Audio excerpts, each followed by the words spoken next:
Hi guys, this is the most mysterious people in history iceberg. I started this tier list back in January, it's now December. I've worked on it throughout the year. This video is a combination of all the tiers into just one large video. For those of you who haven't seen this, I got this iceberg from Reddit user RebelPunk2077. The link to the iceberg will be down in the description. You also might be able to tell that the quality of the videos start out worse and get better throughout the year because I got better equipment, got better at making videos, I hope. Well anyway, let's dive right in. I hope you enjoy it.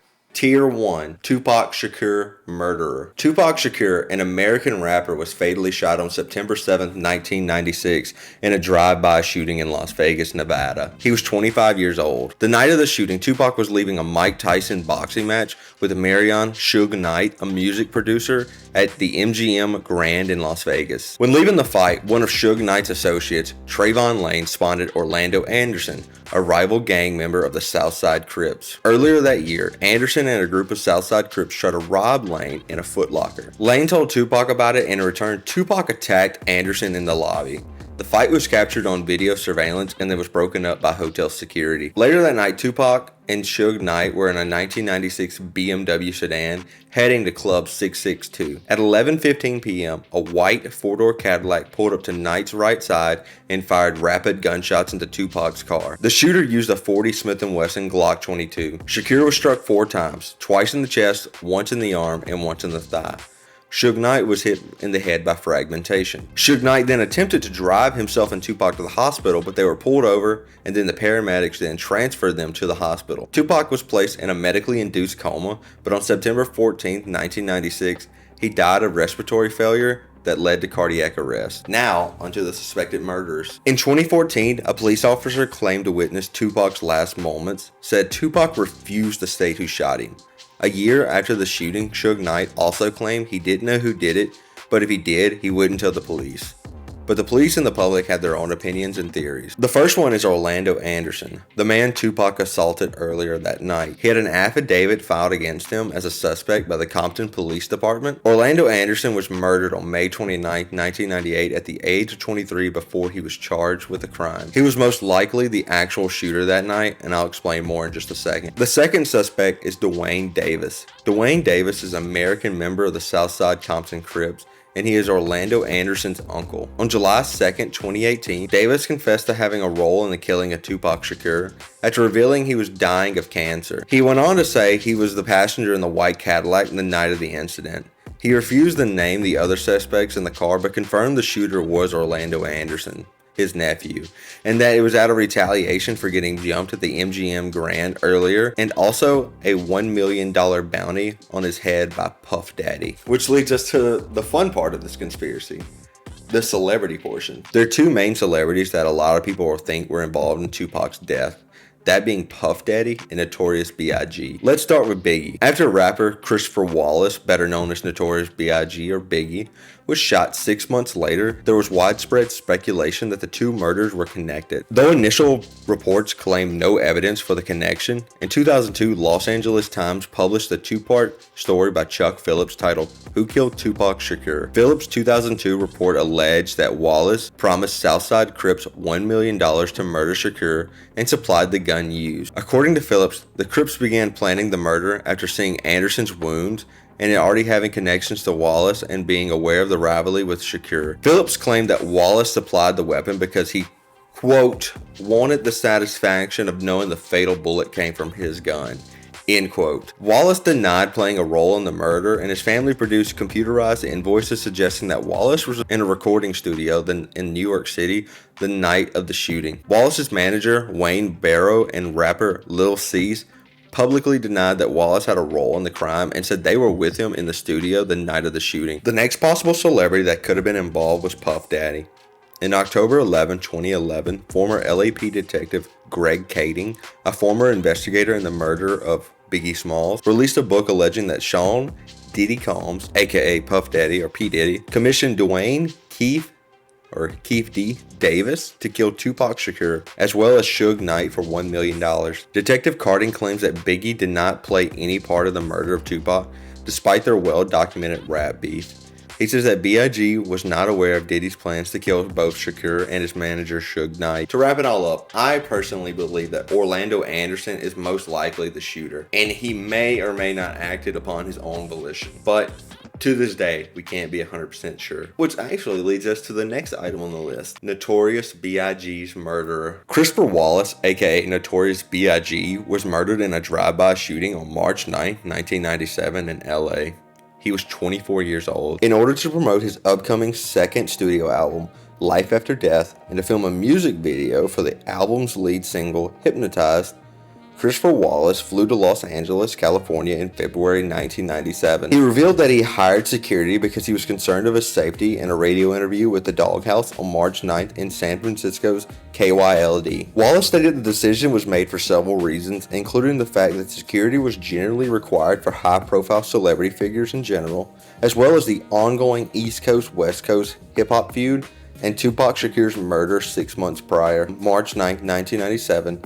Wallace and his group departed in two Chevrolet Suburbans for an after-party at Steve Stout's home in Hollywood Hills. Within 50 yards of the intersection of Wilshire Boulevard and South Fairfax Avenue at 12:45 in the morning, Christopher Wallace SUV came to a stop at a red light. Wallace Suburban was parked next to a dark-colored Chevy Impala SS. 2 minutes later, 4 bullets struck Wallace as the black Impala driver opened his window and pulled a 9mm blue steel pistol and fired at the SUV. Wallace was rushed to Cedars-Sinai Medical Center by his entourage, where doctors performed an emergency thoracotomy. However, at 1:15 a.m., he was declared dead. Due to similarities between the drive-by shootings and the widely known East Coast-West Coast hip-hop feud, in which Wallace and Shakur both played prominent roles, reports linking Wallace's murder with that of Shakur 6 months earlier surfaced soon after the shooting. Prior to the discovery of any concrete evidence, media reports had speculated that Wallace had some connection to Shakur's murder. Shortly after Wallace's passing, Los Angeles Times writers Chuck Phillips and Matt Liat revealed that prime suspect in the crime was Southside Crips members acting independently of the gang rather than for personal financial gain. Nevertheless, the investigation came to a standstill and no one was ever formally charged. Now onto the suspected murderer or murderers. Based on information provided by retired LAPD Detective Russell Poole, information about the murders of Wallace and Shakur was compiled in Randall Sullivan's 2000 book Labyrinth. In the book, Sullivan charged Death Row Records co-founder and well-known Bloods affiliate Marion Suge Knight with planning Wallace's murder with corrupt LAPD officer David Mack in order to make both deaths seem like they were the result of the rap feud. According to the book, Amir Muhammad, one of Mack's alleged associates, was the hitman who killed Wallace. Theory was supported by information from a confidential source named Psycho Mike, a schizophrenic with admitted memory lapses who confessed to hearsay. In the 2000 book, The Murder of Biggie Smalls, investigative journalist and author Kathy Scott suggested that Wallace and Shakur's murders may have been the result of the East Coast-West Coast feud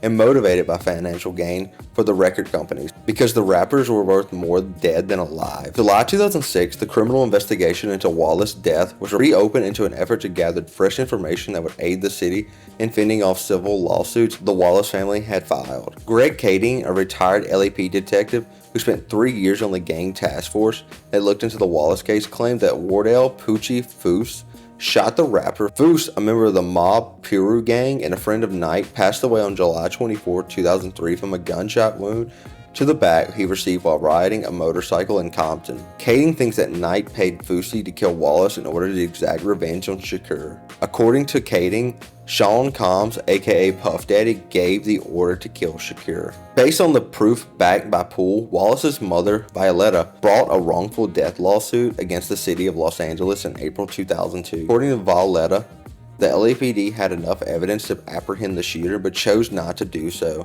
Initially named the defendants in the civil lawsuits were Maku Muhammad, also known as Harry Billop. They were removed from the list just before the trial started after the LAPD and the FBI ruled them out as suspects. On June 21, 2004, the case went to the jury for a verdict. On the eve of the trial, Kevin Hackey, a crucial witness who was scheduled to testify, disclosed that he had memory problems as a result of taking psychiatric medication. He had earlier claimed to have knowledge of Knight, Mack, and Muhammad's involvement. but he later claimed that Wallace attorneys had changed his statements to include things he had never said. To file a false declaration, Hackey accepted full responsibility. After a few days into the trial, the plaintiff's attorneys informed the judge and the defense attorney that he had received a call from a person posing as an LAPD officer. He also provided extensive information about the existence of evidence related to the Wallace murderer. The city was ordered by the court to carry through an investigation, which turned up previously unreported evidence, much of it in Detective Steve Katz's desk or filing cabinet, who was the lead detective in the Wallace investigation. The newly discovered evidence promoted the judge to declare a mistrial and grant the Wallace family their legal expenses. The Wallace family then sued the city of Los Angeles for wrongful death once more on April 16, 2007.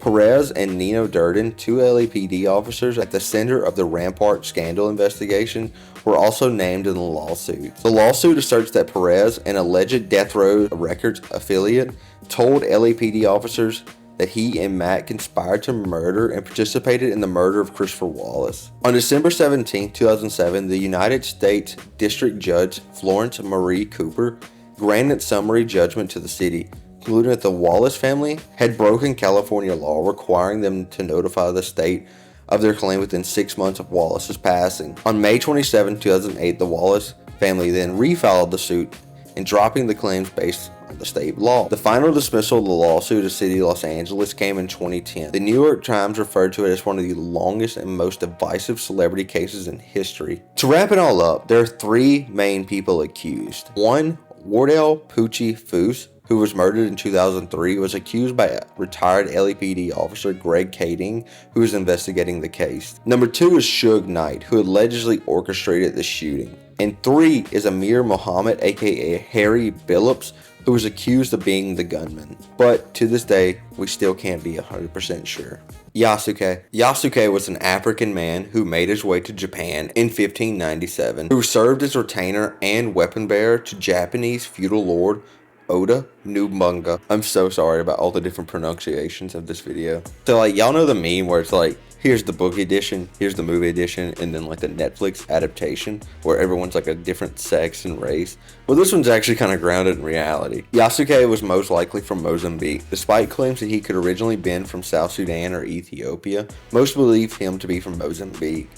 Yasuke arrived in Japan in service of Italian Jesuit missionary Alessandro Blagno. Some believe that Yasuke was one of the first several Africans who traveled to Japan with the Portuguese during the Namban trade. Yasuke was the first African that Oda Nobunaga had ever seen.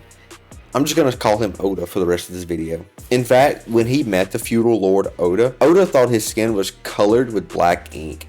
He made Yasuke remove his clothing from his upper part of his body and told him to scrub his skin. When Oda realized that his skin was just actually black, he took interest in him. Yasuke was taken care of in Japan. It's widely believed that he was taught Japanese to assimilate into the culture better. He was also given his own residence and ceremonial katana, and assigned weapon bearer by Oda. Later on, Oda was in a clan war against a samurai called Akechi Mitsuhide and his army. In June 1582, Oda was attacked and he was forced to commit seppuku by Akechi Mitsuhide's army. After Oda's death, Yusaki went to his new heir, Oda Nobunaga, who was trying to rally forces in revenge. However, despite their efforts, they lost and Yasuke was taken prisoner by a warlord. This warlord presented Yasuke Akechi Mitsuhide, the same man responsible for killing Oda. And Akechi allegedly said that Yasuke was an animal and not Japanese. Thus, his blood should not be killed, but taken to a Christian church. It should be noted, however, that this decision to take Yasuke to the church is not that credible, since there's no more further information written about Yasuke after this event. Nicola Tesla. Nicola Tesla was a Serbian-born electrical engineer, mechanical engineer, and futurist who is best known for his design of modern alternating current, also known as AC, electricity supply system. Basically, he's responsible for most of the world, how it's powered today. Tesla was a strange and eccentric man, but he was incredibly talented and way ahead of his time. Tesla started working for the Continental Edison Company in Paris in 1882. Yes, that Edison. Thomas Edison. In 1884, Tesla's manager was brought back to New York City and he requested that Tesla come with him. After a few years, Tesla had a falling out with Edison over some bonuses that Tesla thought he deserved. Edison, who had said whoever could design 24 different types of standard machines would receive $50,000 in bonuses, which is equivalent to over $1.5 million in today's money. Tesla went to try to collect this bonus. Edison told him it was just a joke, bro, and kick rocks. In January 1885, Tesla left Edison's company. In 1885, Tesla started his first company called the Tesla Electric Light and Manufacturing. He filed a few patents, some for DC generators that had some early investors, but he got swindled out of his company and was left penniless and made to dig ditches to make ends meet. In late 1886, Tesla met two new investors, and in April 1887, they set up a new company with Tesla called the Tesla Electric Company. This company, Tesla filed his patents on an induction motor that ran on AC power systems. George Westinghouse then bought up his royalties and began using Tesla's patents. Right around this time, the electric market became competitive. You had Westinghouse using Tesla patents, Edison and Thomas Houston's company. This was even called a, quote, war of currents, end quote, propaganda campaign, with Edison Electric trying to claim that the direct current, or DC, was better than AC, which reminds me of the story of Topsy the Elephant. Some of you who've never heard of Topsy the Elephant, well, pop culture has picked it up in the last few decades as a modern day myth that Thomas Edison electrocuted an elephant to prove how dangerous AC is. This is a myth. The electrocution took place in 1903, a decade after the War of Currents, and Thomas Edison was not in the park that day. Edison's company was there, however, it was just there to film the event, not to do the execution. It's believed that this was actually the first time that an animal's death was filmed in history. Anyway, back to Tesla. Westinghouse eventually bought out Tesla's patents, making him independently wealthy. This gave Tesla money and time to pursue his own interests to make new inventions or try to build some of his current ideas. Tesla pursued inventions such as the Tesla coil, which worked on wireless power transmission. He then got funding to go build a lab in his great tower at Wardenclyffe in New York with funding from J.P. Morgan. Tesla went on to do experiments with X-rays, radio, and wireless transmissions that he patented, and they're still being used today. During this time, Tesla was in some sort of race with Marconi. And when Marconi sent his first wireless transmission across the Atlantic, investors started to pour money into Marconi, and JP Morgan decided to stop funding Tesla. Tesla had to begin selling off his assets and eventually ran out of money. He was forced to move into a New York hotel to live out the rest of his days as a recluse with odd habits and deteriorating personality. There are a lot of conspiracies and secrecy surrounding Tesla and his death. They include the idea that Tesla was going to give the world free energy and Tesla had a death ray and that most of his inventions have been suppressed. So let's address those. First one about wireless free energy. The conspiracy is that he wanted to give the world wireless free energy. When JP Morgan found out about it, he shut him down. This is false. Tesla attempted to build the iconic Wardenclyffe Tower, which he was never able to finish, as a way to broadcast free power throughout the entire world. Even if it had succeeded, there would still have been a cost involved. Tesla's plan was merely for transferring the electricity. Someplace, though, would still have to generate the original power at the regular expense. His Wardenclyffe Tower technology would have not worked today, since we understand the ionosphere much better. Because of this, no sincere attempts have been duplicated. The second one is the death ray. Tesla is also credited with developing a potential death ray. No supporting evidence, though, had ever been found in his notebooks from any of his lab workers. He frequently discussed this death ray, but only in his later years when he was penniless and consumed by his onset OCD in a New York hotel. 3. Most of his work has been suppressed. I can't claim anything on this. While it is true that the FBI did raid his labs and seized his belongings 2 days after his death, and then gave the items to John G. Trump, an MIT electrical engineer, yes, that Trump, it's Trump's uncle. Trump claimed that there was nothing really useful from this evidence. I personally don't like or trust the feds or, quote, elites, so take this with a large grain of salt. While I personally always did hear those conspiracies I just debunked, I'd always kind of believed them, and when I did my own research for this video, that was the evidence that I'd found. Tesla, however, does not merit any type of criticism. He was incredibly creative and productive, and he spent his whole professional career at the cutting edge of the industry. He had to modify or advance existing technologies to make his patent applications legitimate in order to patent functional gadgets. The dude was a boss and a genius. Anastasia Romanov. Anastasia was the youngest daughter of Tsar Nicholas II, who was the last Tsar of Russia. She was born on June 18, 1901 in St. Petersburg. Anastasia was named for the 4th century martyr, Saint Anastasia, which is also a Greek name meaning of the resurrection. In the business, we call this foreshadowing. Anastasia, despite being the Tsar's daughter, was raised simply as possible. All the Tsar's children slept on hard cots without pillows, took cold baths in the morning, and were told to keep their rooms tidy. It's widely thought that most of the Tsar's children suffered from hemophilia, a blood disorder where your blood doesn't clot well and therefore you tend to bleed heavier than normal. Growing up, she was also very close friends with Gregory Rasputin, another mysterious character we will cover next. In his memoirs, it's told that Anastasia was very cold and upset by Rasputin's death. In fact, when Anastasia was killed, it was discovered that her and her sisters were all wearing amulets bearing Rasputin's picture in prayer. But before we get there, during World War I, Anastasia wanted to become a Red Cross nurse like her mother and older sisters were, but she was too young. So instead, her and her sister played checkers and billiards with the soldiers to try to lift their spirits. In February 1917, Anastasia and her family were placed under house arrest at the Alexander Palace in Zarkovy Selo, a town about 30 miles south of St. Petersburg. This was due to the Russian Revolution. This was one of the first of 2 revolutions that happened in 1917 by the Bolsheviks. The second revolution happened in October of that year, which caused the Civil War, and eventually the Soviet Union was formed. The Bolsheviks, or the Reds, hated the Tsar and his family and transferred them to Siberia, more specifically Yekaterinburg. Here are where the Reds held them captive until July 17, 1918. On that day, the anti-Bolshevik forces, although they weren't necessarily supportive of the Tsar, were advancing onto the town, and the Reds were expected to lose ground. That night, the Tsar and his family were awoken in the middle of the night, and they were told they were being moved in case of any violence that broke out, and they wanted to keep them safe. The Tsar and his family and a few of their closest servants were rounded up and placed in the basement of the building and told to wait. A few moments later, a group of guards yelled by Yakov Yervasky entered the room. Yervasky quickly informed the Tsar that him and his family were about to be executed. The Tsar only had time to say what and turn to his family before he was gunned down. The Tsarina, Alexandra, and her daughter Olga tried to make the sign of the cross but were killed in the initial volley of the bullets fired by the executioners. The rest of the imperial group were shot in short order, with the exception of Anna Demidova, Alexandra's maid.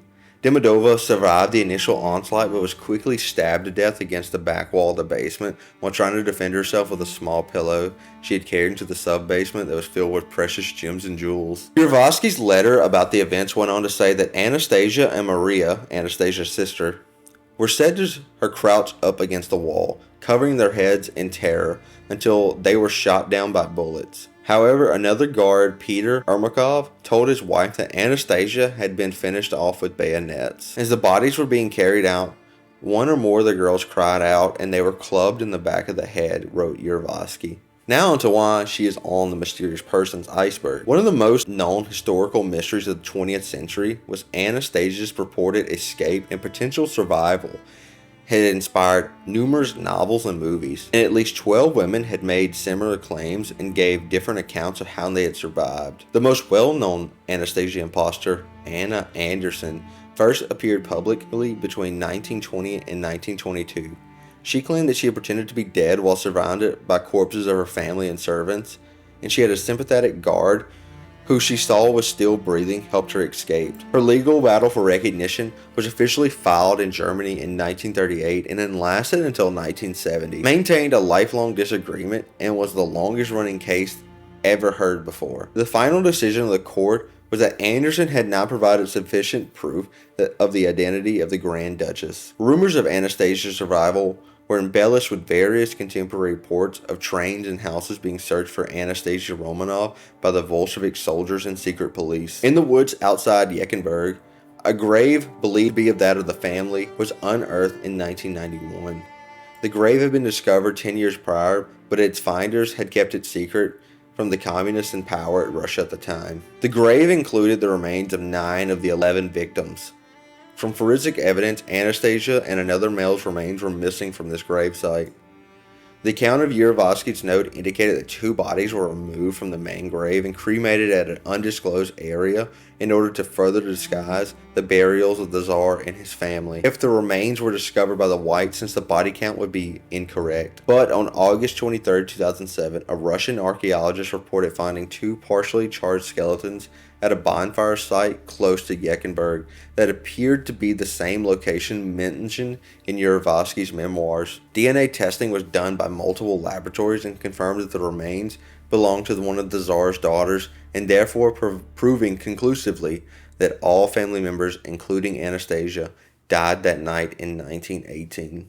Gregory Rasputin. Grigory Yemovovich Rasputin was a Russian mystic and self-proclaimed holy man, best known for befriending the royal family of Nicholas II, the last emperor of Russia. Rasputin was born on January 21, 1869, to a family of peasants in the Siberian village of Porovsky. Douglas Smith, a historian, describes Rasputin's youth and early adulthood as, quote, a black hole, which we know absolutely nothing about. But as Rasputin gained notoriety, others continued to make up tales about his parents in his youth. Historians believe, however, that Rasputin, like the majority of Siberian peasants, including his mother and father, was not formally educated and remained illiterate well into his early adulthood. Local records indicate that he had a turbulent boyhood, presumably involving drinking, little thefts, and disdain for local authorities.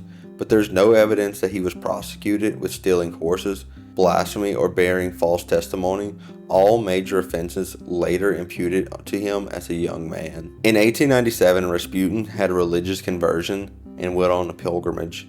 Some say that he had saw the vision of the Virgin Mary herself. Rasputin spent many months learning how to read and write while undergoing his monastery and pilgrimage.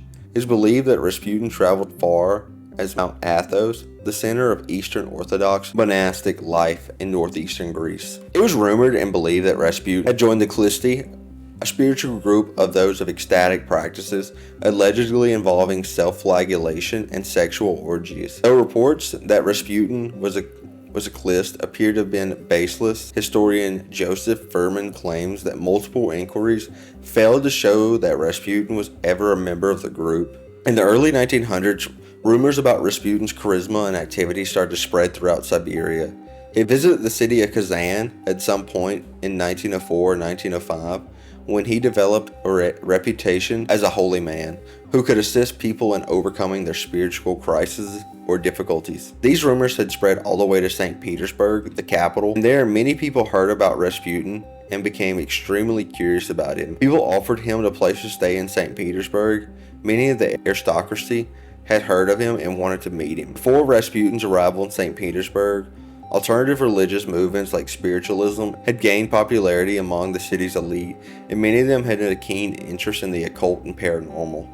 The aristocracy of St. Petersburg, who at the time were bored and cynical and seeking fresh experiences, according to historian Joseph Furman, were extremely curious by Rasputin because of his beliefs in, quote, odd manners. He was also a native Russian, which may have added to his popularity. Eventually, Rasputin's popularity had gotten so large, the Tsar himself wanted to meet him. He first met the Tsar in November of 1905, followed by the meeting of the Tsar's wife and then the family. Rasputin was introduced to the royal family as a healer who could help their son. Approximately a year after meeting the Tsar and his family, the Tsar's son, Alexei, who suffered hemophilia, as I covered in the last section of this video, was having a medical emergency. He was in pain and having internal hemorrhaging in the spring of 1907. The Tsar's wife, Alexandria, summoned Rasputin to help. Rasputin prayed over Alexei, and he was healed by the next morning. You see, Rasputin had been rumored to be capable of faith healing, and after this event, many people would come to believe it. It is now believed that Rasputin was able to heal Alexei so well because he would prescribe him aspirin. This would actually thicken his blood and help fix the heavy bleeding due to the hemophilia. However, there's one healing event that doesn't have a medical explanation. During the summer of 1912, Alexei developed a hemorrhage in his right thigh and groin. He was in severe pain and delirious with fever and appeared to be close to death. Alexandra sent Rasputin a telegram because Rasputin was in Siberia at the time, and she asked him to pray for her son. He wrote back that he was praying and to not let the doctors bother Alexei. The next day his condition was unchanged, but Alexandria still had hope. The day after that, Alexei's bleeding stopped and he quickly recovered. All the Tsar's doctors could not believe or explain his quick recovery. After this event, the royal family viewed Rasputin as a miracle man, and from there on, he had incredible influence over the Tsar and his wife. For years, he was close to the royal family, but he had a lot of rumors follow him. Rasputin soon became a controversial figure because he was accused by his enemies of religious heresy and rape. He was suspected of exerting undue political influence over the Tsar and was even rumored of having an affair with the Tsarina, Alexandria. Around the early 1910s, the end of feudalism, World War I, and an intrusive government bureaucracy were all factors in Russia's economic downfall.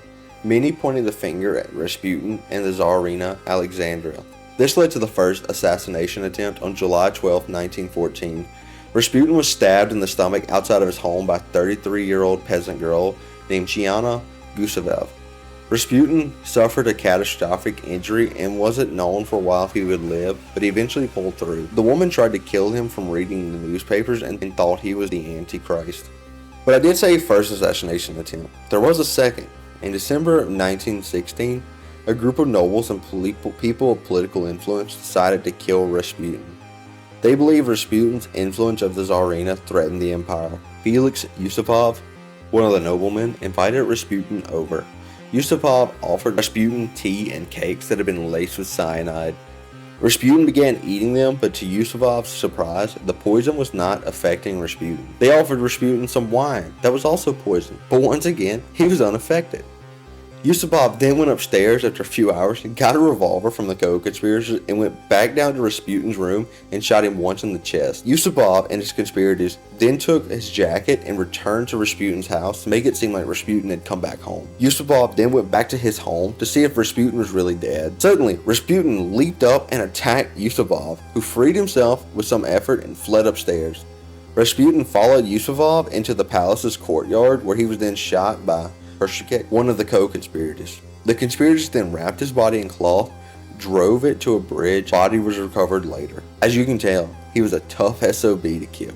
The Zodiac Killer, an unidentified serial killer operating in Northern California in the late 1960s, went by the alias the Zodiac Killer.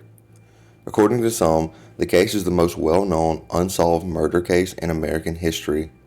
It got ingrained in popular culture and was promoted, aspiring sleuths to try to solve it. Between December 1968 and October 1969, the Zodiac systematically murdered 5 people in the San Francisco Bay Area, carrying out his crimes in suburban, urban, and rural areas.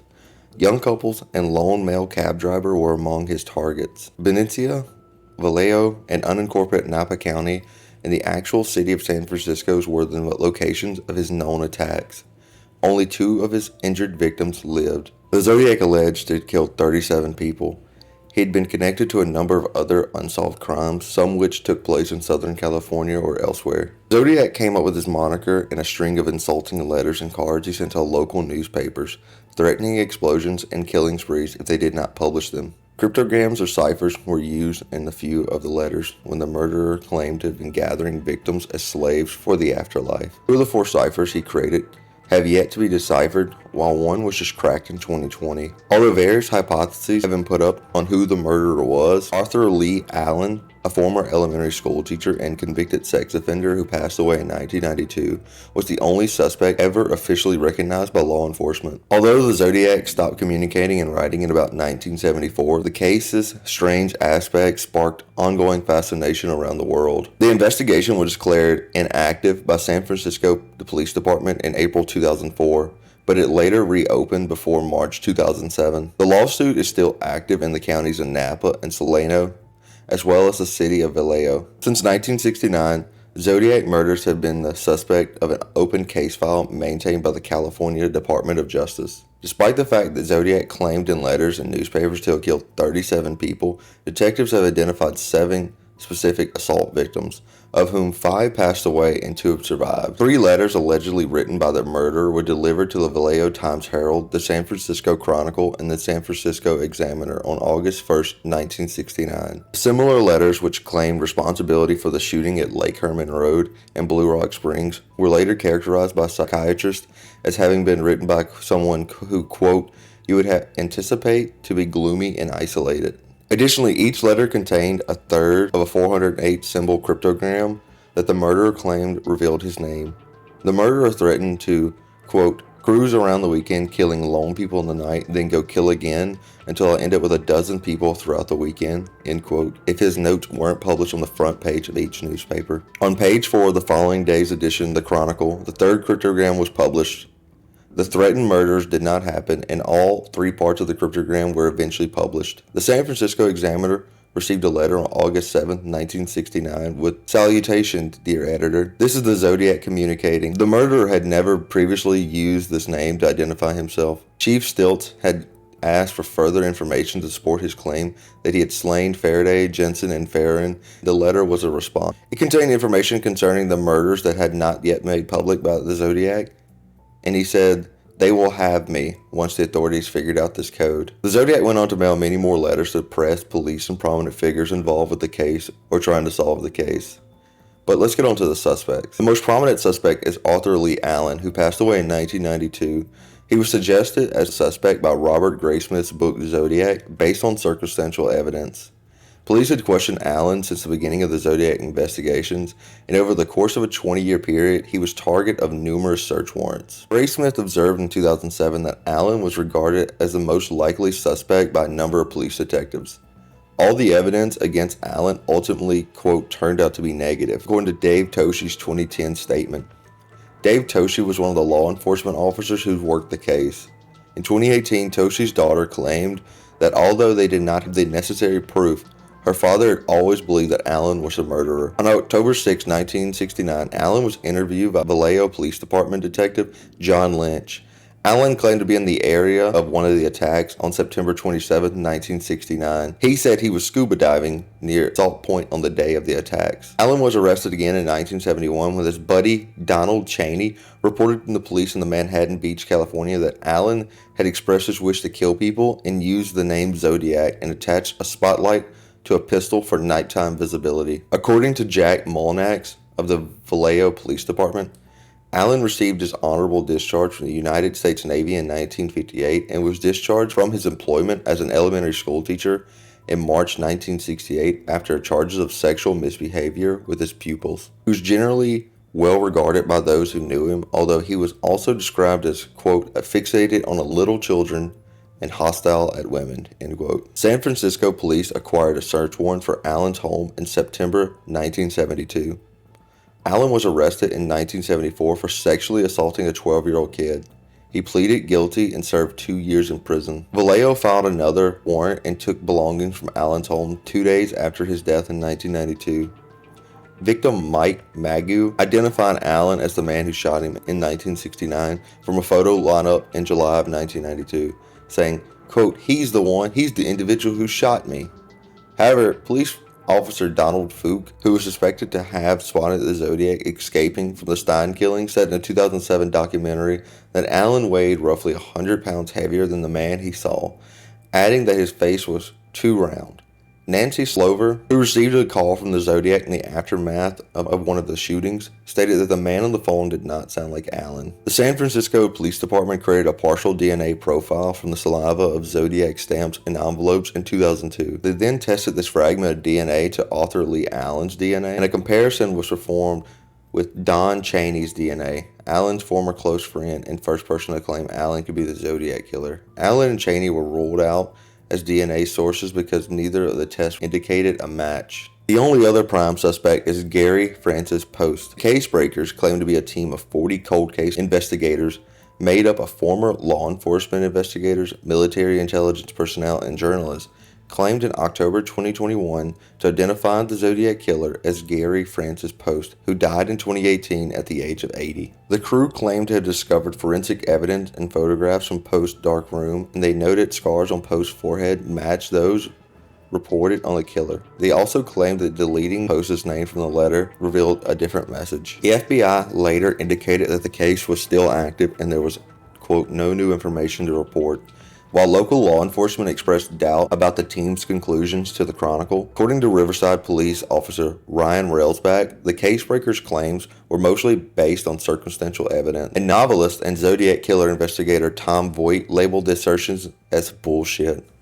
No witnesses in the case, according to Voight, described Zodiac as having scars on his forehead. With all that being said, we still don't know who the Zodiac Killer was, and we most likely never will. Tank Man. The Tank Man is a nickname given to an anonymous Chinese man who stood in front of a column of Type 59 tanks departing from Tiananmen Square in Beijing on June 5, 1989, the day following the Chinese government's deadly crackdown on the Tiananmen Square demonstrations. As a lead tank maneuvered to pass by the man, he altered his position repeatedly in an attempt to disrupt the tank's attempted path around him. The incident was recorded and broadcast to a global audience.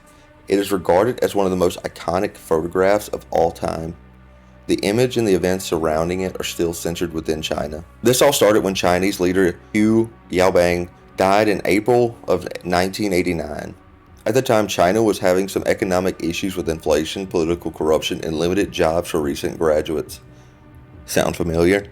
Anyway, the protesters were the majority of students, and while they were disorganized, they had good goals in mind for their protest. They wanted to end corruption within the Chinese Communist Party, as well as demand some democratic reforms, obtain freedom of the press, freedom of speech, and a freedom of association. They planned on doing this by organizing a huge sit-in and hunger strike in the middle of Tiananmen Square in Beijing. I don't know if you know much about communists, but they don't like things as, quote, freedom of the press, freedom of speech, so that led the government to crack down on the protesters. The Chinese government declared martial law and sent 300,000 troops to Beijing. The troops began to order to clear out the protesters, and they did so violently. As the troops advanced, they began killing both demonstrators and bystanders in the process. The massacre was criticized by the world community, human rights organizations, and political analysts. Arms embargoes were imposed on China by Western countries. The Chinese government arrested many protesters and supporters, suppressed the other protests across the country, expelled foreign journalists, strictly controlled domestic press coverage of the events, strengthened the police and internal security forces, and demoted or purged officials it deemed sympathetic to the protest. Now that you understand how ruthless and dangerous it was to be out in Tiananmen Square at the time, you can understand why Tank Man is revered as almost a hero. Little is known about the man's identity or the commander of the lead tank.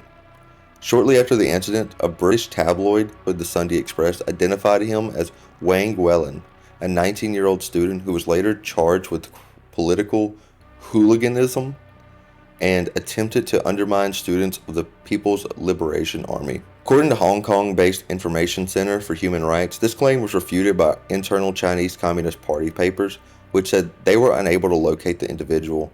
One member of the party was cited as saying, "We can't seem to find him. His name was given to us by journalists. We looked through databases, but we couldn't discover him among the dead or in prison."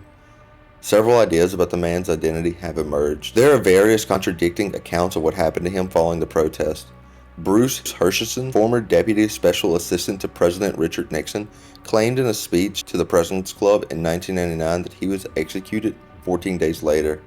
Other sources claimed he was shot by a firing squad a few months after the Tiananmen Square protest. However, to this day, we still don't have conclusive proof on who this brave man was. Charlie Chaplin, Time Traveler. Charlie Chaplin's Time Traveler is an internet urban legend based on footage from a premiere of Charlie Chaplin's 1928 silent film, The Circus, which he wrote and directed. A pedestrian woman can be seen walking in the background while holding what appears to be a cell phone or some sort of electronic device close to her ear. The woman in the background of the Hollywood premiere went unnoticed until October 19, 2010, when an Irish filmmaker, George Clark, posted a vlog post to his YouTube channel claiming that she was a time traveler with a cell phone to her ear. This video has received over 6.2 million views as of May of 2012. According to New York Daily News, the woman in the video may have been wearing a pocket-sized carbon microphone amplifier, a hearing aid technology that was patented in 1924.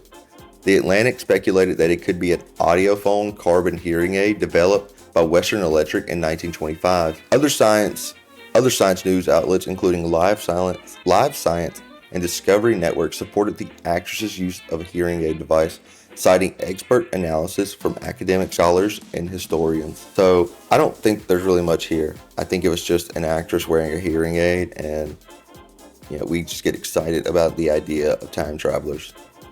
Moving on. The Babushka Lady. The Babushka Lady is an unidentified woman who was present during the 1963 assassination of U.S. President John F. Kennedy and may have photographed or filmed the events in Dallas's Dealey Plaza. At the time President John F. Kennedy was shot, her nickname was derived from the headscarf she wore, which resembled scarves worn by elderly Russian women. Babushka literally means grandmother or old woman in Russian. Eyewitnesses saw the Babushka Lady holding a camera, and she was also seen in film accounts of the assassination. She was seen standing on the grass between Elm and Main Streets in front of the Dallas County building among onlookers and is visible in the Zapruder film. For those of you who don't know, the Zapruder film is an iconic footage we've all probably seen of the JFK assassination. She crossed Elm Street and joined a crowd ascended to the grassy knoll after the shooting. She was last seen walking east on Elm Street in photographs. She and any films she may have taken never have been positively identified. There is one person who claimed to be the Babushka Lady. At a church revival gathering in Joshua, Texas in 1970, a woman named Beverly Oliver revealed to a conspiracy researcher Gary Shaw that she was the Babushka Lady. Oliver alleged that she filmed the assassination with a Super 8 film, and she gave undeveloped film to two guys who identified themselves as FBI agents. According to Oliver, she received no receipt from the individuals who informed her the video would return to her within 10 days, but the film was never returned. Beverly Oliver's accusation inspired the scene in Oliver Stone's 1991 film JFK, where a character named Beverly encounters Jim Garrison at a Dallas nightclub. The U.S. set up United States House Select Committee on Assassinations to investigate the assassinations of JFK and Martin Luther King Jr. In March 1979, photographic evidence panel of the United States House Select Committee on Assassinations indicated that they were unable to locate any film attributed to the Babushka Lady. To this day, the public still hasn't seen her footage or knows who she is. D.B. Cooper. D.B. Cooper is a media moniker for an unnamed individual who hijacked Northwest Orient Airlines Flight 305, a Boeing 727 airplane operated by Northwest Orient Airlines on November 24, 1971, in the United States airspace. The hijacker informed a flight attendant that he was equipped with a bomb and demanded $200,000 in ransom, equal to $1.3 million in today's money, and asked for 4 parachutes upon landing in Seattle. After releasing the passengers in Seattle, the hijacker instructed the flight crew to refuel the plane and make a second flight to Mexico City, stopping in Reno, Nevada for refueling. The hijacker opened the aircraft's aft door, deployed the stairs, and parachuted into the darkness over southwestern Washington about 30 minutes after taking off from Seattle. The hijacker was never found. A little piece of ransom money was discovered along the Columbia River banks in 1980. The finding of the money reignited public interest in the mystery, but provided no fresh information concerning the hijacker's identity or fate, and the other funds were never recovered. The hijacker identified himself as Dan Cooper, but because of reporters' mistakes, he became known as D.B. Cooper. The FBI kept an active investigation and built a substantial case file for 45 years following the hijacking.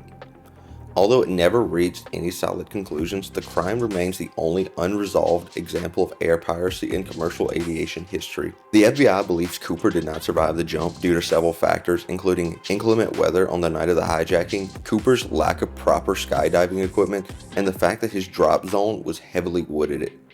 Cooper's apparent lack of detailed knowledge of his landing area, and the disappearance of the remaining ransom money, implying it was never spent. Although reporters, enthusiasts, professional detectives, and amateur sleuths continue to follow several ideas concerning Cooper's identity, success, and fate, the FBI formally halted active investigation of the Northwest hijacking case in July 2016.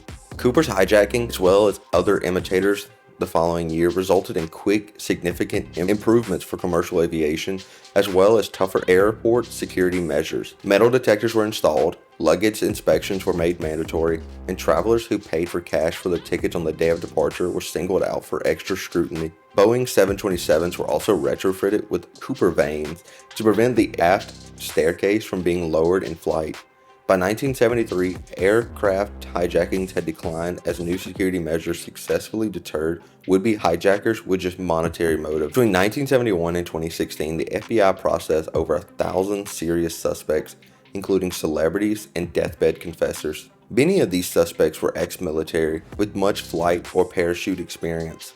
Also, many of them had a sketchy criminal past. It should be noted, however, the FBI never charged anyone with a crime, but to this day, people still try to figure out who D.B. Cooper was. Jack the Ripper. In autumn of 1888, Jack the Ripper was an unnamed serial killer who operated in around London's impoverished Whitechapel neighborhood. The killer was dubbed the Whitechapel Murderer and Leather Apron in both criminal cases and contemporary journalistic sources. Attacks attributed to Jack the Ripper generally targeted female prostitutes living and working in London's East End slums. Prior to the abdominal mutilations, their throats were cut. The removal of internal organs from at least 3 of the victims raised the possibility that their assailant possessed anatomical or surgical skills. Rumors of murders were linked intensified in September and October of 1888, and media outlets in Scotland Yard received numerous letters from people claiming to be the culprit. The name Jack the Ripper was derived from a Dear Boss letter made by a man claiming to be the murderer and widely circulated in the press. The letter is commonly assumed to be a hoax, possibly fabricated by journalists to generate interest in the suspect and enhance newspaper readership. The From Hell letter that George Lusk from the Whitechapel Vigilance Committee received included part of a preserved human kidney, supposedly taken from one of the victims. Because of the extremely violent nature of the murders and media coverage of the crimes, the public began to believe in the presence of a single serial killer known as Jack the Ripper. Extensive newspaper coverage gave Ripper extensive and long-lasting international celebrity, and the mythology was cemented. A police inquiry into a sequence of 11 gruesome murders in Whitechapel and Spitalfields between 1881 and 1891 was unable to convincingly link all the killings to the 1988 murders.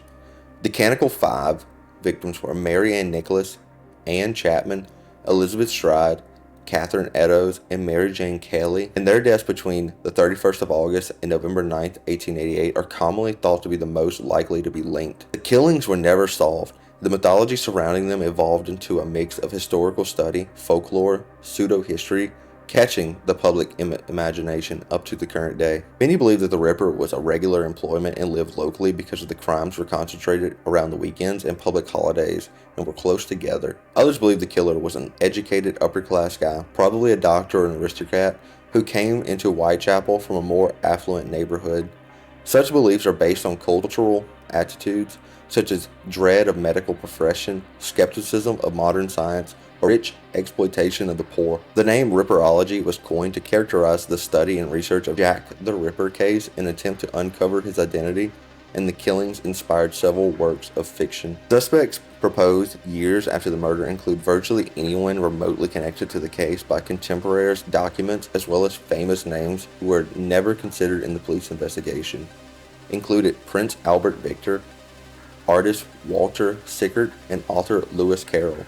Everyone alive at the time is now long dead, and modern authors are free to accuse anyone without any need of supporting historical evidence. There are numerous hypotheses concerning Jack the Ripper's true identity and career, but the authorities cannot agree on any of them, and the number of listed suspects exceeds 100. Despite the ongoing curiosity in the case, the identity of the Ripper remains unclear. Man in the Iron Mask. Before I start this one has a lot of French names, so I'm going to fuck it up. Sorry, no disrespect. The Man in the Iron Mask was an unidentified state prisoner during King Louis XIV of France's reign. On the 28th of July, 1669, he was arrested under the alias Duce Dogger and was imprisoned on the 24th of August in the care of the same jailer, Bignin d'Auvergne de Saint-Mars, in 4 successive French prisons, including the Bastille. When he died in November 19, 1703, his certificate included the alias Marcholi, leading numerous 19th century historians to believe the prisoner was Italian diplomat Ercole Antonio Mattoli. His true identity remains a mystery despite the fact that historians have exhaustively debated it, and various theories have been elaborated in several books, essays, poems, plays, and films. Among the oldest theories is one suggested by Voltaire, a French philosopher and writer, in the second edition of his Questions sur l'Encyclopedia, that the prisoner was Louis XIV's older illegitimate brother. This claim was a royal connection that later reiterated by authors who presented variations on the aristocratic answer. What little is known about the prisoner is based on contemporary documents discovered during the 19th century. Mostly some correspond between Saint Mars and his superiors, in which the prisoner was referred to as just a valet shortly after his capture. According to the records, he was imprisoned for what he had seen, what he knew, and what he was hired to accomplish prior to his capture. According to legend, no one ever saw his face since it was disguised under a mask of black velvet material, which Voltaire later misidentified as an iron mask, hence the name. Official documents reveal, however, that the prisoner was only required to cover his face when traveling between prisons after 1687, or when going to prayers within Bastille in the final years of his incarceration. Modern historians believe the latter measure was imposed solely by St. Mars to increase his own prestige at the end of his career, causing persistent rumors to circulate about the seemingly important prisoner. Maurice de Vivier, a French historian, argued in 1932 that the prisoner was Eustache d'Arger de Cavoy, a nobleman involved in various political scandals in the late 17th century. This explanation, however, was debunked in 1953 by another French historian, Georges Montgredien. The Man in the Iron Mask has been the subject of numerous works of fiction, most notably Alexandre Dumas' 1850s novel. The prisoner, described as Louis XIV's identical twin, compelled to wear an iron mask, appears in passage of his novel. But to this day, we still can't be sure to know who was the Man in the Iron Mask. Alistair Crowley. Alistair Crowley was born on October 12, 1875, and died on December 1, 1947. He was an English occultist, philosopher, ceremonial magician, poet, painter, author, and mountaineer. In the early 20th century, he formed a religion known as Thelema, seeing himself as a prophet entrusted with guiding humanity into the reign of Horus. He was a prolific writer who was published widely during his life. Crowley, who was born into an affluent family in Royal Leppington Spa, Warwickshire, renounced his parents' fundamentalist Christian Plymouth Brethren beliefs in order to pursue a lifelong interest in Western esotericism. Crowley rose to prominence during his lifetime as a drug user, bisexual, and individualist social critic. Crowley remained a hugely prominent figure in Western esotericism and the 1960s counterculture, and he is still regarded as a prophet in Thelema.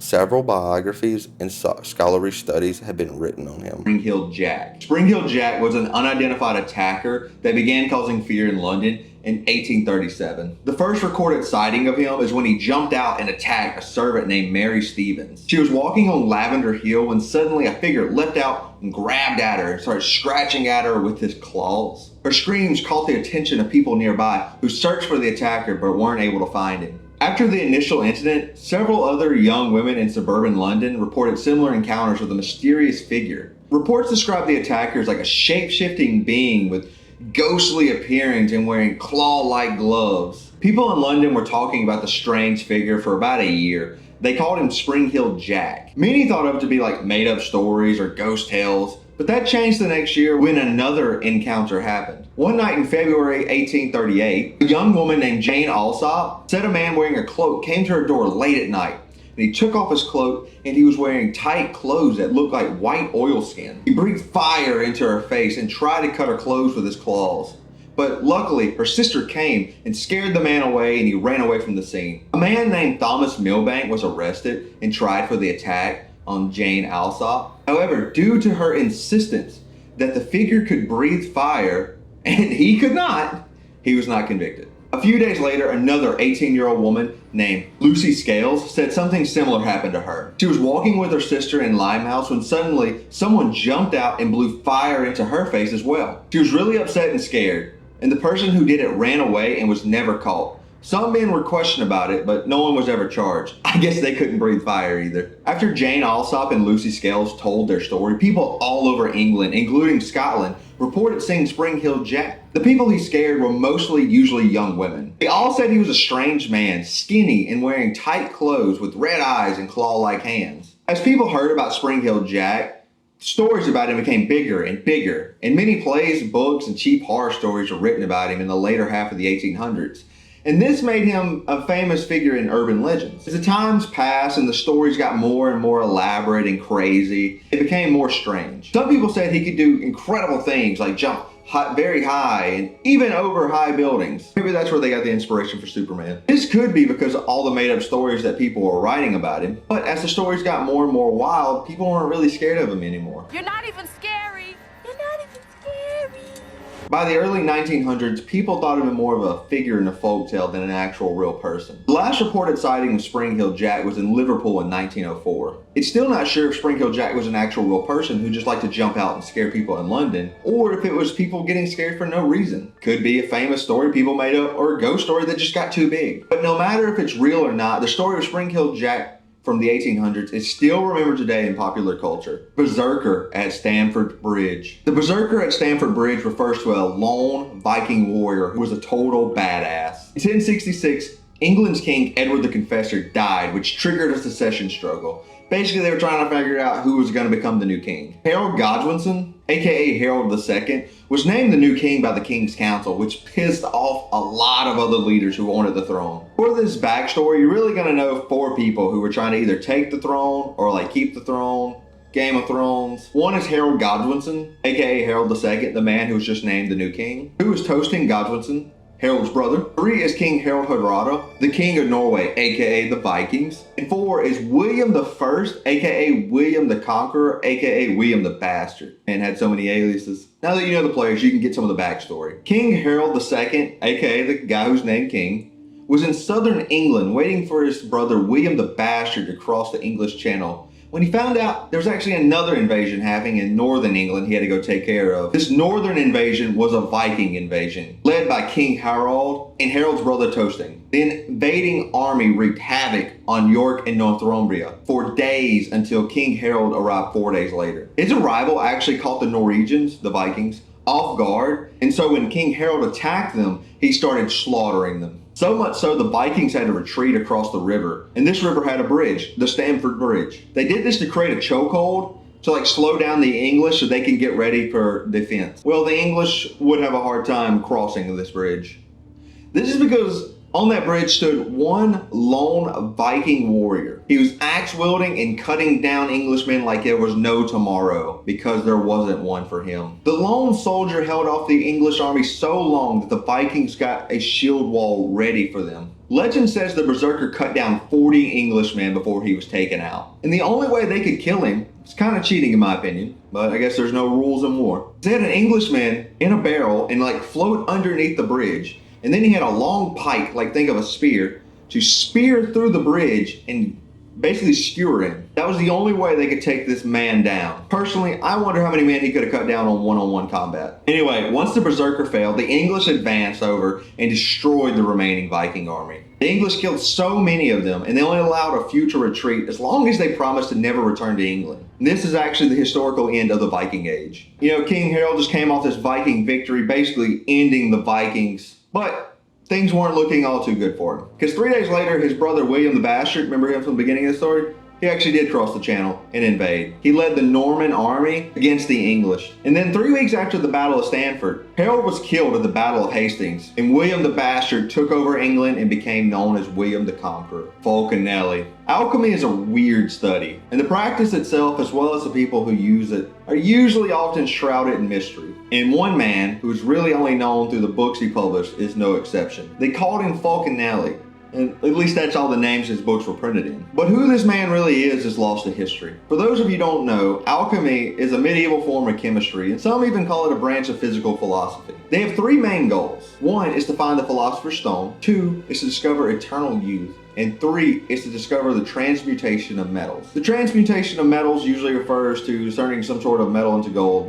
Think turning lead to gold. Anyway, back to Fulcanelli. We know he was born in the last part of the 19th century, and his books were published in the earliest part of the 20th century. We also know he wrote 2 books about alchemy, and they were very highly regarded in that field. Many alchemists say it was the most prominent work in the field of alchemy in the 20th century. His 2 books were called The Mysteria of the Cathedrals and The Dwellings of the Philosophers. It's also assumed that Fulcanelli was married due to his mentions of a wife, and that he was at least very well educated, if not just very well read, due to being able to write and read in 5 languages. What we do know about Fulcanelli, or told at least, is that he had students, 3 of which constantly come up and are very prominent. The most famous is Eugene Cancelet, who was with Fulcanelli ever since Eugene was 16 years old, and Eugene once allegedly turned lead to gold. The other 2 students were John Julian Hubert Champagne and Gaston Sauvage. Gaston was allegedly the one who saw Eugene turn lead to gold, and John was Fulcanelli's illustrator for all of his books. One day in 1926, Fulcanelli allegedly disappeared. and no one has ever seen him since except for one instance. Eugene, the one who's most closely associated to Falconelli, said that in 1953 at a Spanish castle that Eugene did see Falconelli again. Eugene reportedly said that even though Falconelli should have been clearly in his 80s at the time, he didn't look a day over 50. Remember the point about them trying to find eternal youth. As for theories on who Falconelli was, well, there are a few. One being he was just a mysterious alchemist. Another being that he never existed at all. This theory is that John was Falconelli and just published his books under the name Falconelli. But this theory has holes throughout it, and we don't really ever know who this mysterious but reportedly brilliant man was. Chip Chan. Chip Chan is a very interesting rabbit hole that refers to a South Korean woman who has been streaming herself almost every day for 12 years. Twitch signed this woman, just kidding. She's been streaming herself inside her house and documenting what she describes as torture from the police and an individual known as P. She claims that she's suffering from a mind control weapon from a microchip implanted in her foot. And she claims that this microchip is a Verichip. Verichips are real. They're tiny biometric RFID chips that are about the size of a grain of rice, and they are implantation chips that are being put into humans for identification, tracking, contactless retail payment, and other uses. Looking at you, NSA. Chip Chan supposedly has an inheritance and is relatively wealthy. I mean, we can assume this, especially since she really hasn't worked in 12 years. She believes that this P is stalking her and is after her money, and this microchip was implanted by the police to be able to control her sleep patterns. You see, she falls asleep a lot on her live streams. You can see her sleeping all the time. And she believes that when she falls asleep, the police are coming in and either stealing stuff, harassing her, or just plain out torturing her. This is why she streams. She has all these cameras set up to try to catch the police breaking into her apartment. She's been living like this at least since 1996. And she claims the Verichip was implanted in her foot in 2006. But she wasn't really discovered until like 2008 when she first popped up on 4chan. Her name, Chip Chan, is actually not her real name, but since she was discovered and talked about on 4chan, and 4chan has a tendency of naming something found or talked about on their website ending in -chan, 4chan-chan, and she believes that she's chipped, hence the name Chip Chan. She runs a YouTube channel named Mind Control Weapon, which that's about 10K subs. Fuck, dude, I gotta step my game up. And if you go to her About section, you can see she has her own website with all of her streams and as well as a blog post. She also has a Reddit page dedicated to her that keeps up with her posts. Now let's get into the dark side of this rabbit hole. Many people, including myself, believe that Chip Chan is mentally ill. Many people believe that Chip Chan has paranoid schizophrenia. She believes that she is actually chipped and being stalked and harassed by P. She believes that she is actually chipped and being stalked and harassed, and that this P is out to get her money. She probably also has hallucinations that even fuel this even further. For people who've been down this rabbit hole and looked way more into the story than I have, claim that this P is actually a healthcare worker who is actively trying to help Chip Chan. But Chip Chan won't accept the help due to her schizophrenia, and she believes that this P is a bad actor. Some people online, as you can see in this Reddit post, want to reach out to her either IRL or online. Please don't do this. Don't white knight the situation. You will only make it worse for her. She is mentally ill, and the only ones who can be beneficial to her is her close family, her friends, and the proper mental health authorities in South Korea. With all that being said, you can still look into this deep and dark rabbit hole, Agent 355. The art of spying isn't anything new. Rulers and governments have used spies for thousands of years, and it's no surprise they were effectively used in the American Revolution. One such agent was Agent 355. Agent 355 was a code name given to a female spy in the American Revolution. She was one of America's first spies, and her real identity is unknown and still debated to this day. What we do know is that she worked with a group of spies known as the Culper Spy Ring that operated in 1778 to 1780. The spy ring was originally set up by George Washington's intelligence chief, Benjamin Talmadge, and it was so secretive on the identities of its spies, even Washington himself didn't even know who they were. Benjamin turned to people he could trust and to assist him with this task. So he started working people from his hometown in his childhood. His hometown was Long Island, New York, and one of the men he recruited was Abraham Woodhull. Woodhull was effective for a while, but then his frequent trips in and out of town, he started looking suspicious to the British, so they kept a close eye on him. So Woodhull recruited his friend Robert Townsend. Townsend operated in New York City and gathered valuable information about the British forces and was passing it along using various tricks and invisible ink. The only mention of 355 in any of the Culper Ring's documents appear in one smuggled letter by Townsend that said, "I intend to visit 727, code for New York, before long, and think by the assistance of a 355, code for lady, of my acquaintance shall be able to outwit them. The true identity of Agent 355 is unknown, but we do know a few things about them. One is that she worked with American patriots during the Revolutionary War as a spy. Two is that she was most likely recruited by Abraham Woodall. Three, she had some sort of social prominence, which means she was either well liked or respected. Four, she was most likely living and working in New York City at the time. Five, she at one point at least come into contact with John Andre and Benedict Arnold, two famous men from the war. You see, John Andre was a very high-ranking British spy who helped American General Benedict Arnold commit treason and start fighting for the British. And six, it is believed that Agent 355 played a major role in exposing Arnold as a traitor and getting John Andre arrested and eventually hung. There are three major theories on who Agent 355 was. One is that she never existed at all.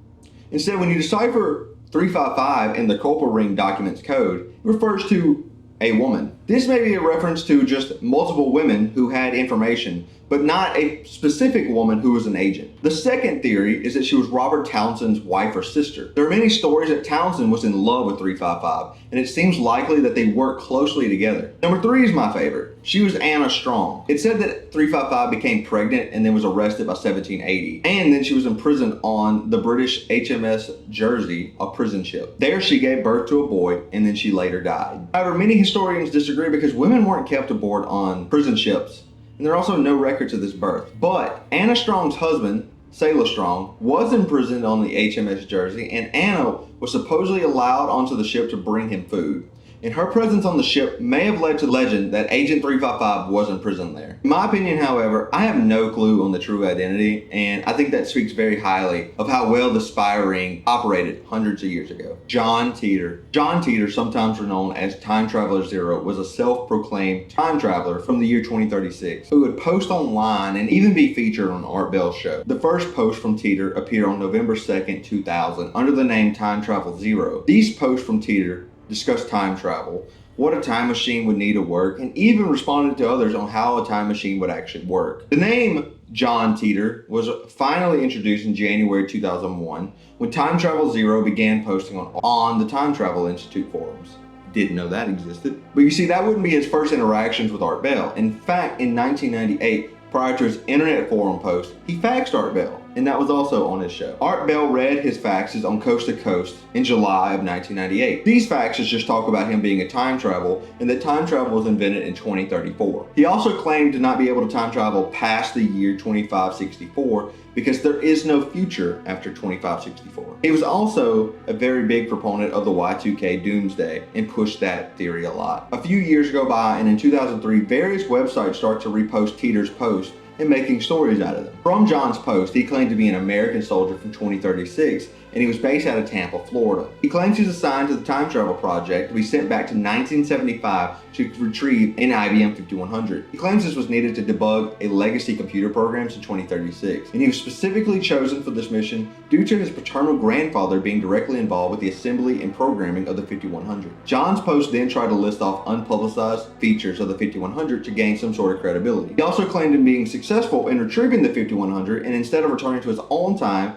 he detoured to the year 2000 for personal reasons. Titor described the time machine in one of his posts as a stationary mass temporal displacement unit powered by two topspin dual positive singularities producing standard offset Tipler sinusoid. Yeah, even with my mechanical engineering degree, I'm not even going to pretend like I know what that means. Anyway, let's get to the juicy bits. Titor had some bold predictions, and he wanted to let us all know about them. Titor predicted there was an upcoming civil war, and he said they would have to do with orders and rights. He described the Civil War as kicking off in 2005 with the civil unrest surrounding the presidential election that year. He described the conflict as like a Waco type event happening every month, and that would get worse and worse until finally everything would erupt in 2008. Titor went on to post that the USA would split into 5 separate regions and the Civil War would end around 2015. You know, a brief break until World War III kicked off later that year, according to Titor. Titor referred to the exchange of nukes as N-Day, and I'm going to assume this stands stands for Nuke Day, and that Teeter wasn't just being an edgy gamer. According to Teeter, DC and Jacksonville, Florida were specifically hit, and the US government had to move the capital all the way to Omaha, Nebraska. Teeter never gave specific information on why World War III started, just vague examples of border clashes and overpopulation. Now I know what you're thinking, Jordan, it's 2023, and none of those things have happened yet. You'd be right. However, Teeter and his believers are big fans of the many worlds interpretation of quantum physics. They claim since Teeter came here to warn us, he created a new timeline, and therefore that's why his predictions didn't come true in this timeline. According to his believers, John Teeter is the sole reason Y2K, the Civil War, and World War III hasn't happened yet. So if he got his predictions right or wrong, him and his believers would say his predictions were accurate. Because if he got them right, everyone would be like, see, look, he got them. But since he got them wrong, everyone's like, well, it's because he came to warn us and he created a new timeline.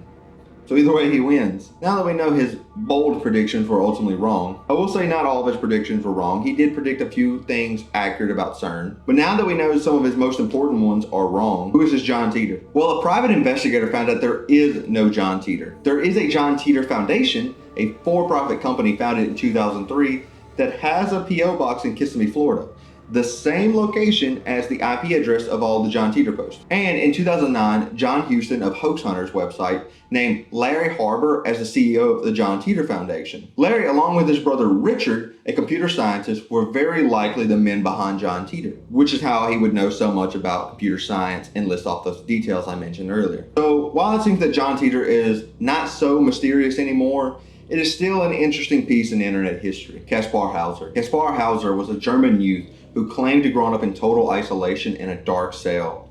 And he was stabbed to death in 1833. And once he was stabbed to death, controversy and conspiracies began to spread on who Kaspar really was. Kaspar was born on April 30th, 1812, somewhere in Germany. He first appeared in the public on May 26, 1828, wandering the streets of Nuremberg, Germany. The only thing he had on him were a few letters. One letter was addressed to the captain of the 4th Squadron of the 6th Cavalry Regiment, Captain von Wessenig. From the letter read, "From the Bavarian border, the place is unnamed, 1828. There was another letter found on the boy. It was by an anonymous author who claims that Kaspar was given to him as a young boy, and he got instructions to never let Kaspar leave his house. You figured that'd be a little strange, and you might ask a few questions. Apparently this guy, nope, just followed him. The letter went on to state that the boy would like to be a cavalryman, just as his father, and the captain should either take him or hang him. Both letters had similar handwriting, which later analysts say that Kaspar himself actually wrote both letters. Could you imagine if he did write both letters, and he was like, either take the boy or hang him, and they're like, well, we don't need you, so get up there, we're gonna hang you. Bro was confident he was wanted. Anyway, a shoemaker named Weichmann took the boy to Captain von Wessenig, where he kept claiming he wanted to be a cavalryman just as his father. Wessenig didn't know what to do with the boy, so he took him to the police to figure out what the hell is going on. At the police station, the boy wrote out his name Kaspar, and he proved that he knew how to read and write a little, but his vocabulary was rather limited. But because no one could account for him, and no one knew who he was or what to do with him, they imprisoned him for being a vagabond, aka a homeless bum. While Hauser was in prison, we started to learn about him because he would open up a little bit more and more, start talking about his past.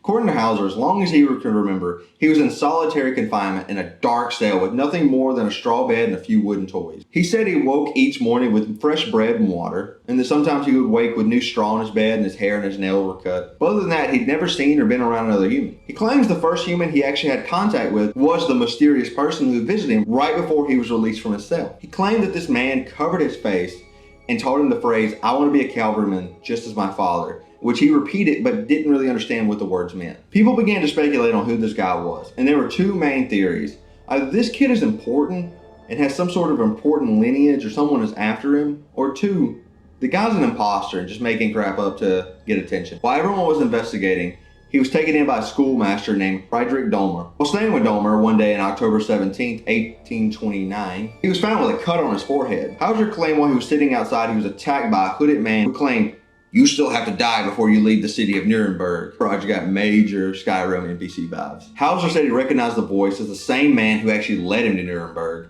The police came and escorted him to Johann Biberback for his safety. The attack furthered speculation. Believers of Hauser thought it was a failed assassination, which was further proof that, hey, maybe he's like possible lineage to England or Hungary or the House of Baden. Doubters of the story, however, would say the wound was self-inflicted to get pity and have an excuse to leave the Dahmer house because Dahmer had come to believe the boy had a tendency of lying. He went on to stay and leave at 4 more houses before his death. These Hausers were Johann Biberach, Aaron von Tuscher, Lord Stanhope, and finally Johann George Meyer. And the main reasons they all noted him leaving their houses was usually following a fight or an argument after they discovered the boy was a liar. While in custody of Meyer on December 14, 1833, Hauser came home with a deep stab wound to his left breast. According to Hauser, he was lured to a garden where a stranger stabbed him while handing him a bag. The police searched the garden where they found a violet purse containing a note written in German that said, "Hauser will be able to tell you quite precisely how I took from where I am. To save Hauser the effort, I want to tell you where I come from. I come from blank the Bavarian border, blank on the river, blank. I will even tell you my name, MLO." Hauser unfortunately passed from the stab wound 3 days later on December 17, 1833. And there are a few odd things about this note. One is it contained spelling and grammatical errors that Hauser was known for. Two, although Hauser was eager that the purse be found, he never showed any interest in the contents. And three is the note that was found was folded in a specific triangular formation which Hauser usually folded his notes. Hauser's believers and haters were definitely divided now. Was the wound self-inflicted? Was it an attack? Well, what did the doctor say? Well, a medical study in 1928 says the wound was self-inflicted, and they believe that Hauser was trying to get attention, but he just stabbed himself too deeply and therefore died. But a medical study in 2005 said the stab wound wasn't done for attention, yet done for doing damage. They said that in 2005, the stab wound could have been done self-inflicted for the purpose of suicide, but you couldn't rule out the possibility of homicide. Now you might be thinking, well, why were people after him so bad if it was homicide?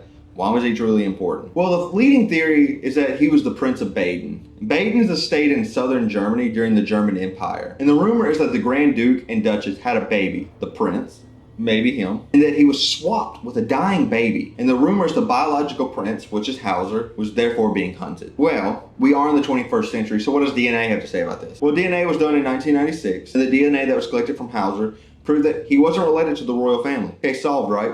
No. In 2002, another DNA test was performed, and it took 6 different DNA samples from Hauser, and all the DNA did not match the 1996 study. So then they called in the authenticity of the 1996 study. Was it botched? Was it done intentionally? Was it sabotage? So the 2002 study went on with what evidence they did have. And the scientists concluded that while the DNA was not identical, the deviations were not large enough to exclude that he was not related to the royal family. So even the DNA isn't definitive. What do you think? Are you on the side of the believers? The haters? Was he important? Was he a liar just for attention? Comment down below. What do you think? The Man from Taurid. The Man from Taurid is a story about a man from another dimension that arrived in the Tokyo airport in 1954. The story goes that in July of 1954, a man arrived at the Haneda Airport, aka the Tokyo International Airport. Employees working that day described the man as Caucasian and he had a beard. The man hands over his passport, but the immigration officer noticed something strange. Passport, while it did look authentic, the country of origin was the problem. It said Taurid, and Taurid doesn't exist. Now,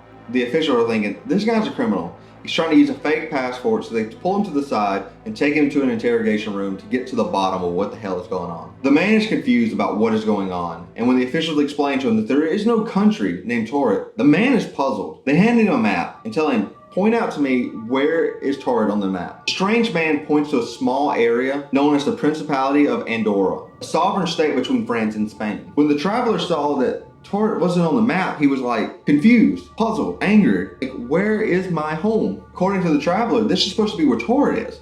He claimed that it's been a sovereign country and has existed for over 1,000 years. So the authorities definitely thought this man was a criminal and he was up to no good. So they decided to conduct an investigation to dig further into what was going on here. While investigating, they were like, we'll put this man up in a hotel room, but to make sure he doesn't leave, we'll put 2 security guards outside his door. The next morning, however, the man had vanished. The man, all of his personal documents, which were in the possession of the officials, everything disappeared overnight. You might think this sounds impossible, but believers of the story said this is evidence of parallel universes. They say the man is from a parallel universe where he lived on an Earth that did actually have a country named Taurid, and that he just simply slipped over into our universe, and then somehow slipped back into his, which is why him and all of his documents and everything just disappeared. My opinion on the subject, you might ask. While I love weird theories, and I am a bit of a conspiracy theorist, I believe this one to be a hoax. It seems that in August of 1960, there was a reporting of a man who tried to use a fake passport from a fake country,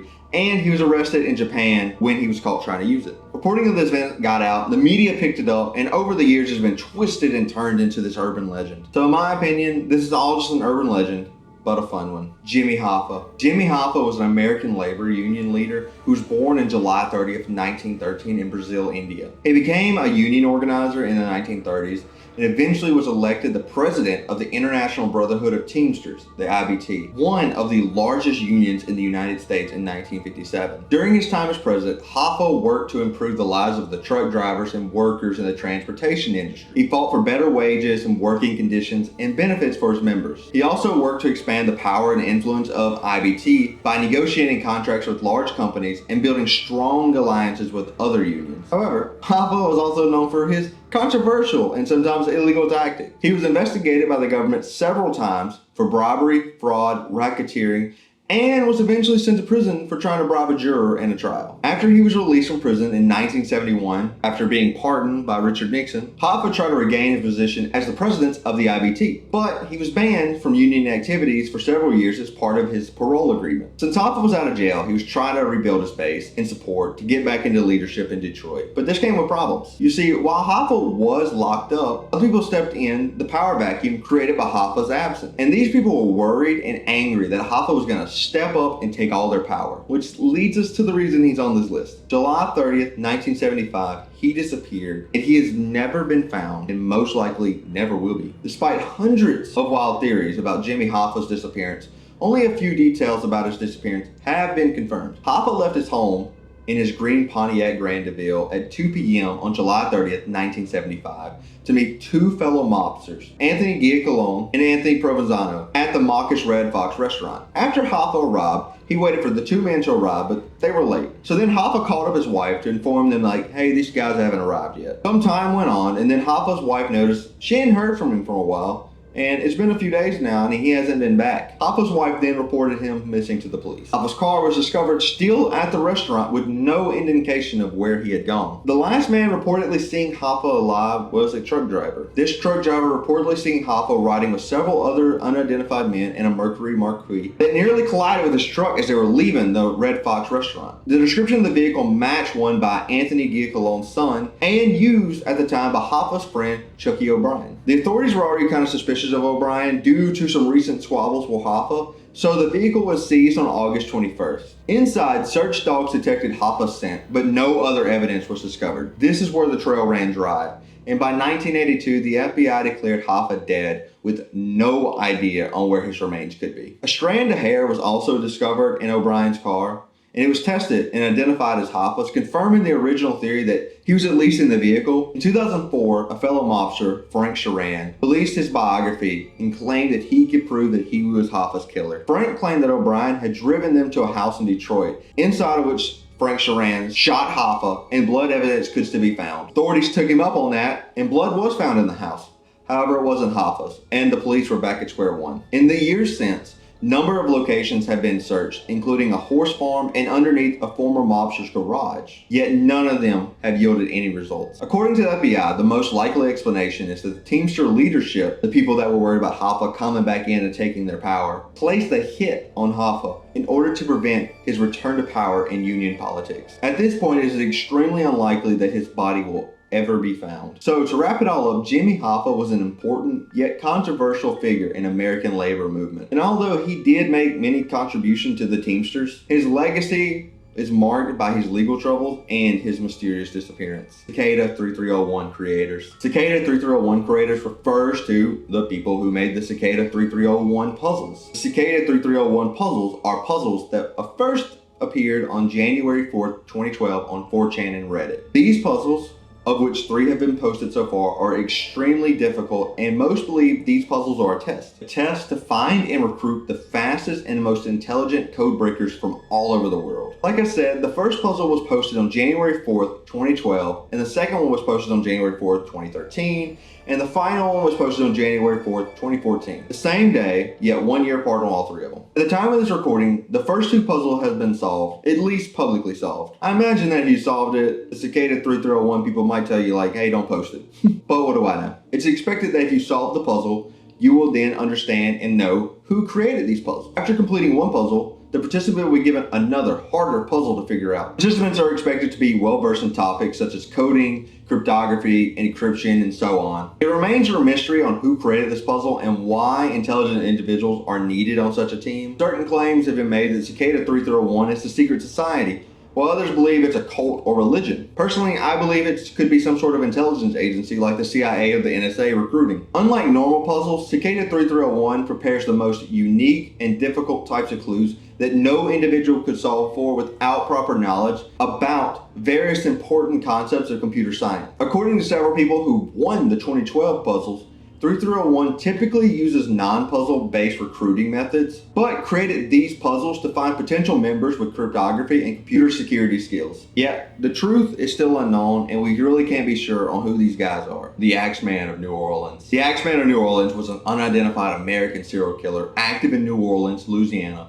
from 1918 to October 1919. The Axeman terrorized the city, lurking in the shadows of the night. He carried out at least 12 attacks in which 6 people were killed. He appeared to only attack people who were in bed asleep, which is fucking terrifying. He attacked his victims with an axe, therefore how he got his name, but he also used a straight razor in some instances, and I believe even a pipe at one time. It should be noted that he didn't bring his own axe. All these axes belonged to the victim. He just stole them and used them on them. In most cases, the Axeman would chisel a part of the back door out and then break in before attacking. Also, it should be noted that these attacks weren't motivated by robbery due to nothing ever being taken from the homes after the attack. The first attack was on May 23rd, 1918 at the home of Joseph and Catherine Maggio. They had their throats cut with a straight razor and then they were both struck in the head with an axe. Catherine's neck was cut so deep she had almost been decapitated. Joseph initially survived the attack and then was found by his brother, but he died soon after. A few weeks later, on June 28, 1918, the second attack occurred. This time, Louis Bessemer and his mistress Harriet Lowe were attacked. Louis survived the attack, and Harriet would initially survive the attack, but she would pass away 7 weeks later due to her injuries. A month later, August 5th, 1918, the third attack occurred to Anna Snyder. She was 8 months pregnant, and that morning she awoke to a dark figure at the bottom of her bed. It was the Axeman. He attacked her with an axe from the shed, but miraculously, she survived, and she even went on to deliver a healthy baby 2 days later. Days later, on August 10th, 1918, Joseph Romanov would become the Axeman's next victim. His head was bashed in and he was found by his nieces. His nieces allegedly saw the attacker and described him as a dark-skinned, heavy-set man who wore a dark suit and a slouched hat. Romanov died 2 days later from his injuries. The Axeman seemed to take a break, but then 7 months later, on March 10th, 1919, the Axeman struck again, this time against the Cortimiglia family. Charles, the husband, fought off the Axeman, but he would ultimately lose. The Axeman then attacked his wife Rose, and then their infant Mary. Charles and Rose would survive, but unfortunately their infant Mary would not make it. 5 days later, the New Orleans newspaper, the Times-Picayune, received an anonymous letter from the Axeman. In this letter, he bragged about the murders and ridiculed the police trying to catch him. He also wrote a threat that on March 19th, 1919 at 12:15 a.m., he would kill again. But he wouldn't kill anyone who was playing jazz music in their home. It's reported that that night, jazz music filled the city, and people who didn't own record players went out to bars and clubs that were playing jazz just to stay safe. No one was killed that night. This inspired someone to write a jazz song called Don't Scare Me Papa. Anyway, back to the attacks. A few months later, on August 10, 1919, Steve Boca was the Axeman's next victim. Boca survived the attacks, but didn't remember due to the multiple blows to the head. Then on September 3rd, 1919, Sarah Lawman was attacked by the Axeman.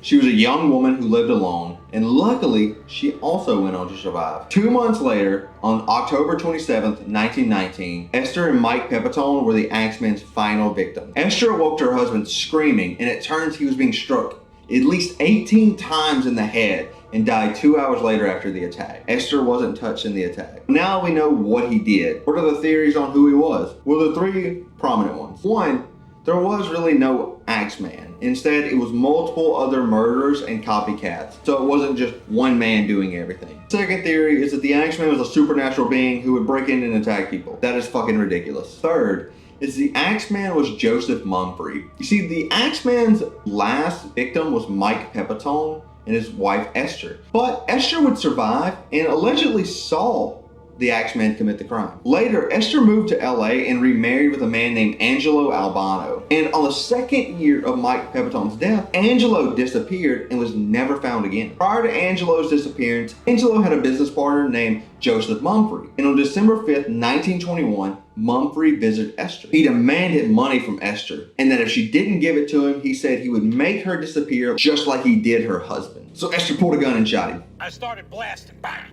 Afterwards, Esther accused Mumphrey of being the Axeman, and surprisingly, the police had some evidence linking him to Mike Pepitone's death. So, because of all that, Esther wasn't charged with Mumphrey's death. It also should be noted that Mumphrey led a blackmailing gang in New Orleans that targeted Italians, and that most of the Axeman's victims were Italian grocers. Other than that, there's really not enough evidence to link him to being the Axeman.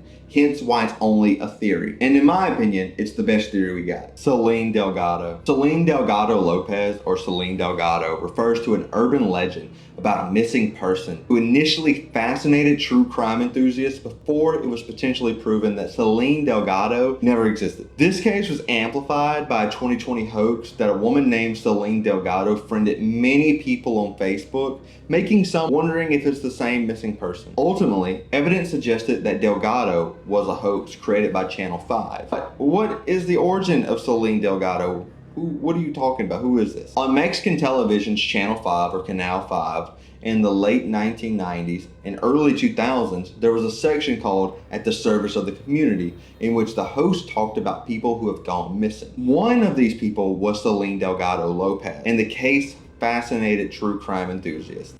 Selene Delgado López se ignora su paradero desde el 28 de mayo del año 2000.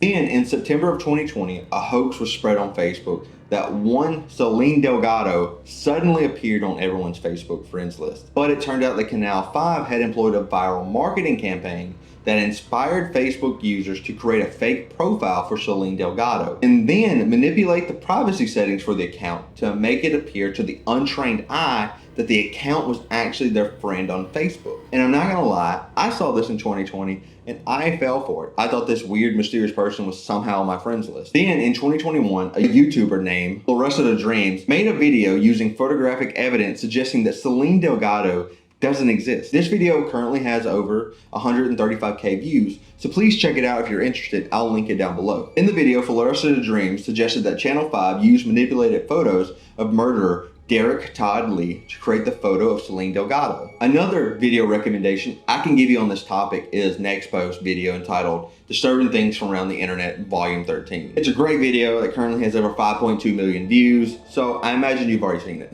If not, I'll link it down below too. Lay Leon. Lay Leon, also known as the Ghost of Malise, is a supposed humanoid figure that is to haunt the woods near the Swiss town of Malise. Lay Leon is described as a tall humanoid figure dressed in a boiler suit and a gas mask. Even to this day, though, we aren't really sure what Lay Leon is. People speculate that he's some sort of cryptid, an urban legend, or just a person who likes to dress up and take walks in the woods. The first sighting of Lay Leon took place in 2003 when someone saw this strange figure walking in the woods. And one day, someone even snapped a photo of Lay Leon, which depicts the strange humanoid figure walking away in a cloak and a gas mask. The photo has not yet been proven, however, to be authentic or just a hoax yet. Le Matin, a newspaper, published the photo from an unnamed photographer, and according to the photographer, quote, "I approached him up to a dozen meters away.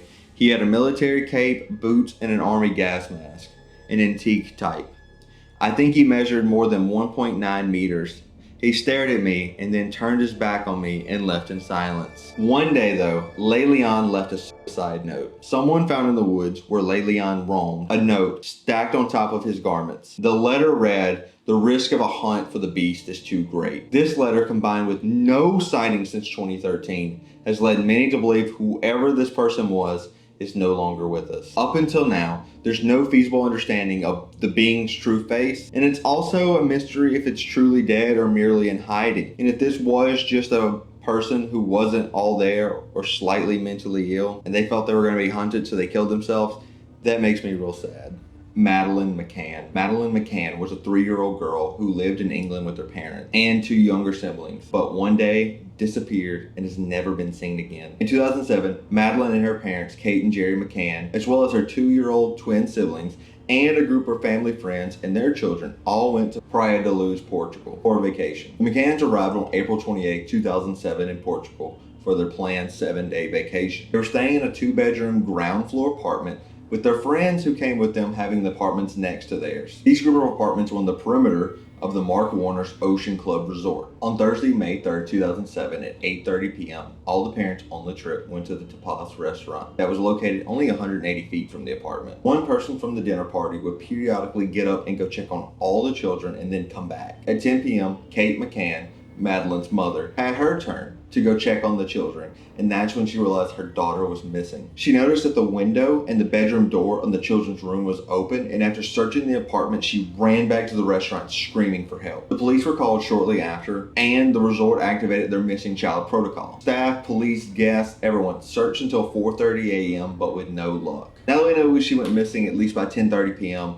let me establish some sort of timeline. At 8:30 p.m., the parents head to the restaurant. The resort had a letter from the parents asking them to book a specific table at the restaurant for the party over the last 4 days. The letter also noted that the group's children would stay in the apartment and be asleep, and hence why they wanted the table so they can walk back and forth quickly. At 9:15 p.m., there was a sighting of unusual activity known as the Tanner sighting. Jane Tanner, one of the party's parents, who are also known as the Tapas 7, saw a man carrying a child. She reportedly saw at 9:15 p.m. a man carrying a child across the road ahead of her, and the child was a small girl who looked similar to Madeleine and had similar clothes on. Tanner described the man as a white man, dark-haired, about 5'7", around 35 years old, and had come from some sort of Mediterranean descent. It's important to note that investigators took this sighting seriously for a while, but Scotland Yard ultimately thought it was a red herring. They believed this man was another man, completely separate from everything, who was collecting his own daughter and just walking across the road with her. In fact, Detective Chief Inspector Andy Redwood said that they were almost certain the Tanner sighting was not related to the abduction at all. The rejection of the Tanner sighting is important because at 10 p.m. there was another sighting of a man carrying a child in the area. The sighting is called the Smith sighting and it was given to the police by Martin and Mary Smith, who were from Ireland and just in the area on vacation at the time. Scotland Yard concluded in 2013 the Smith sighting was the approximate time of Madeleine's disappearance. The Smiths described a man in his mid-30s, about 5'8", slim to figure, normal build, with short brown hair and wearing cream or beige trousers. He was carrying a small blonde pale-skinned girl who appeared to be about 3 or 4 years old, and she was barefoot in light colored pajamas, which is the same clothes Madeleine was wearing at the time. According to the tourists, this man was walking away from the apartments and heading towards the beach. Here are some e-fit images of him that were released in 2013. Now that we have a timeline, who were the suspects? What happened? Well, initially there were 3 suspects. The first being Robert Murrett, a 34-year-old British-Portuguese property consultant. Murrett lived with his mother, whose apartment was only 150 yards away from the apartment Madeleine disappeared from. 3 members of the Tapas 7 had seen him outside the apartment shortly after the abduction, which really isn't that surprising considering he lived so close, all the people searching and the police. Anyway, on May 15, 2007, only a week later, Murrett's house and all of his personal belongings were searched. And in the following year of March of 2008, someone set his car on fire with the word spray painted on the sidewalk next to it that said speak. But finally, on July 1st, 2008, Murrett was no longer considered a suspect due to no evidence linking him to the case. Prior to that, the media had a field day with him, accusing him of everything. So Murrett went on to sue the media for libel for accusing him of being guilty, and in April 2008, he went on to receive £600,000 in out-of-court settlements. The next 2 suspects were the McCanns themselves. On September 7, 2007, after further questioning of Madeleine's parents, detectives also named them as suspects, sparking widespread media speculation that McCanns were complicit in their daughter's disappearance. But on July 21st, 2008, the Portuguese Attorney General shelved the McCann case and lifted their suspect status. The McCanns also went on to sue the media for libel, which they also won and took home a considerable amount of money. But they put this money into a fund to help still search for Madeleine. Anyway, like I said, the Portuguese Attorney General shelved the case in 2008, but in May of 2011, Scotland Yard launched an investigative review called Operation Grange, which ran until March of 2020. In 2022, German officials named 40-year-old rapist Christian Bruckner as a suspect in the case. Bruckner is currently in prison at the time for raping a 72-year-old woman. German investigators placed him in the area at the time of Madeleine's disappearance, and the Portuguese police named him a suspect in 2022. That's the latest updates on the case I can find. This case is so extensive and is one of the most covered missing child cases in history. What's strange about this is there was never a body found, which makes it seem like it was a planned abduction, most likely by entering through the open window. There were a rash of break-ins through the window in the area leading up to the disappearance. Also, there's currently a Netflix documentary called The Disappearance of Madeleine McCann, if you want to know more about this case. But I just hope the family can get answers one day. Gregory Vilma. Gregory Vilma was a 4-year-old French boy that was abducted from his home and murdered. His body was found 2.5 miles from his home in the River Valognes, and his case received a lot of public interest and media cover in France. Today, the murder remains unsolved. For years, the Vilmas had received anonymous and threatening phone calls, which they suspected were related to John Marie's rise at a local car seat manufacturing and after declining to join the union. A window at their house had been broken in the past, as well as the tires on their car had been slashed. Gregory's parents, John Maria and Christine Vilma, and his paternal grandparents, Albert and Monique Vilma, received frequent anonymous letters and phone calls from a guy threatening John Maria between September of 1981 and October of 1984. According to the communications, he possessed detailed knowledge on the extended family of the Vilma family. On October 16, 1984, Gregory was reported missing from his home by Christine, his mother, after she noticed that he was no longer playing in the front yard. At 5:30 p.m., Gregory's uncle, Michael Vilma, informed the family that he had just been told by an anonymous caller that the boy had been taken and thrown into the river. The police recovered his body from the river a few hours later. His feet and his hands were bound, and he had a woolen hat pulled over his face. The murder made news in France and all around the world. On October 17th, the day after the murder, the Vilmas received another anonymous letter saying, quote, "I have taken vengeance." Well, now that we know what happened, who do the police think did it? Well, the first suspect apprehended was Gregory's cousin, Bernard LaRoche, who had been cited as the killer by his sister-in-law. John Marie, Gregory's father, shot and killed LaRoche as he was going to work on March 29th. He was found guilty and sentenced to 5 years in jail for murder. He was released in December of 1987 after serving 2.5 years with credit for time serving, waiting trial, and partial suspension of the sentence. The second suspect was Christine Vilma, Gregory's mother. Handwriting specialists identified Christine as the most likely author of the anonymous letters on March 25th, 1985. Christine was charged with Gregory's murder in July of 1985, and she was pregnant at the time, so she went on an 11-day hunger strike. Christine was released when an appeals court found thin evidence and a lack of cohesive motive. She reportedly fell and miscarried shortly after being questioned by officials, losing one of the twins she was expecting. On February 7, 1993, she was acquitted of all allegations. In 2002, the case was reopened and able for DNA testing on a stamp used to deliver one of the anonymous letters, but the results were inconclusive. Following the Vilma's request, a court reopened the case in December 2008 to allow DNA testing of the letters, the rope found on Gregory's body, and other evidence. This testing was also inconclusive. Further DNA testing on Gregory's clothes and shoes in April 2013 was equally conclusive. Based on fresh evidence, 3 persons were detained in June 14, 2017. Gregory's great aunt and uncle, and the widow of Michael, who died in 2010. The aunt was released, but the great aunt and great uncle exercised their right to silence, which is strange, but not illegal. Muriel Bowl, like the others detained, was arrested and kept for 36 days before being released. As of today, the murder is still unsolved, unfortunately. It's a sad one where an innocent child was needlessly murdered in what appears to be an attempt to hurt the father. Once again, if you're interested to look further into this case, Netflix also made a documentary on this in 2019 called Who Killed Little Gregory? So if you'd like to know more about the case, I'd recommend going there. El Dorado. I know what you're thinking. El Dorado on a mysterious person list? First off, I know.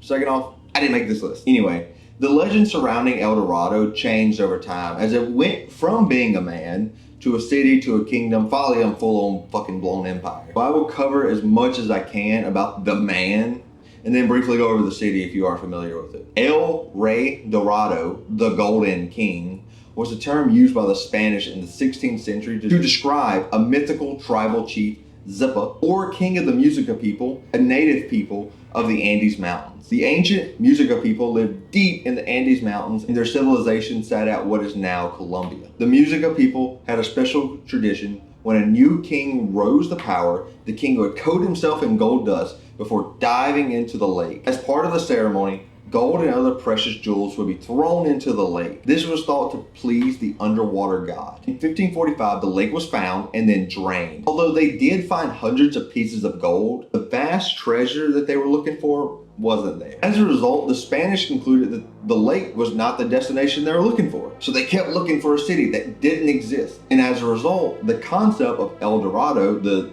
golden city, a city made of gold, evolved from a man to a city to an empire. In the end, El Dorado, the city of untold riches, never existed. El Dorado, the man, did exist. His homeland near the lake was found, but it did not contain the mythical riches that the explorers thought it had. Green Children of Woolpit. The Green Children of Woolpit refer to a pair of siblings who had green skin and mysteriously appeared in England in around 1150. The legend of the Green Children of Woolpit begins during King Stephen's reign, during a turbulent period in English history known as the Anarchy in mid-12th century. Woolpit, or Wolf Pit in Old English, is an ancient settlement in Suffolk named from, as the name suggests, an old pit for trapping wolves. One day, a group of peasants stumbled upon and found two small children with green skin, reportedly speaking gibberish, understand that, and acting frightened. All this near the wolf pit, around 1150. According to the writings we have, the children were found and then afterwards taken to the nearby residence of Sir Richard de Calne, where he offered them food, but they continually refused to eat. This went on for days until the children discovered some green beans in Calne's garden and then ate them straight from the ground. It's believed the children lived with Richard for several years during the time, which he gradually transitioned them to regular food. And as he transitioned them to normal food and got better nutrition for them, the children began to lose their green color. The children also slowly began to learn English, and once fluent, they were asked, "Where did you come from? Why was your skin green?" They said they came from a place called St. Martin, and they were unsure how they got to Woolpit. They said they were feeding their father's flock in the fields when suddenly they started hearing loud bells and chiming. And then while listening, they became entranced. And while entranced, they wandered off, and then that's when they found themselves in Woolpit. They went on to describe their home, and they said that they didn't have a sunrise or sunset. It was in a habitual state of twilight. Shortly after this conversation, Robert took the children to be baptized at the local church. However, the boy soon died afterwards from some unknown illness. The girl, later known as Agnes, worked for Richard for many years before marrying Richard Bear, Archdeacon of Ely. And according to one source, the couple went on to at least have one child. So why were the children green and where did they come from? Well, the most likely explanation of where they came from is that they were descendants of the Flemish immigrants. The Flemish people were persecuted and killed by the king at the time,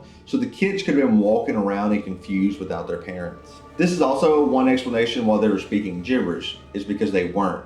They were speaking Flemish and the English didn't understand what they were saying. Also, the green tint to the children's skin could have been explained by malnourishment, or more specifically, green sickness. This theory is supported by the fact that their skin reverted to a normal color once they started getting better nutrition and eating other foods. This is all logically speaking, however. I still think it's more fun to believe that these kids came from Middle Earth, to where everyone's green. Satoshi Nakamoto. Satoshi Nakamoto is supposedly the person behind creating Bitcoin. However, it's assumed that this is actually a pseudonym for an individual or a group of individuals who wrote the Bitcoin white paper, created Bitcoin, and then originally developed and implemented Bitcoin. There's been much speculation about Satoshi Nakamoto's true identity, with a number of people being proposed as the person or the people behind the name. Despite the fact that Nakamoto's name is Japanese and that he stated in 2012 that he was a man living in Japan, most of the speculation has been focused on software and cryptography experts in the United States and Europe. According to Nakamoto, the work on writing Bitcoin began in 2007. Nakamoto continued to work on Bitcoin software with other developers until mid-2010 when making all the changes to the source code himself. He then gave Gavin Andresen control of the source code,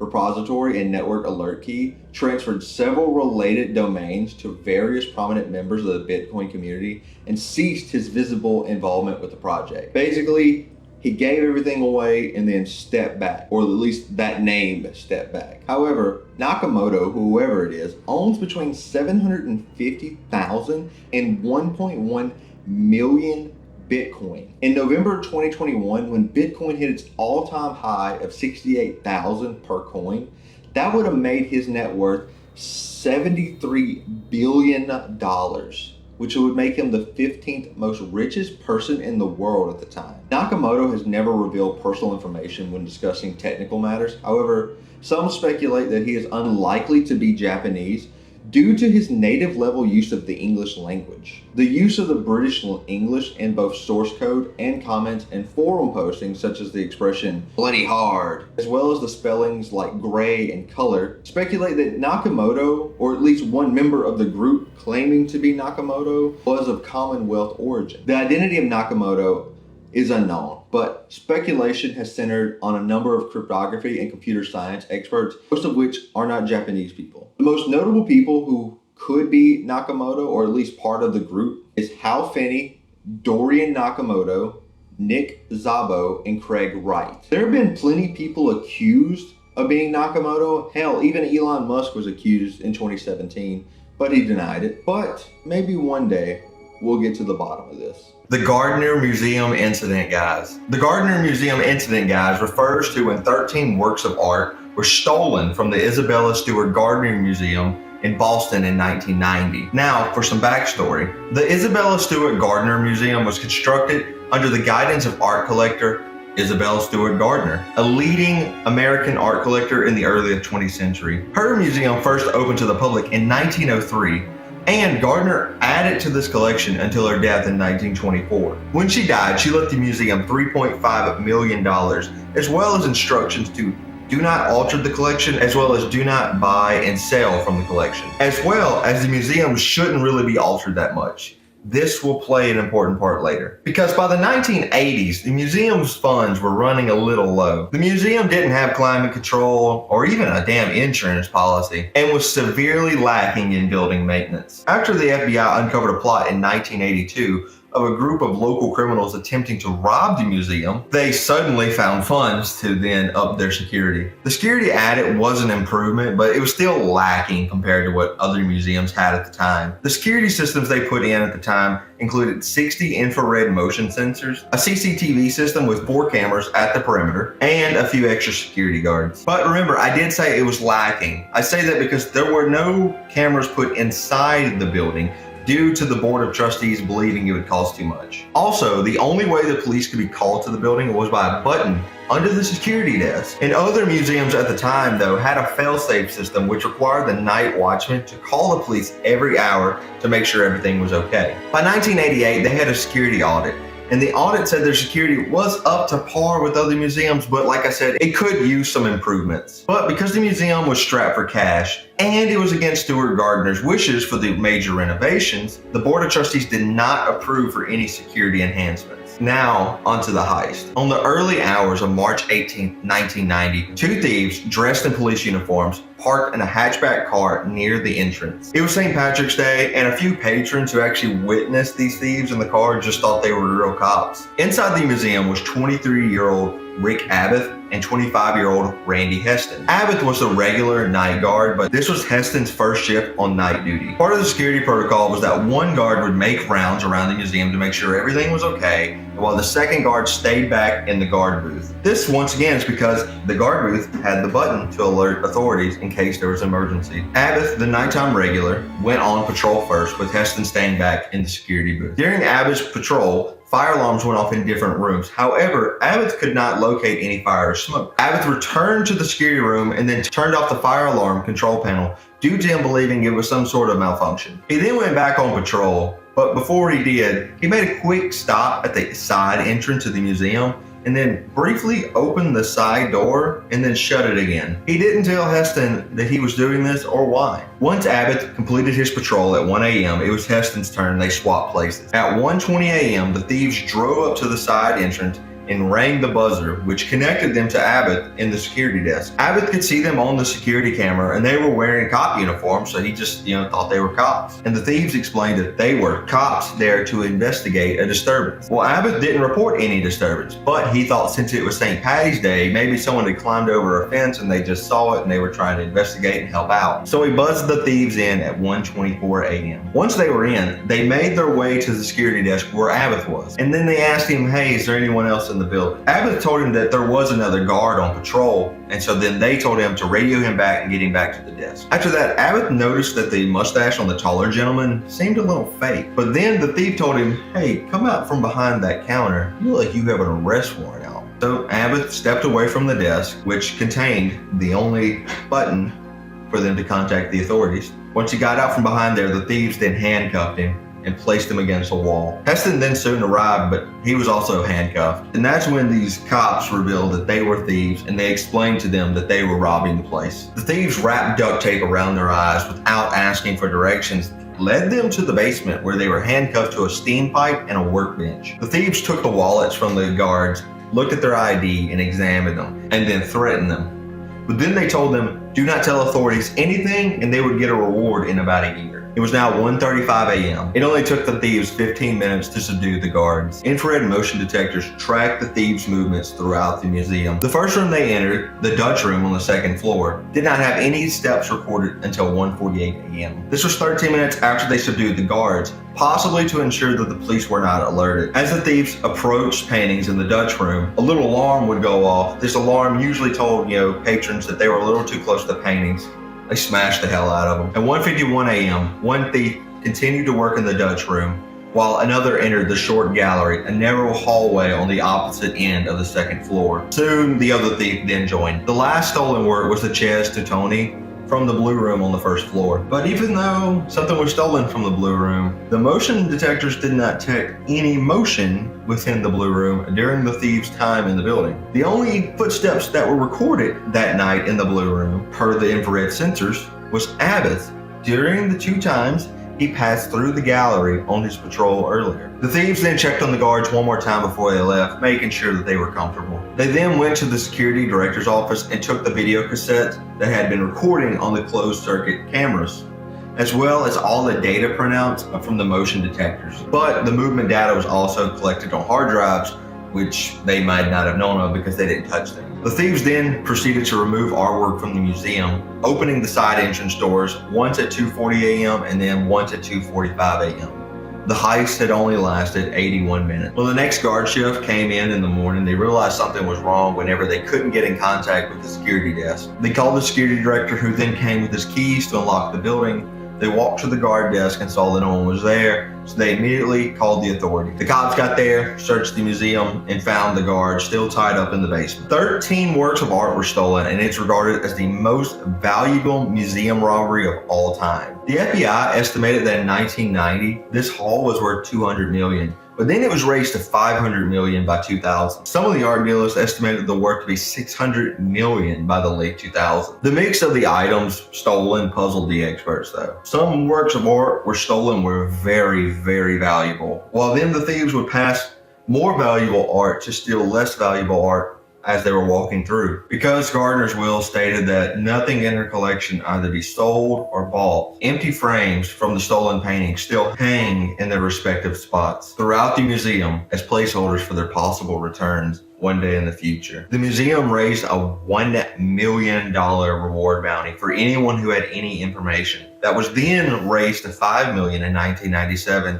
and ultimately $10 million in 2017. The reward is for any information that leads directly to the recovery of either some or all of the items, as long as they're in good condition. Federal prosecutors have also even said, whoever returns this will not be prosecuted. The statute of limitations expired in 1995, so the thieves, as well as anyone involved, would get away scot-free. But now that we know a little bit about the heist, who do the authorities think did it? Well, the FBI got involved immediately due to the possibility that the artworks could have crossed state lines and therefore would become a federal case. The authorities didn't have a lot of strong evidence such as, footprints or hair, but they had their theories. I'll go over the first one. Rick Abbott the night security guard. Because of his suspicious behavior on the night of the theft, he was investigated early on. While on patrol, Abbott, remember I said, opened and closed the side door, which some believe were to signal the thieves that, hey, it's time to go. According to Abbott, he did this on a regular basis though. He said he was doing it to make sure the door was locked. However, one of Abbott's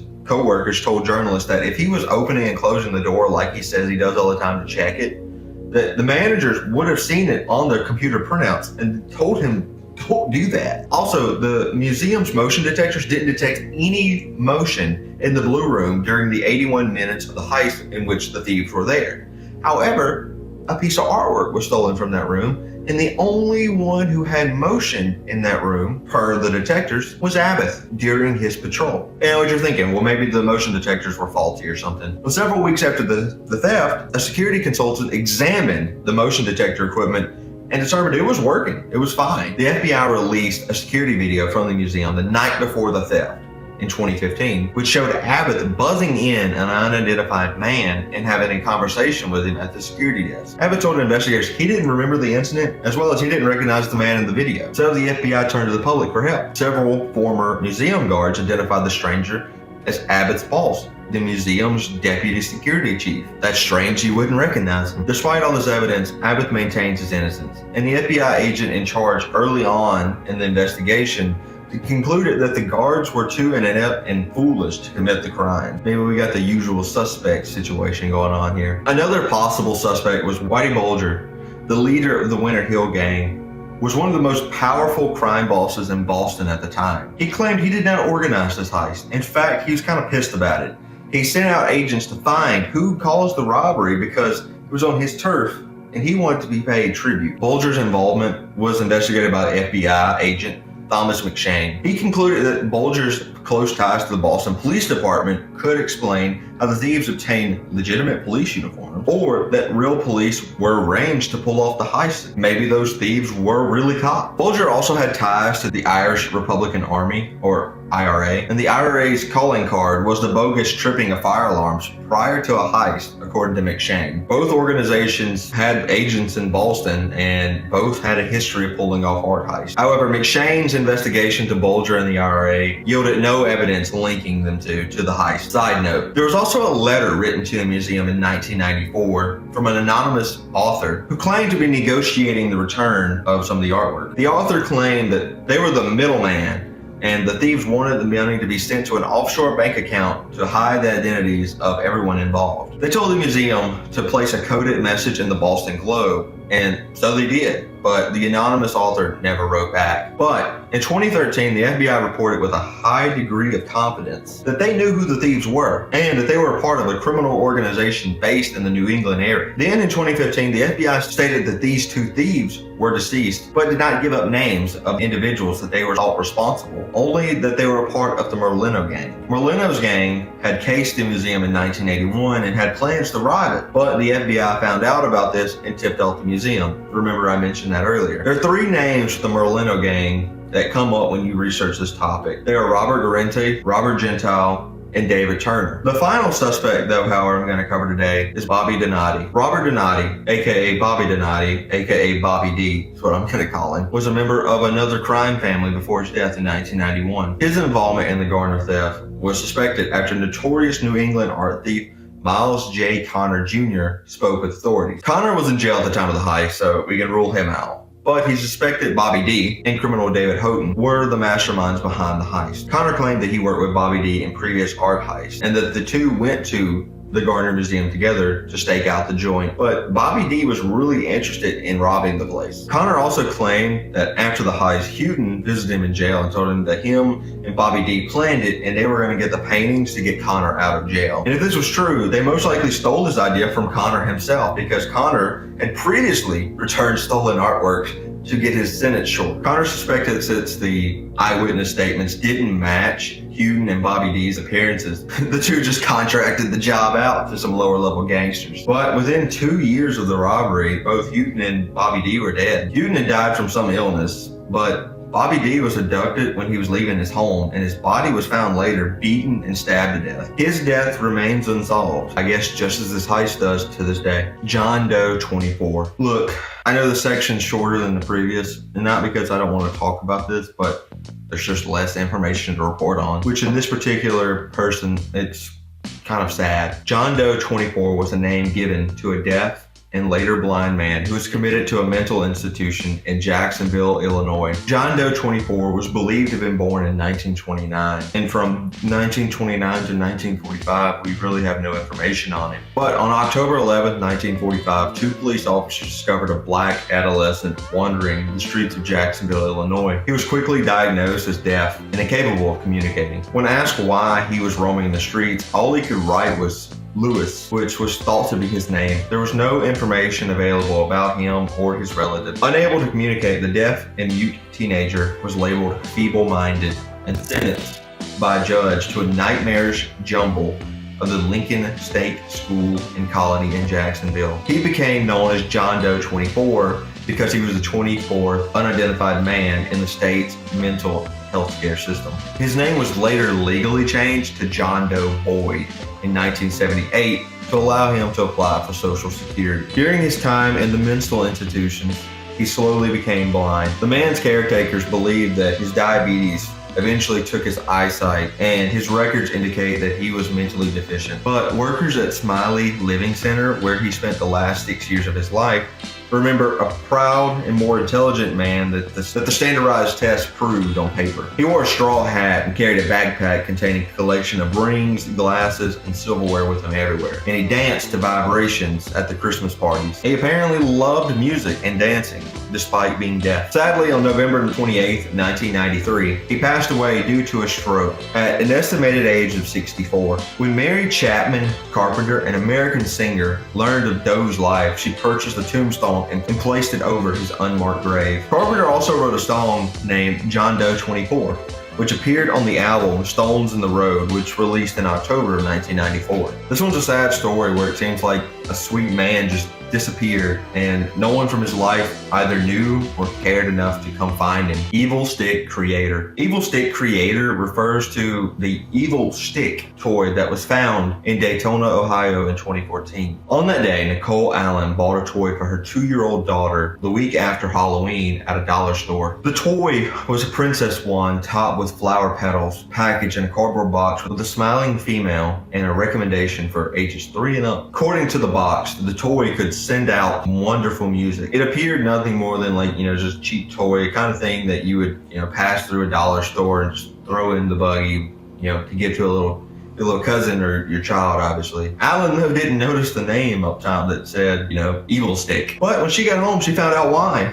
It was called Evil Stick. Pushing the button activated, the toy, which produced this really evil laugh, which sounded even, more scary since it came out of this dollar store speaker. But when you press the button, the toy's little flower up top had an illuminating, piece of foil, and it became transparent, and it revealed this really scary image of a woman mimicking the act of her wrist. The toy would be scary if you weren't expecting it, especially when you consider it was made for children. Alan complained that she even contacted the local news, and the story went viral in 2014. Questions still persist though years later. Who designed it? Was this cheap toy the act of bootlegging or something more sinister? Well, as we all know, dollar stores, they get cheap knockoff toys from China. And at first, that's what this appeared to be. The dollar store owner was named Amar Mustafa, and he recalled being sold the inventory in 2012, but he didn't remember who sold it to him. A freelance journalist named Matt Clark lived in the area, so said, hell, I'm gonna go to the store and try to buy one myself, see what I find. Well, turns out, according to him, after inspecting some of the evil sticks, not all of them had the woman,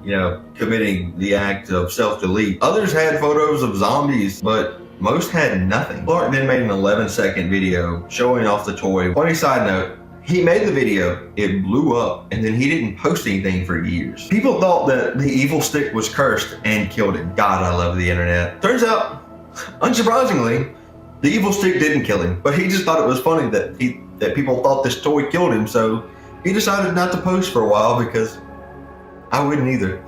There are two main theories on how this product made it to shelves though. The first being that it was intentionally made this way in some factory in China, Clark said he contacted the manufacturer and he talked to a few people, but eventually they didn't get back with him and the trail went cold. The second theory is that, it was product manipulation. Some guy just went in there and just thought it'd be funny to mess with some toys, scare some kids. It was possible that someone planted a gory image in a young child's toy to either be a nuisance or to spin a new urban legend, similar to the poisoned Halloween candy we hear every year. Today, the barcode doesn't trigger any company of origin if you try to look it up that way. It seems like the evil stick just swooped in, terrorized a small group of children, and disappeared without a trace. What a legend. Gil Perez. Gil Perez refers to a soldier in 1593 of the Spanish Empire who reportedly teleported thousands of miles. According to folklore, in October 1593, a soldier from the Spanish Empire named Gil Perez, in the 1908 version, was mysteriously transported from Manila in the Philippines to Mexico City's Plaza Mayor. Sorry if I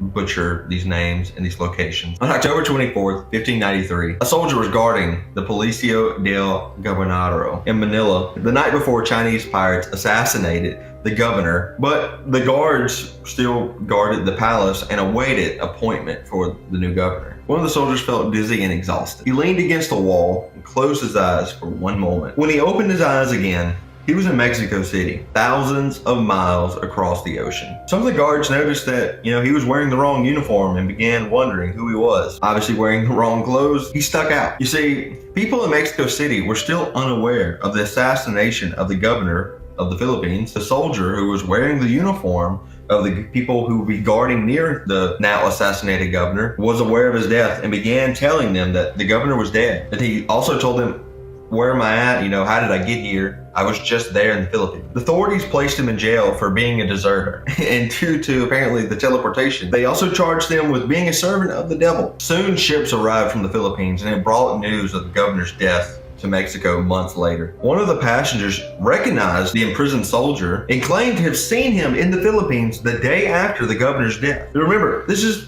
1593. There's not planes where you can just travel thousands of miles across the ocean like that. This takes weeks, months. Since he had someone vouching for him, the authorities eventually let him out of jail and allowed him to return home. All this sounds crazy. Is there any historical documentation of it? Kinda. In December 1908, in the issue of the Harper's Magazine, Thomas Jambier, an American folklorist living in Mexico, recounted the story as Legend of the Living Spectra, naming the soldier Gil Perez. The story was a part of a collection called The Legends of the City of Mexico, which was published in 1910. But the story of Gil Perez was also called The Governor Manico and the Soldier, from Washington Irving's story in 1832. And their story and the story about Gil are very similar. Jambier in 1908, who named this soldier Gil, based his on a Spanish version by a Mexican folklorist named Luis Gonzalez Obregon, who published his work in 1900. Obregon traces his story back to a 1698 account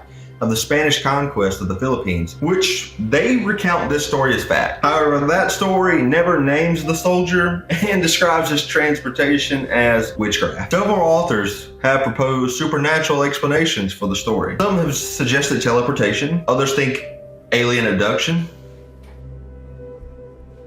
But what do you think? Is there something supernatural to this case, or is it just a tall tale? Comment down below what you think. The Mad Gasser Mattoon. The Mad Gasser Mattoon was a name given to a person or a group of people suspected of carrying out a series of apparent gas attacks in Mattoon, Illinois in the mid-1940s. On August 31st, 1944, the first of the Gasser incidents occurred at a house on Grant Avenue in Mattoon. That night, a strange odor woke up the resident, Urban Rafe, in the early hours of the morning. He was nauseated and was weak, and he just started vomiting. Rafe's wife then woke up, and maybe she thought, well, maybe it's the kitchen pilot light.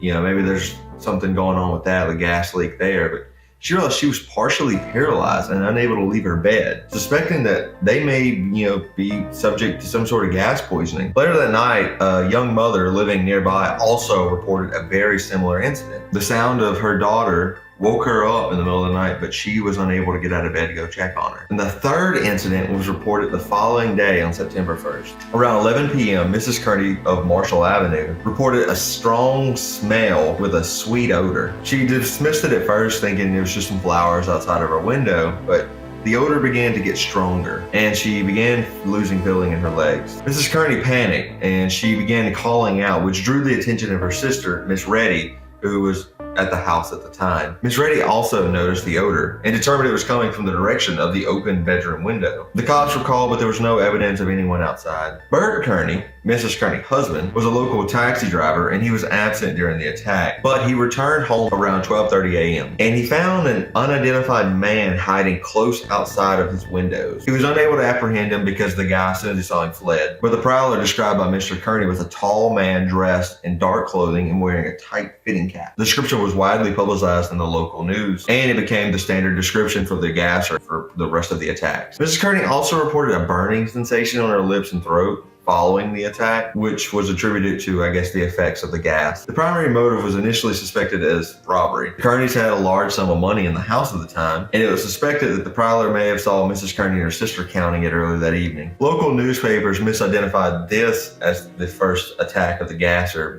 even though looking back on it, there were those other 3 incidents I described prior. There were half a dozen similar attacks following the days after Mrs. Kearney's attack, though none of the victims could provide any description of the alleged prowler, and no clues were left behind at the scenes. The first physical evidence was found on September 5th when Carl and Beulah Cords of North 21st Street returned home around 10 p.m. They noticed a white cloth slightly larger than a man's handkerchief sitting on their porch next to the screen door. Beulah Cords picked it up and smelled the cloth and became violently ill as soon as she inhaled. She described the sensation as like an electric shock. Her face swelled quickly and she felt a burning sensation in her mouth and throat, and then she vomited. She, like the other victims, reported feeling weak and having partial paralysis in her legs. Beulah Cords later speculated that the cloth was left on the porch to frighten the family dog, who usually slept there, so the prowler could enter the house unnoticed. The same night, a second incident was reported on North 13th Street at Mrs. Leonard Burrell's home. She claimed to witness a stranger break in through her bedroom window and attempt to gas her. Concerns grew quickly, and the FBI got involved. Local police issued a statement urging residents to avoid lingering in residential areas and warning of groups who formed a search for the gasser. They should be disbanded for safety reasons. The chief of police, C.E. Cole, also warned of concerned citizens to use caution when carrying or discharging firearms. They tried to go Halloween 2021 on his ass. During this time, there was allegedly more physical evidence found during the attacks. From footprints to alleged tearing in the screens from the gasser trying to get in, the reports of this evidence was up. By September 12th, local police received so many false alarms, mostly from citizens who thought they smelled gas or saw a prowler, that they reduced the priority given to the gas reports and declared that the entire incident was likely the result of explainable occurrences that were just made worse by the public fears of the newspapers as a sign of anxiety, since it was mostly women and most of the men were away for the war effort. After the police announcement, the gas reports declined, and the only incident that's worth mentioning is the incident of Bertha Birch, who claimed to saw the gasser was a woman dressed as a man. There are 4 main explanations for the Mattoon mad gasser: mass hysteria, industrial pollution, actual assailant, or the paranormal. We'll go over the first one first. Mass hysteria. Almost 2 weeks after the Mattoon gas attacks, the local commissioner of public health, Thomas V. Wright, declared that there undoubtedly have been some gas attacks, but the vast majority of these incidents were hysteria. Residents were being alarmed, and anytime they saw a shadow out of place or any kind of funny odor, they just immediately assumed they were being gassed. And on September 12th, local police chief C.E. Cole expanded on that hypothesis, declaring that there had most likely been no gas attacks at all, and that the reported incidents had been triggered by chemicals carried from the wind from nearby local industrial facilities, and then just became heightened by the public panic. Wright and Cole's diagnosis gained credence in 1945 when Donald M. Johnson published Phantom and Thesis of Mattoon, a field study of mass hysteria, in the Journal of Abnormal and Social Psychology, which documented the Mattoon incident as a case study for mass hysteria. The majority of the physical symptoms observed during the Mattoon gassings were choking, mucous membrane swelling, weakness, temporary paralysis. They've all been linked to mass hysteria. And some experts believe that the headline that the original article for the local newspaper published, Mrs. Kearney and her daughter, first victims, fueled mass hysteria by implying that there would be more victims. Enough of that. Second theory was the toxic waste. Like I said, on September 12th, the chief of police mentioned something about pollutants from a local industrial facility nearby. They got just caught up in the wind. Well, some of the pollutants that they thought could have done it was carbon tetrachloride or trichloroethylene. Both have a sweet odor and cause symptoms very similar to all from the incidents reported. In response to these accusations, Atlas Imperial, the primary company involved in this matter, issued a statement that the company only had 5 gallons of these chemicals I mentioned, and they were used for firefighting. They were very well regulated. They also said that if any of their chemicals had gotten out and it was that bad that the wind could push it to the nearby town, it obviously would have affected their workers, and this was not happening at their plant. And the Atlas plant had been certified by the State Department of Health at the time of the gassing. So in my opinion, I don't think this was the cause. The next theory is that there was an actual gasser. After analyzing some of the events, some researchers concluded that at least some of the gasser incidents were a work of an actual attacker who carried out a series of gassings that were reported by witnesses. No one really knows who could have been behind it, but one theory from Scott Maruna, who wrote The Mad Gasser Mattoon, Dispelling the Hysteria, says that it could have been Farley Llewellyn. According to Maruna, Farley drank excessively, but kept a secret laboratory and experimented with various chemicals. In fact, an explosion from his lab once shook the whole neighborhood. Dude sounds like an early version of Greenball Rick. Maruna states that, quote, Farley, the obvious chemical genius responsible for the gas creations, was the true gasser. Farley tinkered and toyed with various organic solvents in an attempt to create a suitable weapon, fueled by the mental instability of years of pent-up rage against a town that would not accept him. End quote. Marana even goes as far to identify Farley's chemical as tetrachloroethane, a chemical that has all the properties necessary for all the symptoms of the gas. In my opinion, solid theory. Not for the last, but the best, the paranormal. Some authors have blamed the gassings on something that's not quite human. Possibility of some sort of extraterrestrial origin, some extraterrestrial being responsible for being the gasser. Clearly, it's the strongest theory on the list. Joking aside, in my opinion, I believe mass hysteria is probably the most likely explanation for this.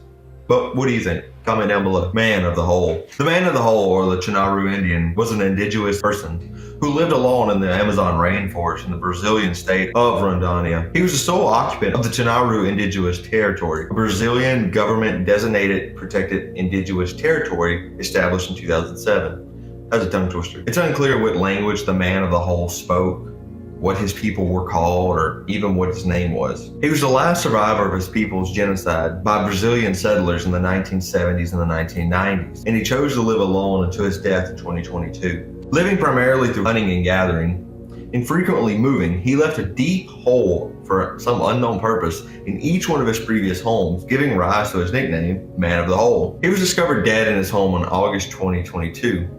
After surviving another attack by armed ranchers in 2009. The Man of the Hole was not a voluntary recluse. He was forced to live alone after his people were destroyed in Brazil's ongoing indigenous genocide. The majority of his people were thought to be massacred by the settlers in the 1970s. And apart from the Man of the Hole, the remaining survivors were then killed and attacked by illegal miners in 1995. The remains of the village were then bulldozed in 1996, but were later discovered by the Fundação Nacional de Índio, or FUNAI, Brazil's government agency for indigenous interests. FUNAI first became aware of the isolated existence of the Man of the Hole in 1996. They noticed that he moved his home on a regular basis, extracting straw huts for shelter. FUNAI identified more than 50 huts that he'd built over the years. And like I said, his nickname was derived from a deep hole they found in each one of his abandoned homes. Originally, they thought the holes were used to trap animals, but some observers began to believe that it may have some sort of spiritual significance. The holes were narrow and about 5 feet 11 inches deep. According to Brazil's constitution,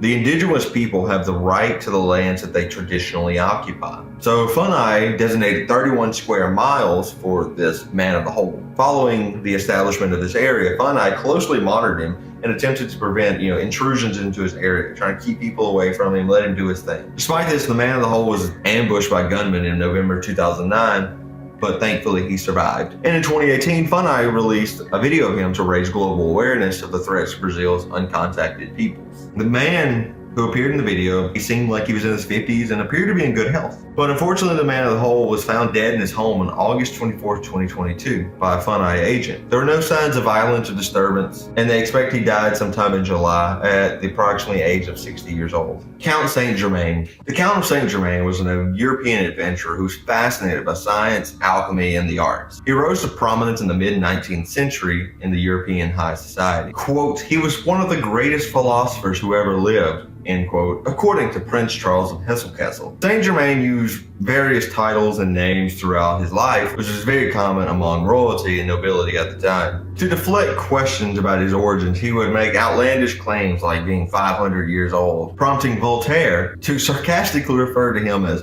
the Wonder Man, and that he is a wonder man who does not die and knows everything. His real name is unknown, his birth is unknown, his family history is unknown. But he claimed at the end of his life that he was the son of Prince Francis of Transylvania. His name was occasionally been confused with Claude Louis, Comte Saint Germain, a well-known French general. The Count claimed to be the son of Francis II Rákóczi, the Prince of Transylvania, which may or may not be true. However, it would explain his wealth and his excellent education. Prince Francis' will mentions his eldest son, Leopold George, who was thought to have died at the age of 4. It's speculated that his identity was protected as a safeguard against the persecution of some rival ruling families. Saint Germain arrived in Schleswig in 1779, where he met Prince Charles of Hesse-Kassel, who was also interested in mysticism and a member of several secret societies. The Count then displayed some gems to the prince and convinced him that he had a new method of coloring cloth. Prince was impressed with Count Saint Germain, so he bought him a factory, gave him all the materials and tooling that he could ask for, where they collaborated on creations of gemstones and jewelry and other items that he made. In a later letter, the prince recalls that he was the only person who the Count truly trusted and could tell his real story to. And that's when he informed the prince that he was the son of the Transylvanian prince. The Count then died a few years later in his factory on February 27, 1784, while the prince was away. If you want a deeper dive into Count Saint Germain's life and theories, I'll link the Y-Files video down below. I think they did a 2-part video series on him, where they dove in deep and went to the conspiracies. Very good video, highly recommend it. Love the channel. Green Boots. Green Boots is the name given to an unidentified body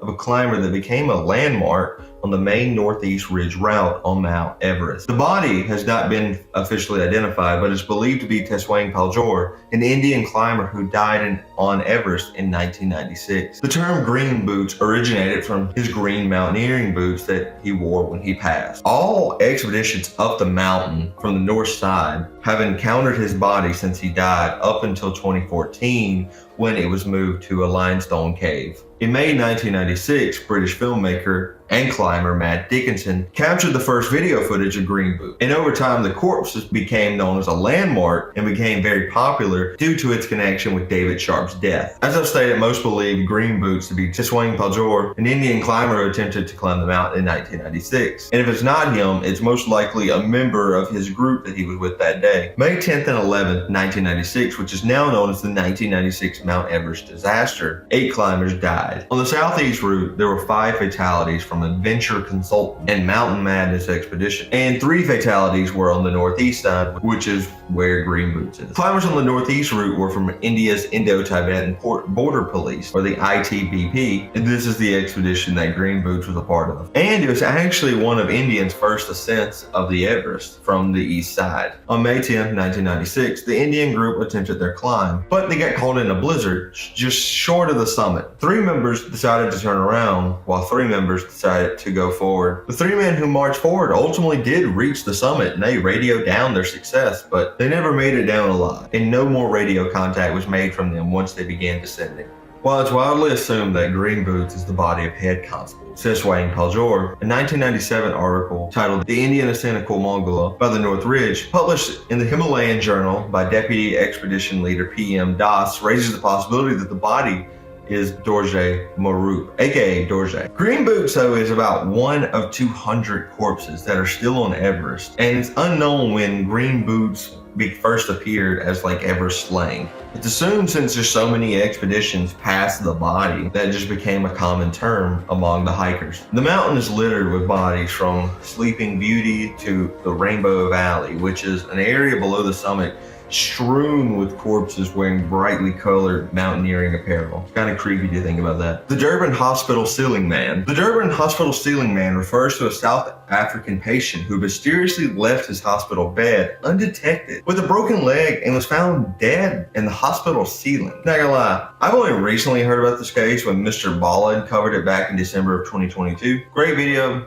Check it out when you're done with mine. Anyway, Sandil Simbaya arrived at Durban's Mahatma Gandhi Memorial Hospital on May 10th with a broken femur. You know, the femur is the upper part of your leg, and when that's broken, you're not walking. Keep that in mind. But just as Sandil is about to be transferred to a nearby hospital, he vanished. But this hospital had great security, and they haven't noticed a patient hobbling around, so they called the police. But they too couldn't find Sandil. 6 days later, on May 18th, the hospital began to smell horrible. It smelled like death. They tracked it down to a small janitor's closet. That's where the staff noticed this dark black liquid just dripping from the ceiling tile. So they climbed up there to see what was the source of this smell, what was the source of this liquid. Well, it was Sandil's body. He was decomposing, and he'd somehow made it into the ceiling with a broken femur. Undetected, might I add, and then died there. But you know, the craziest thing though, 2 years prior to this incident, also in South Africa, but at a different hospital, something extremely similar happened. In 2017, Tatiki Grotsky was found dead in the Stellenbosch hospital. Just like Sandil, Tatiki was in no condition to walk.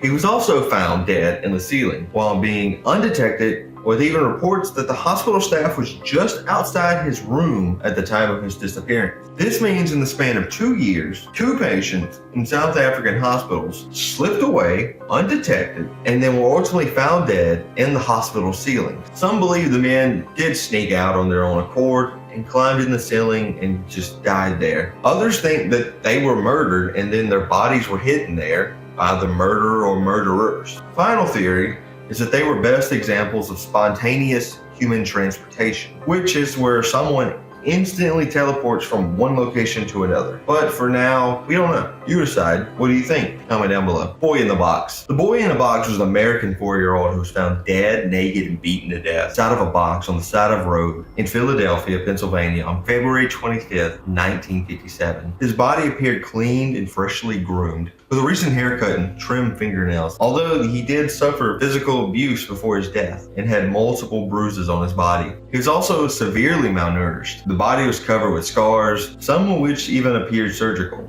Authorities believe his cause of death was homicide by blunt force trauma. Despite the publicity and interest throughout the years, the boy's identity remained unknown for over half a century. The police originally took his fingerprints in 1957 and was hoping someone would come forward and claim the body or give information or do anything, but no one ever did. And in 1998, the body was exhumed to extract DNA. And even in 2016, the National Center for Missing and Exploited Children released a facial reconstruction, all in efforts to identify this poor child. Theories about who this child was range from being involved with a local foster home down the road where he was murdered to hide a child born out of wedlock, all the way to theories about him being bought by a couple just for the purpose of being murdered. There was even a theory about the boy in the box was actually raised to be a girl prior to his death, but all these leads had turned up nothing after investigating. But I can say, as November 30th, 2022, the boy in the box may not need to be on this iceberg anymore. After 65 years of investigating, police had a name thanks to DNA. The boy in the box was Joseph Augustus Zarelli. The Philadelphia Police Department announced that they had identified the child through the use of genetic testing and investigative genetic genealogy. Sources stated that the child was from a prominent family in the Delaware County area in Pennsylvania. And on December 8th, 2022, the child was publicly identified as 4-year-old Joseph Augustus Zarelli, born on January 13th, 1953. And on January 19, 2023, the names of Zarelli's parents were reported. Investigators were finally able to identify him after a cousin uploaded DNA to a public database. Investigators subsequently encouraged the person's mother, first cousin of Zarelli, to submit a genetic profile, which she did, allowing investigators to identify his parents. Then that's how they got a court order to get a birth certificate and got the names of the child and the parents. But on December 2022, a press conference by the Philadelphia Police Department said that Joseph's death is still an active homicide and that they still needed public's help to identify what happened and why. Law enforcement reported that both of his parents were now deceased, but the child still has some living half-siblings. Monsieur Shoshani. Monsieur Shoshani is an anonymous, mysterious Jewish teacher with students in the land of Israel, South America, post-World War II Europe, and elsewhere. Not much is known about Shoshani, including his real name, a secret he kept very close. His origins are completely unknown, and his gravestone reads, "The wise Rabbi Shoshani, blessed memory, his birth and life are sealed in enigma." The name Shoshani refers to the person of Shushan, and is most likely an allegorical reference or possibly a pun. Elia Wiesel, a prominent American author, political analyst, and Holocaust survivor, hypothesizes that Shoshani's real name was Mordechai Rosenbaum, while Hebrew University professor Shalom Rosenberg asserts that Shoshani's actual name was Hillel Perlman. An article published by Yael Levine in 2015, based on genealogical research, brought documentation supporting the view that Shoshani was none other than Perlman, a native of Poland. Although there's no body of work by Shoshani himself, his influence on his pupil leaves a very strong intellectual legacy. Shoshani had the appearance of a vagabond, or a bum, but was said to be a master of vast areas of human knowledge, including science, mathematics, philosophy. The majority of Shoshani's biological details are unknown from the works and interviews of his various students, as well as anecdotes of the people he met during his lifetime. Shoshani first appeared in Paris after World War II, where he began teaching from 1947 to 1952. He went missing for a while after that and evidently spent some time in the newly formed state of Israel, and then briefly returned to Paris and then left for South America, where he died. Very hard to find information on him. Basically, to sum it up, he looked like a bum on the outside, but he was this very prominent, very smart Jewish teacher. So like, while you look at him, you're like, this guy's just a bum, what does he know? And he would just spew all these deep thoughts. The Poe Toaster. Poe Toaster is a media nickname given to an unidentified person, or possibly more than one person in succession, who has paid annual tribute to the American author Edgar Allan Poe by visiting his original grave in Baltimore, Maryland, in the early hours of January 19th, which is Poe's birthday. And this went on for decades. The shadowy figure, dressed in black with a wide brim hat and white scarf,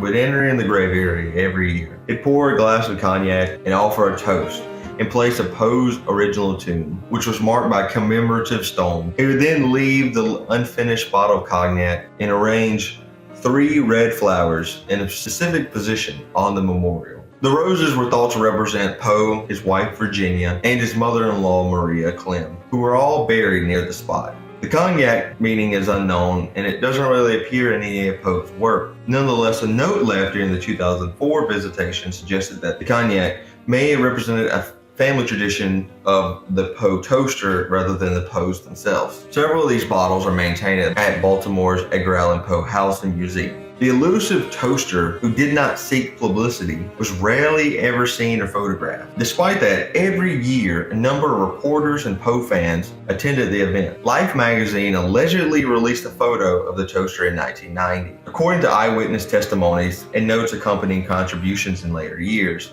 the original toaster made annual visitation from somewhere in the 1930s, though no report appeared until the 1950s, until his death in 1998, after which the practice was handed to a son. How do we know he died and passed it to a son if we don't know who he is? Well, the toaster left a message with the roses and the bottles on many occasions. Several of the notes were straightforward with comments such as, "Edgar, I haven't forgotten you. The torch shall be handed," said a cryptic statement in 1993. But in 1999, one of the messages said the original toaster had died the previous year, and the practice had been passed on to a son. And eyewitnesses afterwards noticed that the post-1998 toaster appeared to be a younger person. But some controversial letters were expressed in some of the notes left by the 1998 toaster, and there was an unsuccessful attempt to capture and identify the man in 2006. One of the notes left in 2004 was critical of France's objection to the Iraq War, saying, quote, The sacred memory of Poe in his final resting place is no place for French cognac. With great reluctance for respect for family tradition, the cognac is placed. The memory of Poe shall live evermore. Former Poe House and Museum curator Jeff Jerome has speculated that the 2001-2004 notes may have indicated the son or sons' unwillingness to take the tradition as seriously as the father had. The final note left between 2005 and 2008 was so upsetting that Jerome said he had chosen to lie and just said there were no notes left that year. He refuses to share the contents of these notes, other than that it was foreshadowing that the end of the tradition was near. And then the toaster did not appear in 2010, 2011, and 2012, which kind of signaled the end of this 75-year-old tradition. However, fortunately in 2016, the Maryland Historical Society selected a new toaster to revive the tradition. Grave robbing for morons guy. Grave robbing for morons guy refers to a possible self-taught grave robber who recorded instructions on how to commit grave robbery. The video itself is even called Grave Robbery for Morons, and it was first found on a DVD called Ensuring Your Place in Hell, and the full video is around 27 minutes long and can be found easily online. It appears that it was recorded on some sort of film in either the 80s or the 90s. And the star of the video refers to himself as Anthony and keeps referring to his cameraman buddy as Gino. Anthony appears to be some Hispanic male in his 20s, and both people in the film have a New York accent. In the video, which I'll play clips of because I think it's best seen than described, I feel like you'll understand a little bit more. Anthony can be seen holding a skull and explaining what is needed to commit grave robbery. He goes into details such as how many people will you need? What tools will you need? How to clean the remains? How to sell the remains? What will you get for different parts? And as he explains the cleaning method, he even goes into details such as putting bleach on the bones will make them become brittle and weak. This is factual. That plus the detail on the skull he's holding makes me feel that this video is authentic. The skull seems to still have some tissue and hair present, and the way that some of the bones are fused makes it seem very authentic. In my opinion, this seems like an amateur grave robber who is explaining how he robs graves and is trying to explain his process in case others want to take up this horrible action. Interesting enough though, to this day, we don't know who Anthony is or even who made or shared this video, and maybe we never will. Shanti Devi. Shanti Devi is known for being a possible case of reincarnation. Shanti was born on December 11, 1926 in Delhi, India. In the 1930s, while she was a little girl, she began claiming that she remembered details of her past life. She said that her real home was in Mathura, which was about 90 miles from where she lived, and she had a husband there too. At the age of 6, she was tired of her parents not believing her. So she decided she was going to run away in hopes of making it to Mathura. But it's not stated that she was successful in her runaway, so she continued her life in Delhi. But back at school, she would constantly state that she was married and had died 10 days after giving birth to a child. According to Shanti, her previous name was Lugdi Devi, and she died after bearing a son in October of 1925. Her teachers were interested, and so one of her teachers and her headmaster interviewed her. She used words from the Mathura dialect and even gave the name of her former husband, Keter Nath. The headmaster decided to locate this Keter, and he explained everything. However, Keter did say that he did lose his wife 9 years prior after his wife gave birth to their son. Keter then traveled to Delhi, but in order to see if she was telling the truth, he pretended to be his brother, try to trick her, catch her off guard. But when Keter arrived, Shanti immediately recognized him and saw right through his little trick. She then gave up several details about Keter's life that she shouldn't have known about, and he was convinced that this was the reincarnation of his dead wife. The case was then brought up to Gandhi. Yes, that Gandhi.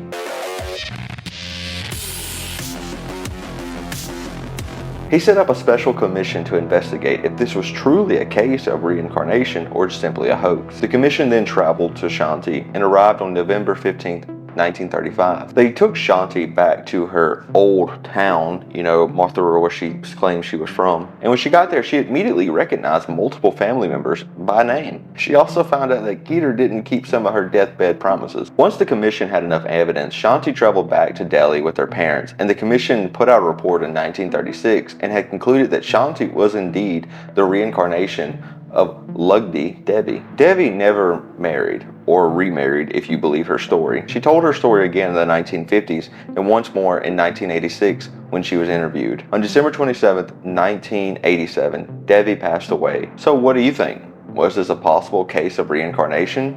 A coincidence? It is strange that a young girl knew so much about a family she never met over 90 miles away, but I guess we'll never know.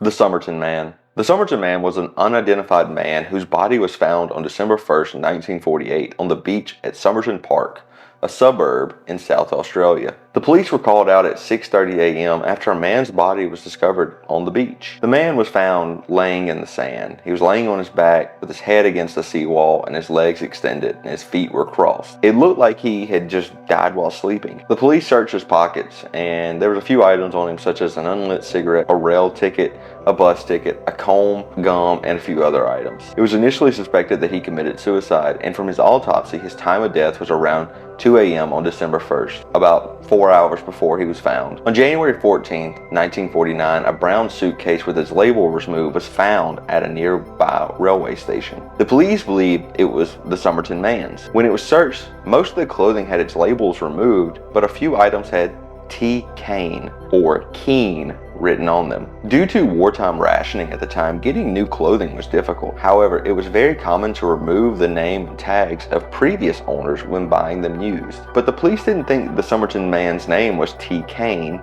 but they still conducted a search based on that name. No English-speaking country was missing anyone by that name. The authorities opened an inquest, and after investigating, it seems like he was poisoned. They also noticed that there was a small rolled up piece of paper with the words "To Mom Shud" printed on it. It was found in a small pocket sewn into the pan. Public library officials translated the message as "ended" or "finished."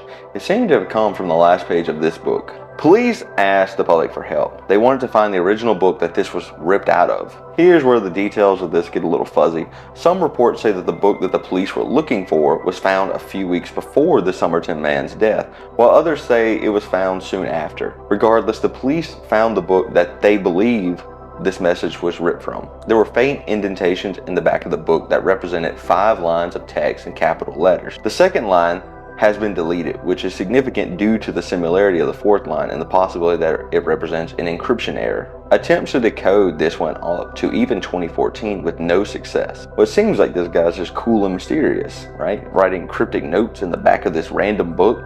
So who the hell was he? Well, throughout many years, many people had many theories.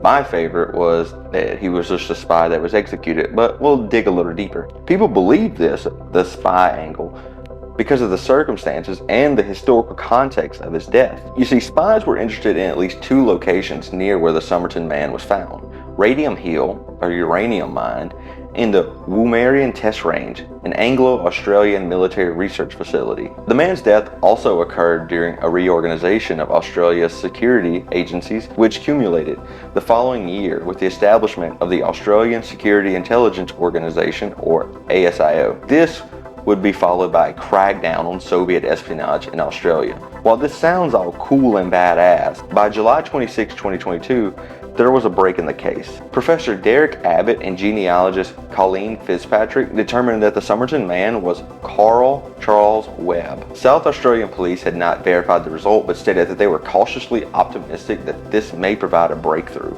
So who the hell was this Carl Webb? To sum it up, he was an electrical engineer born on November 16, 1905 in Melbourne. He was married to Dorothy Webb, and according to her, he was violent and moody. He reportedly tried to kill himself in March 1946 by ODing on ether. Dorothy nursed him back to health, which made him angrier. By September of that year, Dorothy fled. Carl moved out and went off the radar. It seems like right before Webb's first suicide attempt, he lost many family members due to different causes. Carl, according to Derek Abbott and Colleen Fitzpatrick, it appears that Carl had serious mental health issues and had spiraled after losing 4 close family members in quick succession. According to his history and autopsy findings, he committed suicide by poisoning himself. Well, now I know you're wondering, but what about all the coded messages? What was all that about? Well, Abbott's research indicates that Webb enjoyed betting on horses. Thus, the coded messages could just be horse names. Seems like a decent answer to me, but what do you think? Is this one solved, or does the rabbit hole go a little deeper? Comment down below.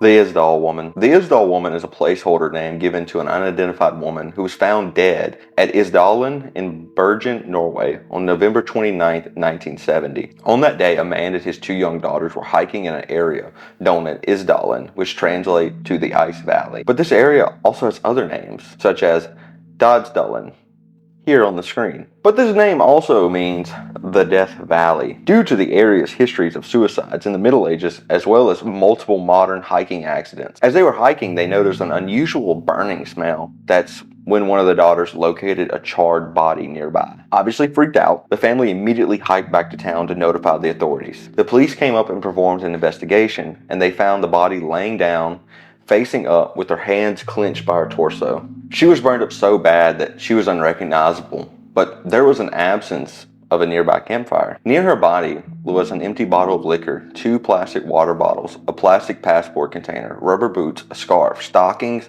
an umbrella, a purse, a matchbox, and some jewelry, and 12 sleeping pills. Around the body were traces of burned paper, and beneath it was a fur hat, which was later found to have traces of petrol gas. All identifying marks and labels on these items had been removed or rubbed off. An autopsy was then performed, and it concluded that the woman had died from a combination of poisoning from consuming sleeping pills as well as poisoning by carbon monoxide. Soot was found in her lungs, indicating that she was alive as she was burned, and they found evidence that she consumed about 50 to 70 sleeping pills.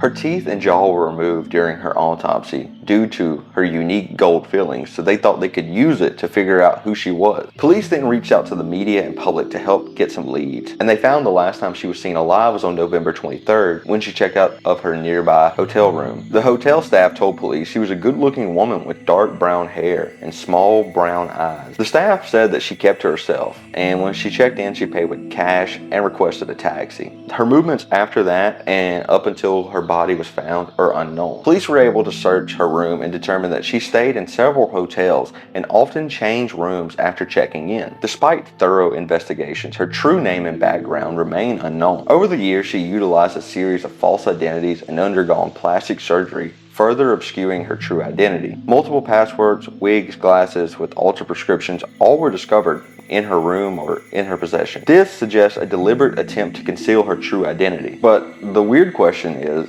who was this woman? Why did she go to such lengths to hide her identity? Who killed her? Why did she kill herself? Like, what happened? Well, the Isdal woman case has generated multiple theories and speculations over the years. Some propose that she was a spy embroiled in espionage, citing her multiple passports and all the effort to conceal her identity. Others suggest that she just may have been involved in illegal activities such as organized crime. This is also could be the reason why she had all these fake passports and her ability to move across international borders undetected. Some theories suggest connections to intelligence agencies and secret operations, while others propose personal vendettas or a love affair gone wrong. The allure of the Isdal woman case has endured over the decades, captivating amateur sleuths, researchers, true crime enthusiasts alike. Numerous attempts have been made to solve the mystery, including reopening the case in the most recent years. In 2016, the Isdal woman's teeth were re-examined using modern forensic technique, yielding a facial reconstruction that was released to the public. However, despite advancements in forensic evidence and the proliferation of information, the identity of the Isdal woman remains unsolved. I love this case. It's got,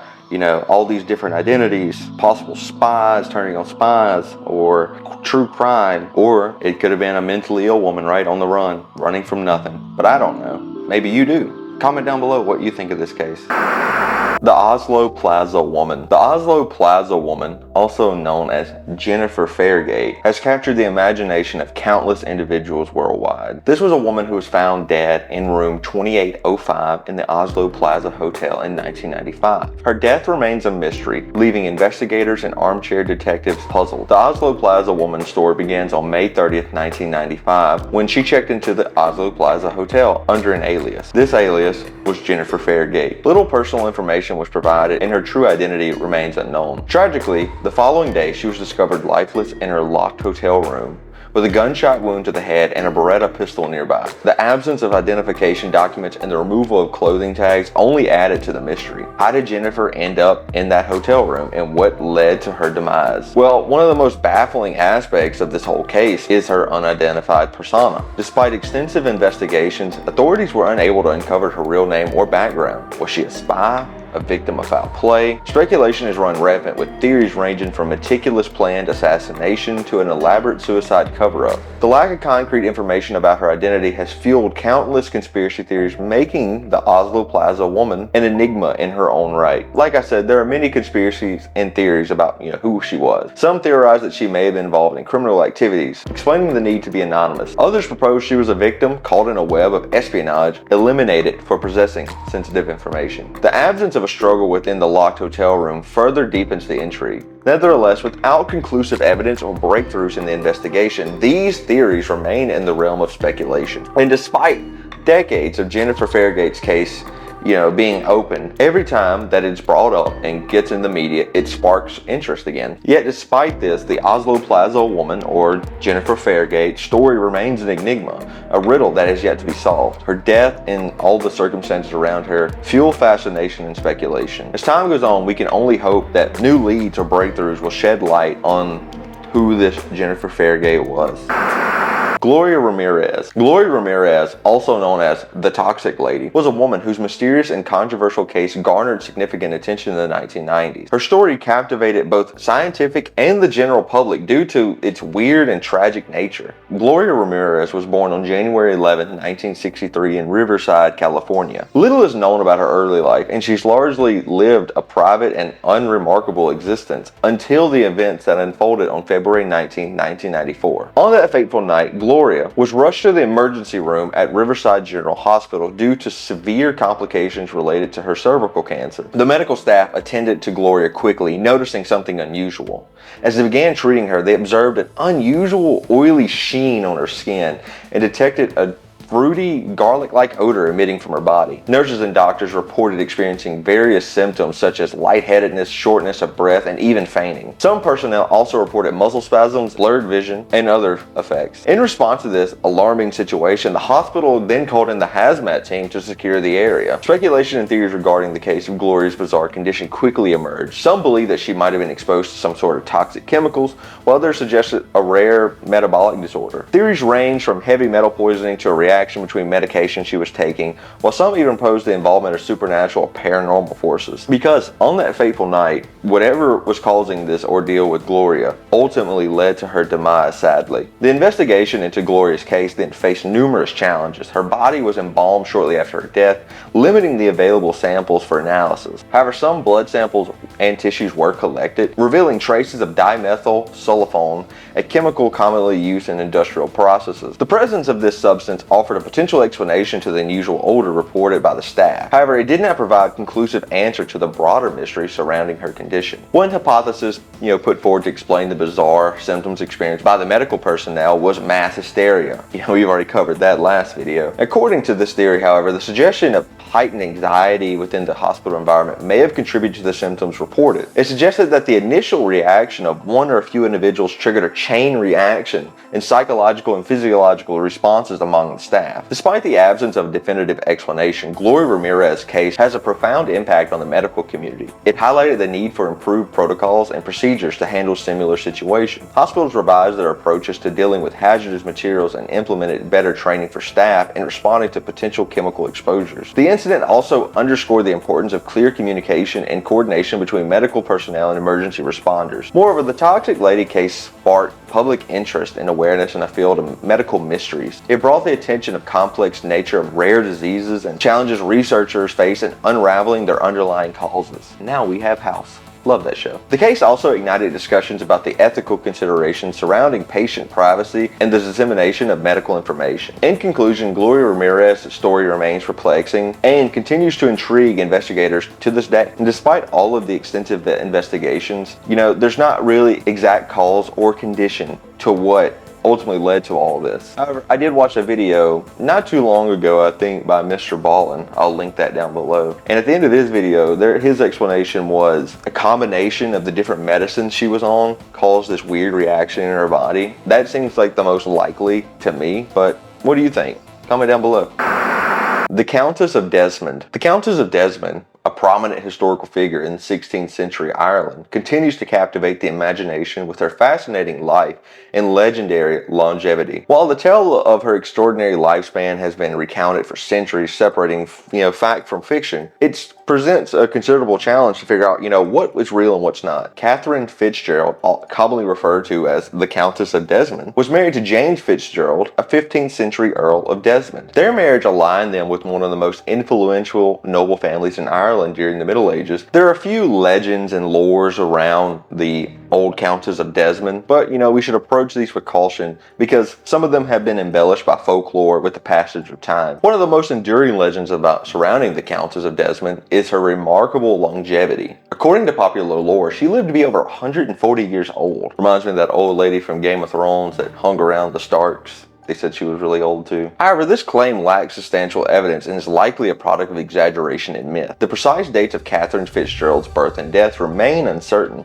making it challenging to verify the accuracy of these claims. Another tale associated with the Countess of Desmond revolves around her resilience in the face of adversity. Legend has it after the Battle of Kinsale in 1601, where her husband and 2 sons were killed, she wandered the Irish countryside as a beggar. Eventually, she made her way all the way to England to seek aid from Queen Elizabeth I. While this account is intriguing, its historical accuracy is difficult to prove due to the lack of concrete evidence. Despite the uncertainty surrounding her life, the Countess of Desmond's place in history cannot be denied. Her connection with the influential Desmond dynasty, as well as her presence during the tumultuous period in Irish history, make her an intriguing figure. The Desmond family played a significant role in Irish politics and society, and the Countess would have witnessed the decline of her family's power during her time alive. The fascination with the Countess of Desmond can be contributed to the combination of history and mythology. Her alleged longevity and dramatic life story have become a part of Irish folklore, passing down through generations. While the legends may embellish her life, they serve as a testament to the impact that she made while she was here. But it's crucial to approach these stories with a critical lens, appreciating the historical context while acknowledging the potential embellishments. And it also reminds us of all the stories we hear in folklore, as over time they become embellished and things get changed, such as her longevity of living 140 years. Akhenaten. Boy, I'm hoping I'm pronouncing this name right. Akhenaten, also known as Amenhotep IV, was an ancient Egyptian pharaoh who ruled during the 14th century BCE. I love this time period. He is perhaps the most famous for his religious reforms, centered around the worship of a single god, the Aten. His reign marked a significant departure from the traditional polytheistic religious practice of ancient Egypt. Akhenaten ascended to the throne around 1353 BCE and initially ruled the city of Thebes, which was the religious center of Egypt at the time. Early in his reign, he was known as Amenhotep IV and worshipped the traditional Egyptian pantheon, with the god Amen-Ra being the most prominent deity. However, around the 5th year of his reign, Akhenaten initiated a radical transformation of the Egyptian religious practices. Under Akhenaten's reform, Aten represented the sun disk and became the sole deity of worship. The pharaoh declared that the Aten to be the supreme god and rejected all traditional gods and goddesses. He changed his name to Akhenaten, which means effective for Aten, to reflect his new religious focus. Akhenaten believed that Aten was a universal god who controlled all aspects of life from the sun to the natural world. To consolidate this religious shift, Akhenaten moved the capital of Egypt to a new city called Akhenaten, also known as Amarna. The city was built to the honor of Aten and served as the center of Pharaoh's new monotheistic worship. Art and inscriptions from this period depict Akhenaten and his family engaging in intimate interactions with Aten, often showing as rays extending with the hands offering Ankh, the symbol of life. Like I said, I hope I'm pronouncing all this right. During his reign, Akhenaten promoted a sense of religious exclusivity, emphasizing the worship of Aten to the exclusion of all the other deities. Temples dedicated to the traditional gods were abandoned and their priests were sidelined. The pharaoh's reforms also extended to the artistic representations, with distinctive artistic style emerging during this period, and it was characterized by elongated figures on a focus with naturalistic scenes of family life. Akhenaten's religious revolution was not without opposition. The changes threatened the powerful and religious political elites who derived their influence from the traditional polytheistic system. After Akhenaten's death, his son Tukhanaten assumed the throne and reversed the reforms, returning Egypt to the worship of the traditional pantheon. Due to this reversal, Akhenaten's reign was largely erased from historical records, and his name and legacy were often vilified by later pharaohs seeking to legitimize their rule. Nevertheless, This period of time remains a very important section of ancient Egyptian history. In modern times, Akhenaten's reign and religious reforms have sparked fascination and scholarly debate. His monotheistic experiment, though short-lived, stands out as a unique departure from Egypt's long tradition of polytheism. Akhenaten was later known as the heretic king and continues to inspire discussions on religious and artistic and political aspects of ancient Egypt, shedding light on the complexities in this rich civilization. I think it's really weird, just out of nowhere, thousands of years they've been doing this, and out of nowhere he's just like, we're going to do this. And after his death, they just moved on back to what they've been doing, and they kind of forgot about him. Like, what sparked that? I don't know. It's weird because that period of time in ancient Egypt history is really interesting to me. In fact, all of ancient Egyptian history is really interesting to me. You want me to do a video on the pyramids? Comment down below. Wolf Messing. Wolf Messing was a renowned figure in the world of psychic phenomenon, and he continues to captivate the imagination with his extraordinary abilities and his strange life. Born on September 10th, 1899 in Poland, Wolf rose to fame as a psychic and mind reader, leaving behind a legacy shrouded in mystery and intrigue. From an early age, Wolf exhibited remarkable psychic talent. As a child, he astounded those around him with his ability to read minds, predict future events. His supernatural abilities quickly gained attention, and as a young adult, Wolf embarked on a career as a stage performer, captivating audiences and with his mind-reading acts and predictions. Wolf's fame reached new heights in the 1930s when he caught the attention of Soviet authorities, including Joseph Stalin. Fascinated by Wolf's abilities, Stalin summoned him to perform, testing the limits of his psychic powers. Reportedly, Wolf impressed Stalin with his mind-reading demonstrations, solidifying his position as a trusted confidant and gaining the protection and the support of the Soviet Union. During World War II, Wolf's alleged psychic powers took on a new dimension. He claimed he'd use his abilities to influence German soldiers, making them desert, escape from captivity, or even surrender. While these assertions have been met with skepticism, they contributed with the growing fascination with Wolf and his reported powers. Wolf's performances and demonstrations drew attention all across Europe at this time, with the audience growing bigger and bigger, and they were eager to witness his abilities firsthand. Whether it was reading closed letters, identifying hidden objects, or accurately predicting events, Wolf had a mesmerizing effect on those who witnessed his shows. He toured everywhere, leaving audience in awe and sparking debates among skeptics and believers alike. However, throughout his life, Wolf faced criticism and skepticism. Naturally, skeptics argued that his performance relied on clever tricks and psychological manipulation rather than genuine psychic abilities. Critics called for a scientific investigation to validate his claims, but no definitive evidence emerged to support or debunk his alleged powers. Despite the skepticism, Wolf's impact on the realm of psychic phenomena cannot be denied. His life story continues to captivate generations and inspiring curiosity. Wolf's abilities, whether authentic or not, challenge the boundaries of human perception and the potential of the human mind. Wolf Messing's journey came to an end on November 8, 1974 in Moscow, leaving behind an enduring legacy. His life, with a mixture of mystery and controversy, serves as a reminder of the complex relationship between skepticism and the pursuit of understanding the unknown. To wrap it up, skeptics still question, his abilities to have these powers, even to this day. However, his ability to make people wonder and think about these things cannot be understated. He occupies a unique place in history, challenging our understanding of the human mind and its untapped potential. You can't be too crazy. The CIA did, MK Ultra and all that crap. Edward Kelly. Edward Kelly, also known as Edward Kelly or Edward Talbot, was an intriguing figure in the 16th century, known for his association with the renowned English occultist and alchemist John Dee. Born on August 1st, 1555 in Worcester, England, Kelly played a significant role in the practice of scrying, a form of divination, and his partnership with Dee left a lasting impact on the history of occultism. Kelly's early life was somewhat obscure, but it's known that he was educated at Oxford University, where he developed an interest in alchemy and the occult. In the late 1580s, he crossed paths with John Dee, a highly respected mathematician, astronomer, and scholar who sought to communicate with angels and gain esoteric knowledge. Dee was impressed by Kelly's alleged abilities as a medium and scryer, leading to their collaboration. Together, they conducted numerous sessions together using a crystal ball or special black mirror, during which Kelly would enter a trance-like state and relay messages from angels. The duo's partnership in pursuit of spiritual and occult knowledge took them on a journey across Europe. They visited various royal courts, including that of Emperor Rudolph II in Prague. Kelly's ability to communicate with angels was instrumental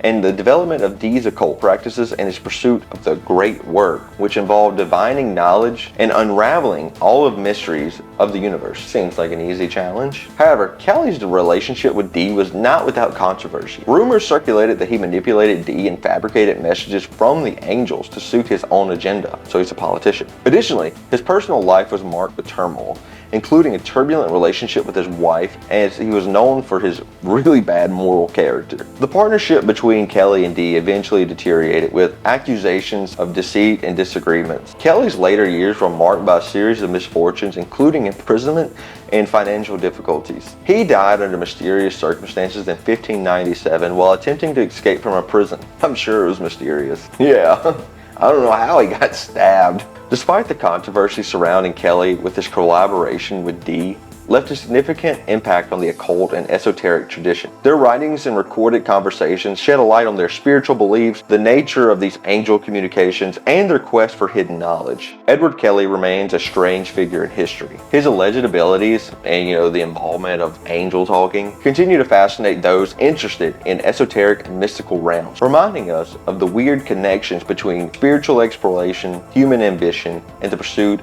of hidden wisdom. But as always, what do you think? Comment down below. Sidney Gottlieb. Sidney Gottlieb may be the most mysterious, interesting person on this list in my opinion, due to his immense power in some of our lifetimes, depending how old you are. Sidney Gottlieb was born on August 3rd, 1918, and was an American chemist who worked for the CIA. He is best known for his involvement with the controversial MK Ultra program. Now, do you get what I'm saying? The MK Ultra program aimed to develop mind control and interrogation techniques during the Cold War era. Sidney joined the CIA in the early 1950s and was appointed as the head of the Technical Service Staff, or the TSS, within the CIA's Directorate of Plans. Under his leadership, the TSS became responsible for conducting various operations, including the MK Ultra program. MK Ultra encompassed a wide range of experiments and research, exploring techniques such as drug administration, hypnosis, and sensory deprivation to manipulate and control human behavior. Sidney's team conducted experiments involving the administrations of drugs, including LSD,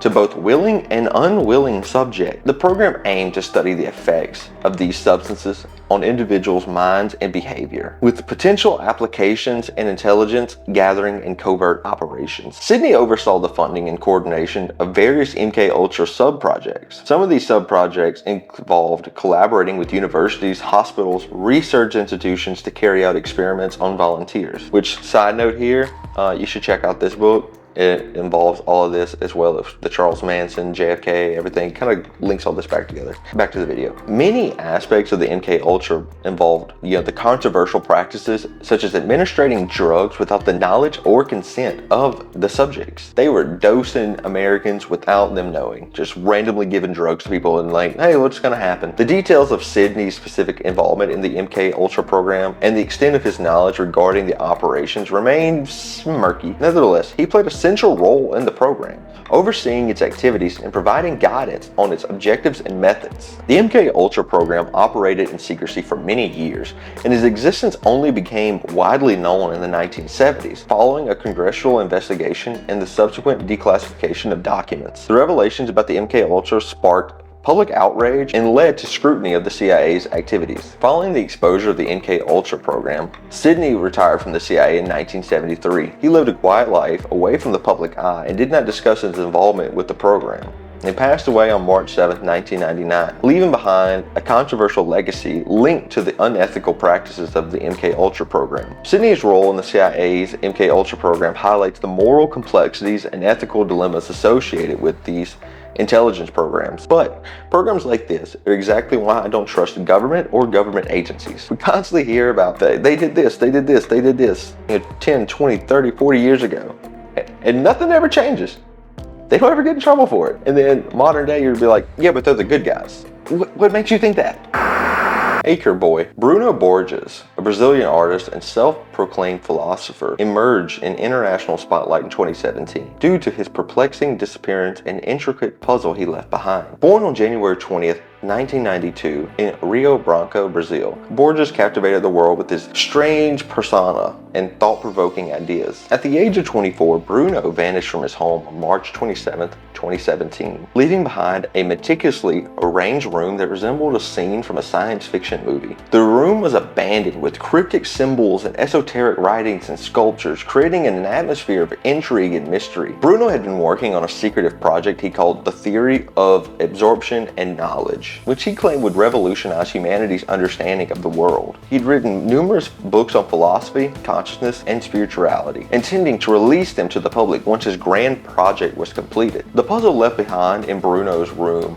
became the focus of intense media coverage and public fascination. Went viral on the internet. That's where I first saw it. It consisted of encrypted writings, intricate diagrams, and mysterious symbols that defied immediate comprehension. Puzzle sparked a flurry of theories and interpretations, with some suggesting it was an elaborate social experiment, while others believed it was a genuine quest for knowledge. After 10 days of speculation and public intrigue, Bruno returned unharmed, revealing that his disappearance had been a deliberate act. He claimed that he sequestered himself to concentrate on his work and to draw attention to his ideas. Bruno's reappearance only intensified the curiosity surrounding his persona and his concepts. Despite Bruno's intentions to share his knowledge and ideas, his work remained highly esoteric and subjective. His writings and theories explored profound questions about consciousness, spirituality, and the nature of reality. While some of his ideas were captivating and thought-provoking, others criticized them for lack of concrete evidence and reliance on abstract concepts. Although Bruno gained a small following of individuals intrigued by his unique approach to knowledge and consciousness, his ideas did not achieve widespread recognition or acceptance. The strange nature of his persona, combined with the mystique and disappearance and intricate puzzle he left behind, contributed to the lasting impact on popular culture and the imagination of those interested in mysteries and philosophical exploration. Bruno's story challenges conventional notions what it means to be a philosopher and artist, whether he's seen as a weird artist, a visionary thinker, or both. Bruno invites us to question the depths of our curiosity and the possibilities that lie beyond the unknown. In my opinion, I think he's kind of out there, and he did this as like a social media stunt to go viral, which it kind of did in 2017, but it didn't really stick. But have you heard of this story before? Comment down below. Let me know what you think.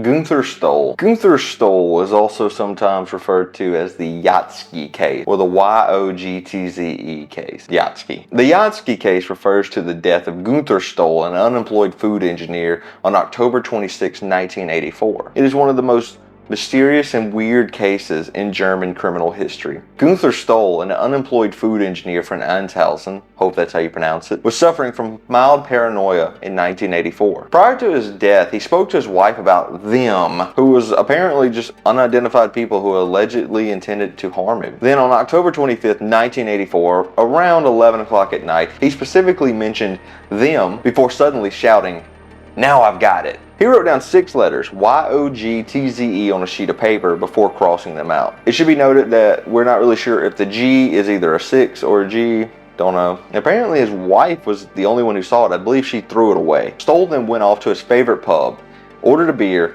and then fell on the ground, injuring his face. And according to the witnesses, he was not under the influence of alcohol when he lost consciousness. He woke up and got in his VW Golf, and what he did in the next 2 hours is unknown. Then on October 26, 1984, around 1 o'clock in the morning, he went to his hometown where he grew up. He spoke to a woman from his childhood about a horrible incident that's going to occur. Because it was so late at night, the woman suggested that he go to his parents' house since they was nearby and talk to them instead, so he walked that way. 2 truck drivers then discovered Stoll's vehicle in a ditch nearby. Both truck drivers said they witnessed an injured person wearing a white jacket walking near the car. The drivers then discovered a severely injured Gunther naked in his car after calling the police. He was conscious and mentioned 4 male passengers who were in the car with him but then fled. They asked him, were they your friends? And he denied it. He passed away on the way to the hospital. Now here's where it gets even weirder. I know what you're thinking. It's already weird. Naked guy in his own car, crash in the passenger seat, and he said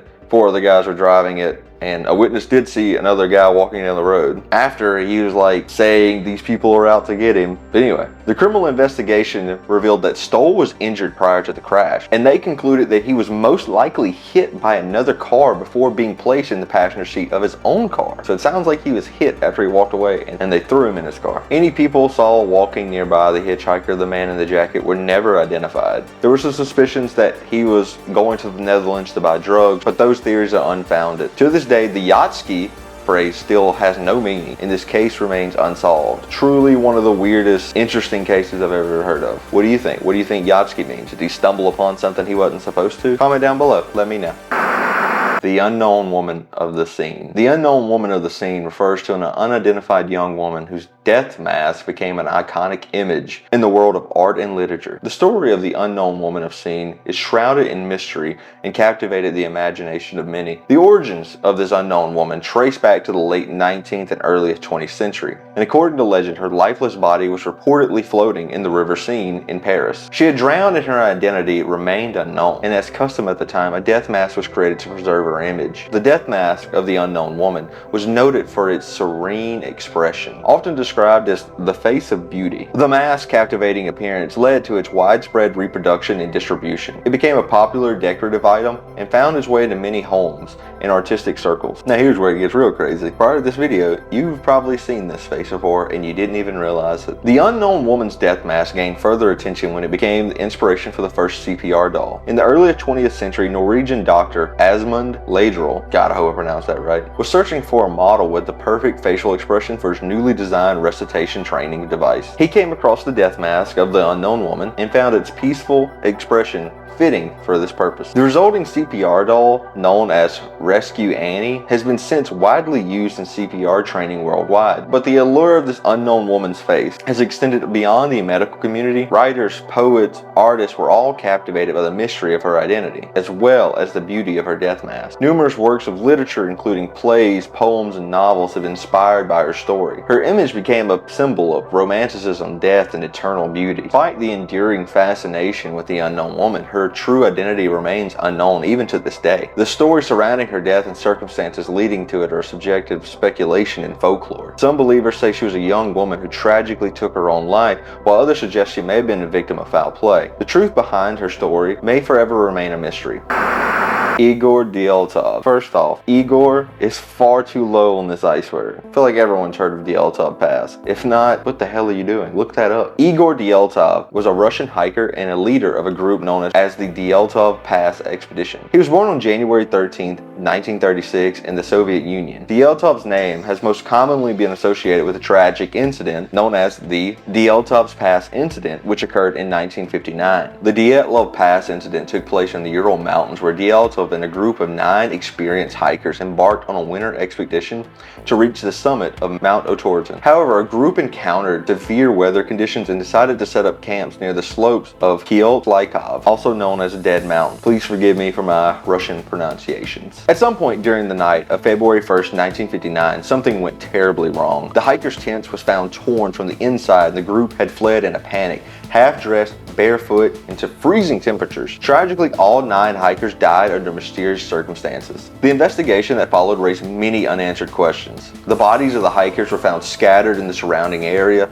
and autopsies revealed various causes of death, including hypothermia, trauma, internal injuries. Some victims had very unusual injuries, such as crushed skulls and a missing tongue, which added to the weirdness of this case. And I also believe that they all had low-dose radiation. It's even weirder. Numerous theories and speculations emerged over the years, ranging from natural disasters and avalanches to the paranormal, extraterrestrial involvement. The exact sequence of events that led to the hiker's death remains a subject of debate and mystery. In recent years, there's been attempts to re-examine the case using modern forensic techniques and technology. These efforts aim to shed a light on the circumstances surrounding the tragedy, providing a definitive explanation so we can close this case. However, despite the ongoing investigation and research, the Dieltov Pass incident continues to be a perplexing and unresolved mystery. Igor's and his companion's death on those remote slopes of that mountain has sparked worldwide fascination and inspired countless theories, books, documentaries, even fictional accounts of TV shows and movies. The Dieltov Pass incident remains a chilling reminder of the unknown forces and dangers that nature can present. But you know, some people don't think it's nature. Some people think it could be a Yeti, basically they're Bigfoot, aliens, government, avalanche, whatever. My theory, Soviet Union doing some kind of Russian testing, weapon testing, I imagine, and they were just unlucky to be there. Well, what do I know? Curious to know what you know. Comment down below what you think happened. I finally got done filming, all the editing, everything done, and then I realized I forgot 2 people. So I had to go back and re-record this. That's why I'm wearing a different shirt, by the way. Anyway, Bodhidharma was a semi-legendary Buddhist monk from the 5th or 6th century CE, or AD, as I like to say it. He is widely regarded as the first Chinese patriarch and the transmitter of Chan Buddhism to China. Chan Buddhism is an indigenous form of Chinese Buddhism that developed in the 6th century AD and spread to the rest of Asia. According to a 17th century story found in the manual called the Yin Jing, Bodhidharma began the physical training of the Shaolin monastery monks, which resulted in the development of Shaolin Kung Fu. So that's pretty cool. In China, he's known as the Daimyo, and in Japan, he is known as the Daruma. There's little biographical information on Bodhidharma, and subsequent accounts of him have been layered in some truth and some legend. According to the main Chinese sources, he was born in the western regions, which is usually referred to as Central Asia, but also can be extended all the way down to India. And a lot of sources believe he was Indian. In fact, they think he was the son of an Indian king who then renounced his royalty. According to the Chinese, Bodhidharma is depicted as an ill-tempered, large-nosed, profusely bearded, wide-eyed, non-Chinese person. Their words, not mine. And in the Chan text, he's referred to as the blue-eyed barbarian. Sounds like a Yu-Gi-Oh card. Aside from these Chinese accounts, there are several popular traditions concerning the origin of Bodhidharma. These accounts mainly differ about when he arrived in China, some saying he arrived between 420 and 479 AD, while others saying he didn't arrive till 502 to 557 AD. Bodhidharma was really big on meditation. That was the main thing he taught and practiced. And according to the legend, he was the 28th patriarch to Buddhism, in an unbroken line dating all the way back to Buddha himself. There are a few legends about him, which is why I'm assuming he's most likely on this list, other than he's kind of an unknown guy who may have created Kung Fu. But the two legends that I found most interesting were the wall gazing and the appearances after his death, so I'll go over them. The 9 years of wall gazing legend says that after Bodhidharma failed to make favorable impressions in South China, he said that he traveled to a Shaolin monastery. After being refused entry into there, he then traveled to a nearby cave where he faced the wall for 9 years and not speaking a word the entire time. Another legend says that Bodhidharma was admitted into the Shaolin temple after 9 years in the cave and taught there some time. However, other versions of the report say he passed away seated upright, or that he disappeared, leaving behind the Yin Jing, the story I mentioned earlier, or that his legs atrophied after 9 years of sitting, which is why Daruma dolls have no legs. Now, the second coolest legend is the appearance after his death. 3 years after his death, Ambassador Song Yun of Northern Wei is said to have seen him walking in the mountains holding one shoe. Song asked him, "Where are you going?" Which Bodhidharma replied, "I am going home." He then asked him, "Why are you carrying one shoe?" And Bodhidharma replied, "You will know when you reach the Shaolin monastery, and don't tell anyone you met me or it will be a disaster for you." And of course, once he reached the monastery, first thing he did was tell somebody. And they told him he was dead and buried and he was a liar, so they arrested him. The grave of Bodhidharma was then exhumed by the monk, and he was found buried with one shoe. So that's kind of creepy. Elisa Lam. Elisa Lam was a Canadian student who tragically died under mysterious circumstances in 2013. Her case gained significant media attention and sparked public intrigue due to the strange circumstances surrounding her disappearance and her discovery. Lam was just a 21-year-old student from Vancouver, Canada, who was traveling alone in the United States. And in January of 2013, she checked into the Cecil Hotel in downtown Los Angeles. Shortly after her arrival, she went missing and her family reported her disappearance. The search for Elisa Lam garnered widespread attention when surveillance footage from the hotel's elevator was released to the public. The video showed Elisa exhibiting unusual behavior, seemingly interacting with an unseen presence and pressing multiple elevator buttons. This footage went viral, raising numerous questions about what happened to her, sparking various theories and speculations. And I'm not gonna lie, this footage still creeps me out. I'm not sure why. I'll play it now.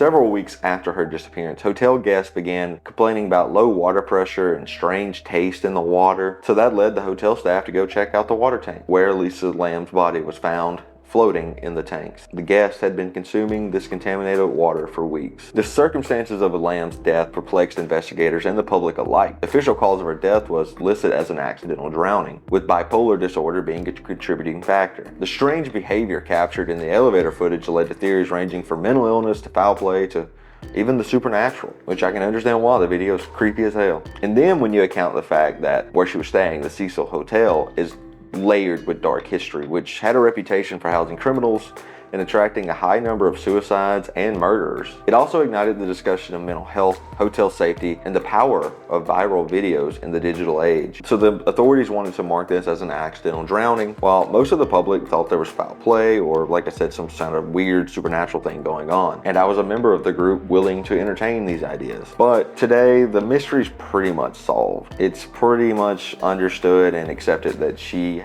accidentally drowned after having a mental health episode, but various theories continue to circulate online. And like I said, I even believe some of these weird theories. Hell, I even wasted multiple hours of my life watching this Netflix documentary. You see, the reason I was a member of this theory is because, according to the story, Elisa climbed into the water tank, and the initial reporting was that the tank lid was then closed, but there was no way she could reach that, which is why I was led to believe that it was foul play or something weird going on. So that always bugged me. But then, according to the man who found her, the tank lid was still open, which means it's very plausible that she just fell in. In fact, I'll play the evidence that the tank lid was open here. Was the status of the actual tank lid. Story from the police is the lid is closed. The employee that found her, his name is Santiago Lopez. He reports to the court that he climbs up on top of the tank and the hatch is open.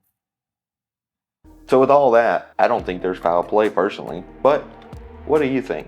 Comment down below. Li Qingyuan. Li Qingyuan was a fascinating individual who gained widespread recognition for his long life and remarkable vitality. Born in China centuries ago, he became renowned for his herbal knowledge, martial arts skills, and simple lifestyle. However, the details surrounding his life are clouded with uncertainty and legend. Li Qingyuan is believed to have been born in either 1677 or 1736 in China. As an herbalist, he gained local recognition for his extensive knowledge of traditional Chinese medicine. Li was also a practitioner of martial arts, which added to his reputation and popularity. He's said to have taught students in the ways of herbal medicine and martial arts, passing down his wisdom through generations. But Li's most notable claim to fame was his longevity. According to legend, he lived an astonishing long life. Reportedly, he made it to the age of 256 or 197 years old at the time of his death on May 6, 1933. He had supposedly died from natural causes, but had 24 surviving wives with over 200 descendants, according to some sources. His remarkable vitality and age were attributed to his adherence to a simple lifestyle, including a healthy diet, regular exercise, meditation, and the consumption of herbs and plants with some healing properties. Li's longevity captivated the imaginations of many, and there are several theories that challenge the veracity of these claims. Some argue that the accounts surrounding his age were exaggerated over time, as lack of official documentation and conflicting historical records make it difficult to find the exact days of his life. Others suggest that there may have been multiple individuals using the name Li Qingyuan, leading to confusing and blending of the stories. Another theory is that Li just had exceptional genetic traits that contributed to his long life. I mean, this is because genetic studies have revealed that certain individuals inherit genes that enhance their ability to combat age-related illnesses, potentially prolonging their lifespans. While this theory is speculative, it offers a scientific perspective on the possibility of his extraordinary longevity. It's also important to consider the cultural and historical context in which Li Qingyuan lived. Traditional Chinese culture has a rich tradition of valuing longevity and celebrating those who achieve it. Stories of individuals living an exceptionally long time have been prevalent through history and often serving as symbols of wisdom and spiritual attainment. Li remains a mysterious figure whose tale of extraordinary longevity continues to captivate the public's interest. While specifics of his age remain shrouded in mystery, he represents a timeless fascination with the pursuit of longevity and the human desire to unlock the secrets of prolonged and healthy existence. Story's kind of wild. I don't know anybody else who lived that long and died in the 1900s. I don't know. Comment down below. What do you think? Is he full of shit, or did he really have either good genetics or some secret? The Max Headroom Incident Guy. The Max Headroom Incident Guy, also known as the Max Headroom signal hijacking, stands as one of the most captivating and mysterious cases of television signal intrusion in American history. In 1987, an unknown individual wearing a Max Headroom mask and sunglasses interrupted broadcasts of two Chicago television stations, WGN-TV and WTTW. But before I go over that, let's establish who Max Headroom is. Max Headroom was a fictional character who first appeared in the 1980s. He was a computer-generated virtual TV host and media personality, known for his distinctive appearance and quirky personality. Max Headroom was portrayed as a computer-generated avatar with distorted, stuttering voice and glitchy, digitized appearance. The character originated in a British television movie called Max Headroom, 20 Minutes into the Future, that came out in 1985 and was created by George Stone. The movie depicted a dystopian future where television networks held immense power and influence. Max Headroom was created as a satire of the media and served as a humorous, satirical commentary on the excesses of television and consumer culture. Ironic. Now that we talked enough about Max Headroom, let's get back to the incident. On the evening of November 22nd, 1987, during a sports segment of WGN-TV, the broadcast was abruptly interrupted. The screen went black for a few moments before the image of a person wearing a Max Headroom mask and sunglasses appeared, surrounded by moving geometric patterns. The intruder began speaking in distorted voice, engaging in bizarre behavior and making nonsensical statements. The intrusion lasted for approximately 30 seconds before the station regained control of the signal. Later that same night, during a broadcast of a Doctor Who episode, Horror of Fang Rock, on WTTW, the masked individual struck again. This time, the intrusion lasted for about 90 seconds, with the hijacker delivering a disjointed monologue filled with cultural references and strange gestures and absurdity. Both intrusions caused confusion and bewilderment among viewers and raised significant concerns regarding the security of television broadcasting signals. I will now play parts of the segment here.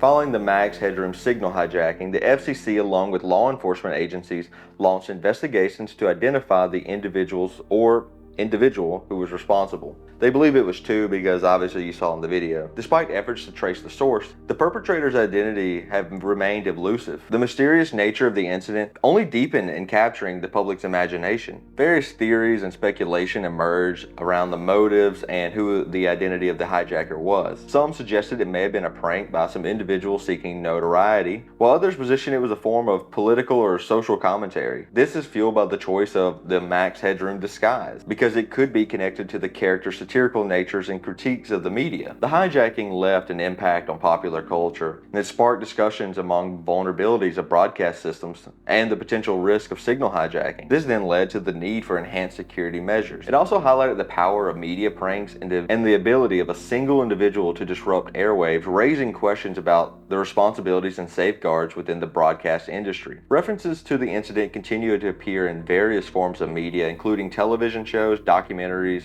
and discussions about memorable moments in broadcast history.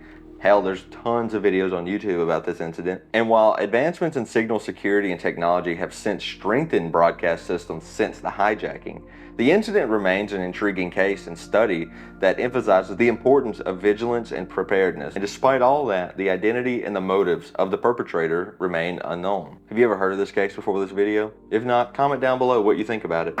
The Phantom Killer. The Phantom Killer, synonymous with the Texarkana Moonlight Murders, remains one of the most notorious unsolved cases in American criminal history. Between February and May of 1946, a series of attacks unfolded in Texarkana, a border town between Texas and Arkansas. The masked assailant, dubbed the Phantom Killer, targeted young couples parked in secluded areas known as Lover's Lanes. The Phantom Killer's reign of terror began on February 22, 1946, with an attack on Jimmy Hollis and Mary Jean Leray. They were parked in a secluded area when a man wearing a mask approached their vehicle and ordered them out at gunpoint. Both victims were then brutally assaulted, but miraculously, they both survived the ordeal. Over the following months, 4 more attacks took place. Richard Griffin and Polly Ann Moore were the next victims, found dead on March 24th. Less than a month later, on April 13th, Paul Martin and Betty Jo Booker were attacked. Martin was killed instantly, while Booker was found dead the next day. The final attack occurred on May 3rd when Virgil Starks was shot dead in his home. These horrifying crimes struck fear into the hearts of Texarkana's residents and left the community on edge. Despite extensive investigations, the true identity of the Phantom Killer has eluded law enforcement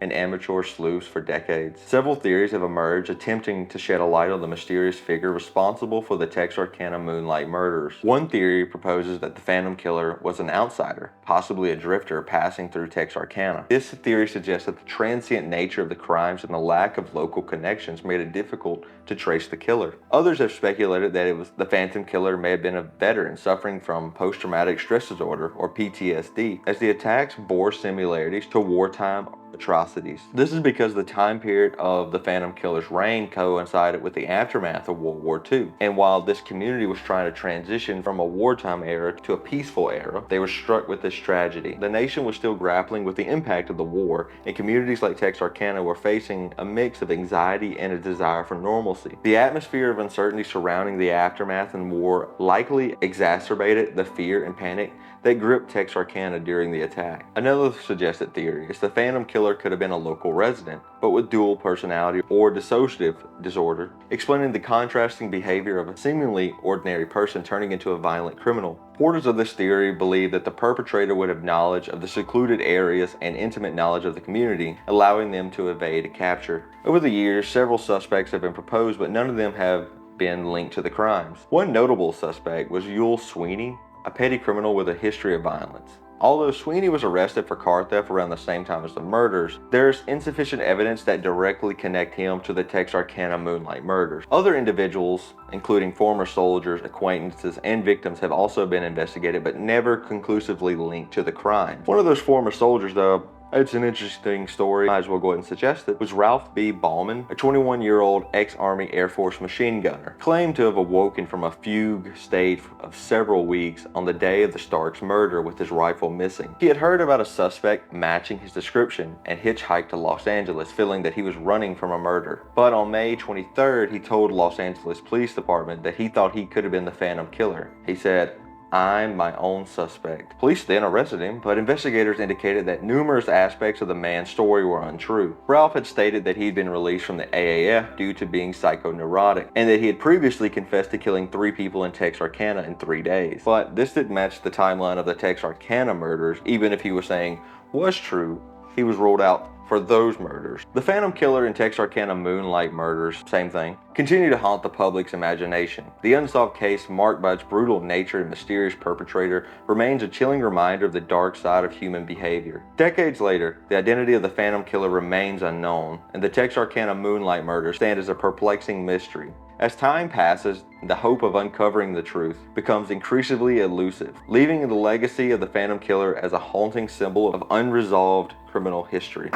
The Sodder Children. The Sodder Children is a tragic and perplexing story that has captured public fascination for decades. On Christmas Eve 1945, a fire engulfed the Sodder family home in Fayetteville, West Virginia. Although 5 of their children were presumed dead, the lack of conclusive evidence and peculiar circumstances surrounding the fire fueled theories that the children may have survived. The Sodder family, consisting of George and Jenny and their 9 children, seemingly lived an ordinary life in Fayetteville, West Virginia. However, tragedy struck on December 24, 1945, when a fire destroyed their home. Although George and Jenny and 4 of the children managed to escape, 5 of their children, Maurice, Martha, Louis, Jenny, and Betty, were presumed to have perished in the flames. The aftermath of the fire revealed puzzling circumstances. Despite the intensity of the blaze, no human remains were found among the debris, leaving the fate of the missing children in doubt. This raised suspicions that the fire may have been intentionally set and the children might not have perished in the fire. Determined to uncover the truth on what happened to their children, George and Jenny Sodder initiated their own investigation into the mysterious disappearance of their children. They sought assistance from multiple sources, including private investigators and renowned experts, to shed light on the baffling events of that Christmas Eve. As the Sodders dug deeper and deeper into their investigation, they discovered several anomalies and inconsistencies in the official accounts of the fire. Eyewitness testimonies emerged and suggested that the children may have been seen with unfamiliar individuals in the vicinity of the house before and after the fire. Also, the family uncovered a ladder that mysteriously went missing on the night of the fire, fueling suspicions of foul play. The Sodders' relentless pursuit of answers led them to hire a private investigator who uncovered evidence contradicting the original fire investigation. The investigator found a small unburned object resembling a grenade fuse near the site of the fire. This suggests that maybe the fire was set off by an incendiary device. The family believed that this finding, combined with the absence of remains, indicated that their children may have been abducted rather than dying in the fire. Over the years, the Sodder family received anonymous tips and reported sightings of their missing children. They followed potential leads that led them across the United States and as far as Europe. However, despite their persistent efforts, the fate of the 5 children remain unknown. The case of the Sodder children has spawned numerous theories and speculations over the years. One theory suggests that the children were targeted due to their father's critical views of Italian dictator Benito Mussolini. George Sodder was an Italian immigrant who had been vocal about his opinion, leading some to speculate that some network associated with the Italian fascist regime was involved in the children's disappearance. Another theory suggests that the children may have been victims of child trafficking. This theory posits that the Sodder children were taken against their will, possibly with the involvement of individuals who had a grudge against the family. Some theories propose that the children survived the fire and were raised under new identities. The lack of conclusive evidence, coupled with the reported sightings and tips, has fueled hope that the Sodder children may have lived beyond that fateful night. The story of the Sodder children continues to captivate the public's imagination as one of the most baffling mysteries in American history. The disappearance of the 5 children on that tragic night has left enduring questions and a sense of loss. Despite the tireless efforts of the Sodder family to seek answers, the fate of the missing children remains unknown, and the story serves as a haunting reminder of the enduring pain and unanswered questions that families face in the wake of unresolved mysteries. Aristides. In ancient Greek mythology, there are many fascinating characters, and one of them was Aristides. The legend has it that Aristides was a brave adventurer and a close companion of the god Apollo, the god of music and poetry. And according to legends, Aristides had extraordinary abilities and embarked on exciting journeys. He was said to have transformed into a raven and traveled off to far-off lands, encountering various creatures and civilizations. His stories were compiled in a work and attributed to a poet named Aristides, known as Aristides of Pernicius. I hope I pronounced that right. Like I said, apparently the dude could transform into a raven, and as a raven, he would fly off to distant and mythical lands, witnessing marvelous sights and encountering strange creatures. In this land, he observed the Hyperboreans, a mythical people known for their harmony and prosperity. Aristides also claimed to visit the sacred city of Armaspian, which legend has those people only have one eye. So I guess the city of Cyclopses. Cyclopses. Another notable adventure of Aristides was him visiting the island of Sirens, mythical creatures with enchanting voices that would lead sailors to their death in the ocean. But despite their tempting songs, Aristides was able to resist their allure and escape their clutches, earning him great admiration. I don't know why I have to include this, but I feel it's important to note that the stories of Aristides are subject to debate among scholars. You don't say. Some believe the work was written by a poet named Aristides, while others suggest it may have been a fictional creation or pseudonymous work. Despite all that, his adventures of bravery and encounters with mythical beings have inspired countless authors and poets and artists throughout the ages. So I guess this story's not a complete waste of time. The themes of transformation, exploration, and overcoming challenges resonate with readers of all ages, reminding us the power of imagination and the allure of the unknown. Prahlad Jani. Prahlad Jani was an Indian breatharian monk who claimed to live without food and water since 1940. He claimed that he was sustained by the goddess Amba. I'm not being rude, I hope I pronounced that right. Prahlad Jani was born on August 13, 1929 in the Indian village of Charada. Jani claims when he was 7 years old he left his home and went to go live in the jungle. Jani had a spiritual awakening at the age of 12 and became a devotee of the Hindu goddess Amba. He chose to dress as a female devotee of Amba from then on, wearing a red sari-like garment. He also wore jewelry and crimson flowers in his shoulder-length hair. Jani believed the goddess provided him with water that fell through a hole in his palate, allowing him to live without food food or water. You see, Johnny was suffering from a medical condition where he had a hole in his palate in his upper part of his mouth. Johnny had also been a hermit in the forest and lived in the cave since the 1970s. Once everyone heard about this, they're like, we got to do some studies on it. So he was the subject of 2 observational studies and 1 imaging study. The observational studies were conducted in 2003 and 2010 respectively by Sudhir Saha, a neurologist at Sterling's hospitals in India. He studied people who claimed to have these exceptional abilities, including other fasters. Although neither study was submitted to a scientific journal, the investigators confirmed that Johnny's ability to survive without food and water during the test was supposedly true. When questioned 6 days into the 2010 experiment, it found that the results of this study would be confidential until the results were established. So obviously uninvolved doctors and critics had questioned the study's validity. They stated that while people can survive for days without food or water, they cannot survive for years, especially since glucose is very critical to the brain and is not being provided. During this 2003 study, Sudhir Saha and other doctors at Sterling's hospitals in India observed Johnny for 10 days. He remained in a locked room. Doctors stated that he did not pass any urine or stool during the observation, but urine did appear to form in his bladder. A hospital spokesperson stated that Johnny was physically normal,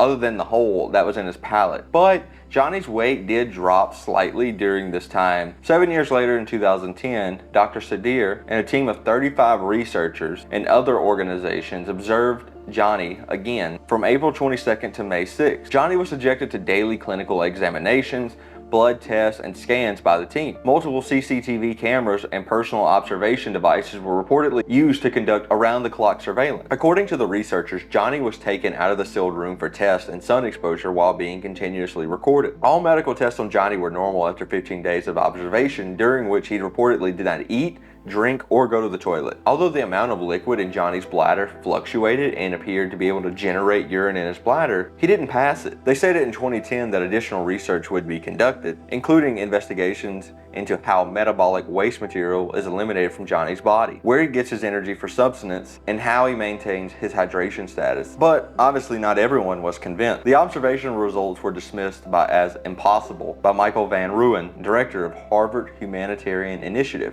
who observed that the bodies of profoundly malnourished people quickly consume their own body's resources, resulting in renal or liver failure, as well as heart strain and many other problems. Nutritionist Peter Clifton agreed with the study's finding, accusing the researchers of cheating by allowing Johnny to gargle and bathe. He also claimed that the average human would die after about 15 to 20 days without water. Critics also called the experiment false due to Johnny being allowed to move outside of the CCTV camera's field of view, and claiming video footage showed Johnny was able to receive devotees and leave the sealed test room for sunbathing. They also claimed that the gargling and bathing were not adequately monitored. So obviously you can see there's a few holes in their study. Some more tests were done in 2017, but these were just brain scans. Before we can get any definitive answers on Johnny, he died on the 26th of May in 2020. So with all that being said, do you think he possesses some sort of divine power from Amba, a weird medical disorder, or was he just a con man? You decide down below in the comments. Benjamin Kyle. Benjamin Kyle was the alias chosen for an American man suffering from amnesia. A Burger King employee in Richmond Hill, Georgia discovered Kyle unconscious, naked, and sunburned behind the restaurant's dumpster on August 31st, 2004 at 5 a.m. He had 3 impressions in his skull that appeared to be the result of blunt force trauma, as well as red ant bites all over his body. Employees called 911 after discovering him, and EMS transported him to St. Joseph's Hospital in Savannah, Georgia. He lacked identification and was identified as Burger King Doe in hospital records. Richmond Hill police opened no criminal investigation following the incident until a friend inquired with the department in 2007. There was no reports of stolen vehicles in the area, and no one matching Kyle's description was seen in any local restaurants or hotels. He was transferred to Memorial Health University Medical Center 2 weeks later, where records show he was semi-conscious. He eventually remembered his name was Benjamin, spelt with 2 A's, but he could not recall his last name. The surname Kyle was derived from his police and hospital placeholder names. Upon seeing himself in the mirror, Kyle realized he was around 20 years older than he thought he was. Kyle thought he was passing through Richmond Hill in late August 2004, either on US Route 17 or Interstate 95. He could have also been traveling due to Hurricane Charlie, which had hit earlier that month. After being released, Kyle spent several years between the Grace House Men's Shelter and other hospitals. He met a nurse at J.C. Lewis Healthcare Center in 2007 who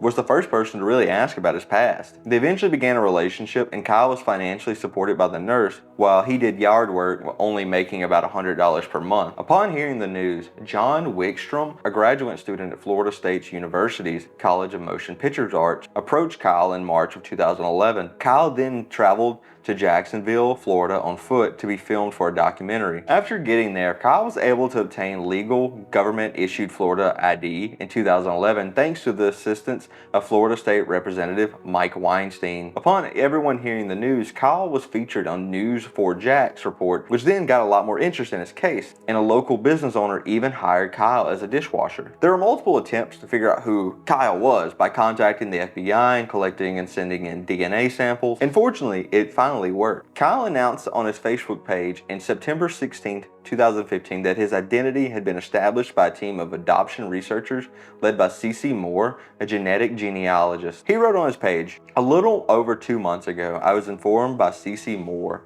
that they had established my identity using DNA. Many people have shared their DNA profiles so they may be compared with mine.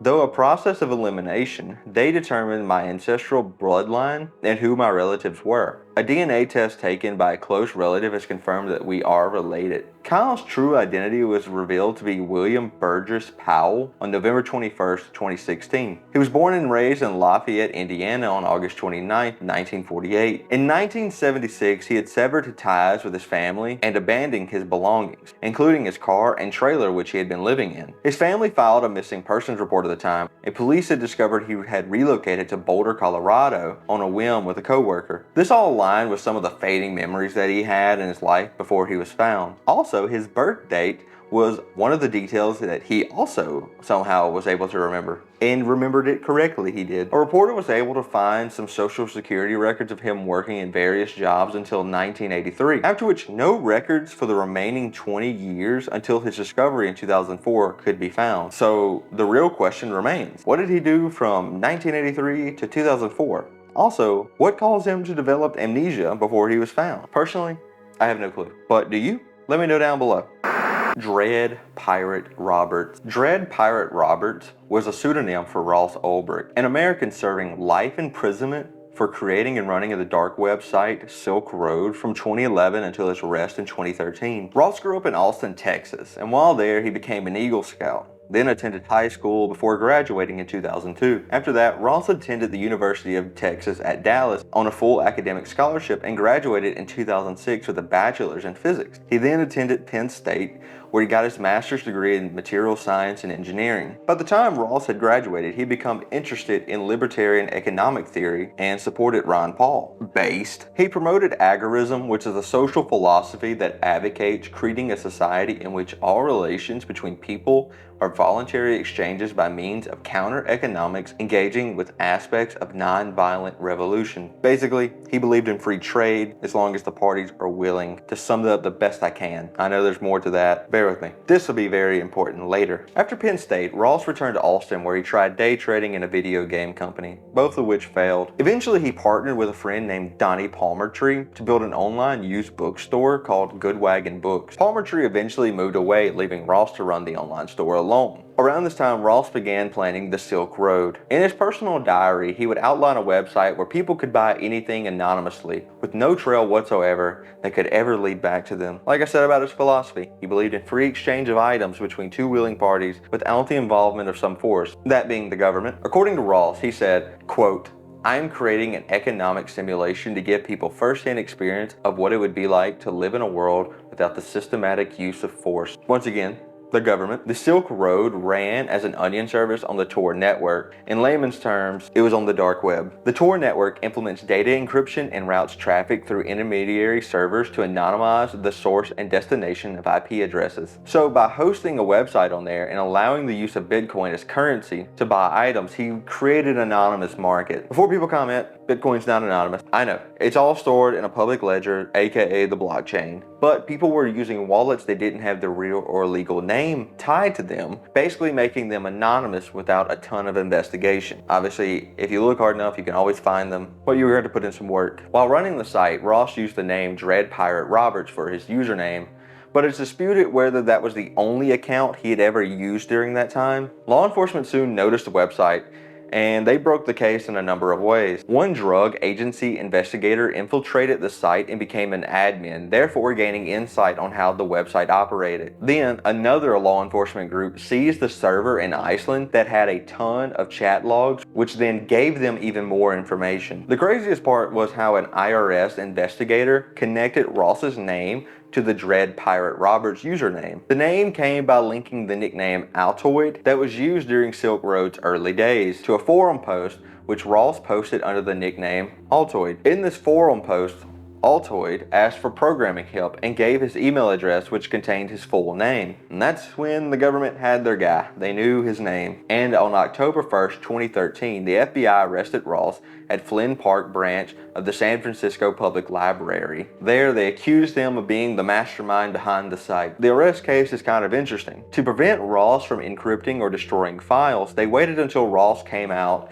into public with his laptop and began working. While working, two FBI agents posing as a couple began fighting, which then distracted Ross. That's when a third FBI agent came up and snatched the laptop before he could grab it. He then stuck in a USB drive, which loaded software to go ahead and copy all the key files, so they had all the information they would need. Ross was then ordered to be held in jail without bail. And then on February 4th, 2015, Ross was convicted of engaging in criminal enterprise, narcotics conspiracy to commit money laundering, and conspiracy to commit computer hacking. He was sentenced to a double life imprisonment plus 40 years without the possibility of parole in order to pay $183 million in restitution. That's a fucking harsh sentence. And that's not just my opinion. That opinion is shared by a lot of people. One theory on why it's so harsh was the murder for hire allegation. Federal prosecutors alleged that Ross had paid $730,000 in a murder to hire deal that targeted at least 5 people because they threatened to reveal the Silk Road enterprise. Long story short, he was never convicted of these allegations. In fact, some of the people that he claimed to have get killed come forward and say, that's not true. The government made that up. And I don't trust the government, and neither should you. So I'm more inclined to believe them. Like I said, he also wasn't convicted for it. But when being sentenced, a judge did keep these allegations in mind. There have been a few attempts to vacate or reduce his sentence, the biggest one being the Supreme Court denying his petition. Currently, Ross is locked in USP Tucson and is still sentenced to life in prison. He did break laws, but Ross was made an example out of. He was a non-violent criminal who is getting 2 life sentences plus 40 years, no parole. Luckily, some politicians are starting to speak out for Ross, such as Ron Paul, Bass, Thomas Massey, and now presidential candidate Vivek Ramaswamy.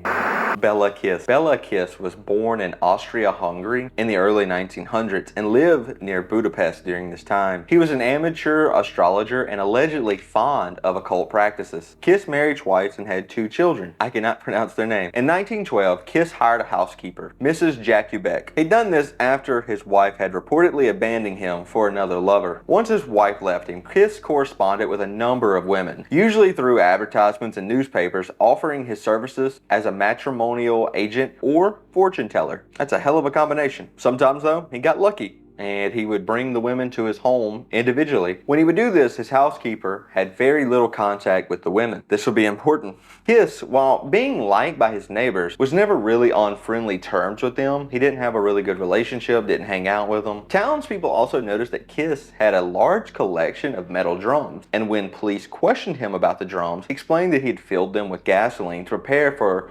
rationing during the impending war. Then what happened? War. World War I broke out in 1914 and he was conscripted and left his home in the care of Jakubek, his housekeeper. Martin Krenitsky, the owner of the house that Kiss rented, wanted to renovate it on May 10th, 1916, 3 years after Kiss had left. So he went to speak with Kiss's neighbors, and that's when he'd learned that he'd been sent off to war. In search of decorating materials, he went to the chamber next to Kiss's workshop, and in that chamber, he discovered 7 tin drums stacked on top of each other. These 10 drums were lead sealed and airtight. So I guess as nosy as the homeowner was, he got an axe axe to open up these metal tins to see what was inside. And when he opened it with the axe, a terrible stench emanated from it. The lid was then removed, and a bag was discovered and extracted from the cylinder. A body of a woman was discovered sewn into the bag. Another barrel was then punctured, releasing a corpse-like odor as well, and a lock of blonde hair came out with it. So the property owner immediately notified the authorities. That's when a detective and a few other police officers then found a female body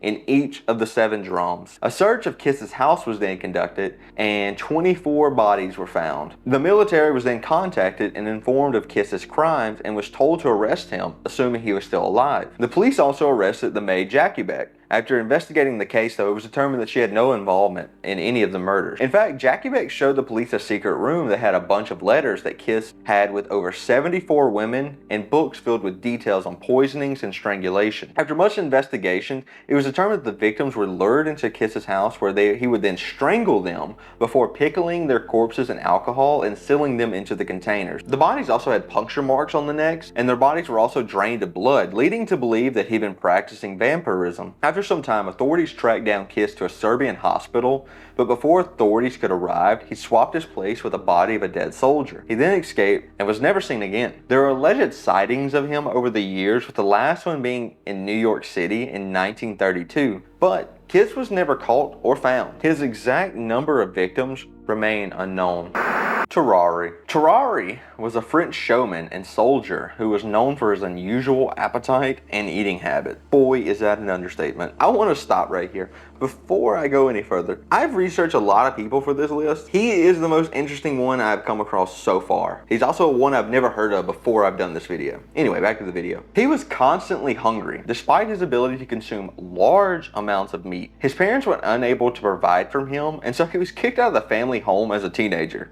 They were basically like, we can't afford to feed you. Get the hell out. He traveled through France with a gang of sex workers and thieves before becoming an opening act for a traveling charlatan. He swallowed quartz, stones, live animals, an entire basket of apples during his act. He then took his act to Paris, where he worked as a street performer there. But before we get there, let's go back to his early days. Terrari was born in 1772 near Lyon, and it's unclear whether Terrari was his actual given name or just a nickname. Terrari had a voracious appetite as a child, and by his teens, he could consume as much food as he weighed himself in a single day. And it was at this point his parents were unable to afford to support him and told him to get the hell out. After a few years, he toured the country with a band of thieves and prostitutes, stealing and begging for food, before landing a warm-up job for a traveling charlatan, like I said. While doing his street performance, he was really good at it and very successful. But one act went wrong on one occasion, resulting in a severe intestinal obstruction. Crowd members then carried him to the hospital, where he was treated with strong laxatives. That sounds painful. He recovered completely and offered to perform his act by eating his surgeon's watch. The surgeon was unimpressed and warned him that if he did,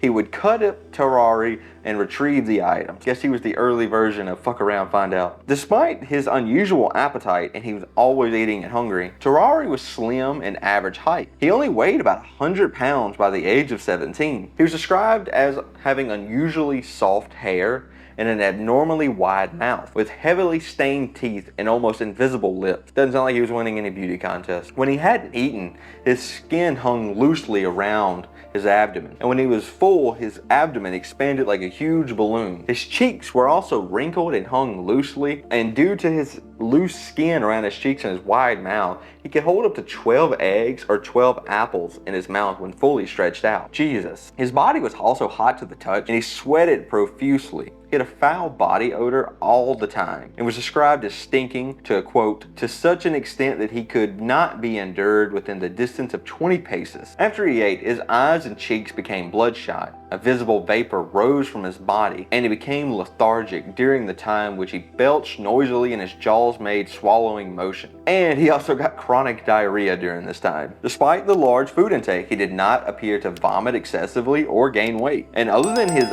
very odd eating habits, his friends and companions saw no obvious signs of mental illness in him. Terrari eventually joined the French Revolution Army when the War of the First Coalition broke out. But military rations, however, were insufficient to satisfy satisfy his appetite. So he performed tasks for other soldiers in exchange for a portion of their food. Then he would scavenge for scraps. That's just gross. But even this was unable to satisfy him. So since he wasn't getting enough food, he had severe exhaustion and he was admitted to a military hospital. There, he was given quadruple rations but continued to be hungry. He even scavenged the garbage in the gutters there and ate all the scraps left by other patients and the doctors. Military surgeons were baffled by Terrari's appetite. He was ordered to remain in the military hospital to participate in some experiments. There, they wanted to put Terrari's appetite to the test. A meal had been prepared for 15 laborers near the hospital's gates, and while normally the hospital staff restrained Terrari in the presence of food, the doctors wanted to see what he would do, so they allowed him to go to this location undisturbed, see how much food he would eat. It's so funny, I'm just picturing a mental image of him just being like strapped like a zombie when they bring out food, and he's like, "Ah!" He's trying to get it, you know. Well, Terrari ate all the food. He ate 2 large meat pies, a plate full of grease and salt, 4 gallons of milk, and then promptly fell asleep. The doctors noticed that Terrari's belly tightening and inflating like a large balloon. And this is where it gets gross and strange. Terrari was also given a live cat on another occasion. He tore the cat's abdomen open with his teeth, drank its blood before eating the entire cat, bones and all. Then he vomited up its fur and skin. That's fucking gross. Following this, hospital staff offered Terrari a variety of other animals to eat, including snakes, lizards, and puppies. You sick fucks. He also swallowed an entire eel without chewing. After several months of experiments, the military officials began to press Terrari to return to active duty. You know, they needed more meat for the meat grinder. The doctors were still eager to continue to research Terrari's eating habits, so they approached the general with an idea of, maybe we can use this for some sort of military advantage. They thought maybe we could use him as like a mule, since he'll eat everything. So Terrari was fed a document that was placed inside of a wooden box. The box was recovered from its excrement in 2 days, and the document was still legible. So then they were like, okay, we can use him as a military mule, a courier, to send messages back and forth. That way, if he gets caught, they won't find the note on him because it's in him. Unconvinced that, you know, he had some weird special eating ability, so they brought him in front of the general. They gave him the box to swallow again. He swallowed it. And as a reward, they gave him a wheelbarrow full of raw bull's lungs and liver as a reward for successfully swallowing the box, which he immediately ate in front of the generals. So gross. Terrari was officially hired as a spy after this, although the generals were still a little hesitant about this, not due to his physical ability, but because of his possible mental state from eating all this crap. Terrari's first mission was to deliver a message to a French colonel imprisoned by the Prussians. He was told that the documents were of great military importance, but the general had simply written a note asking the colonel to confirm that the message had been received, and if so, return a reply containing a potentially useful information about Prussian troop movement. So Terrari crossed Prussian lines at night, disguised as a German peasant. Guess what he couldn't do? Speak German. So he quickly drew attention of the local resident, who alerted the Prussian authorities, and he was then apprehended. He was strip searched. They didn't find the letter. But then he was whipped by the Prussian soldiers, and he refused to betray his mission. He was then put in captivity for 24 hours, where he finally broke and explained the plan to his captors. He was chained to the latrine, and a wooden box emerged 30 hours after being swallowed. Because Terrari thought he was carrying official, really important documents instead of,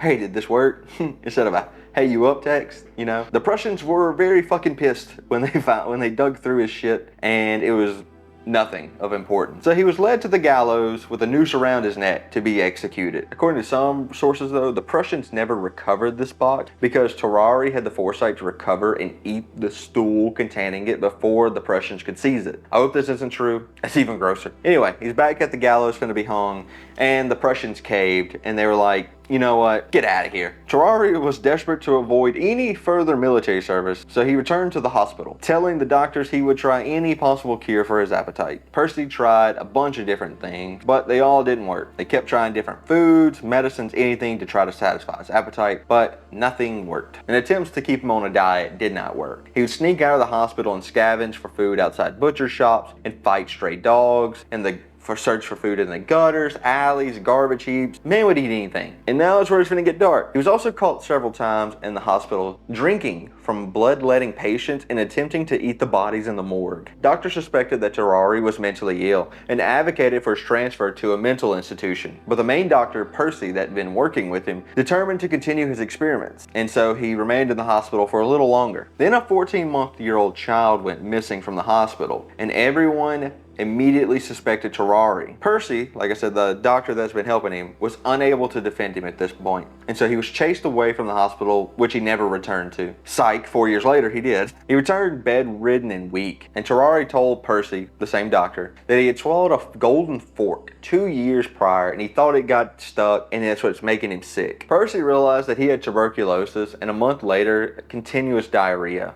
He knew Terrari was dying. So once Terrari died, his body rotted rapidly, and at all times he was performed. They noticed his body was filled with pus, his liver and gallbladder were abnormally large, and his stomach was covered in ulcers. That's just nasty. And for the golden fork, it was never found.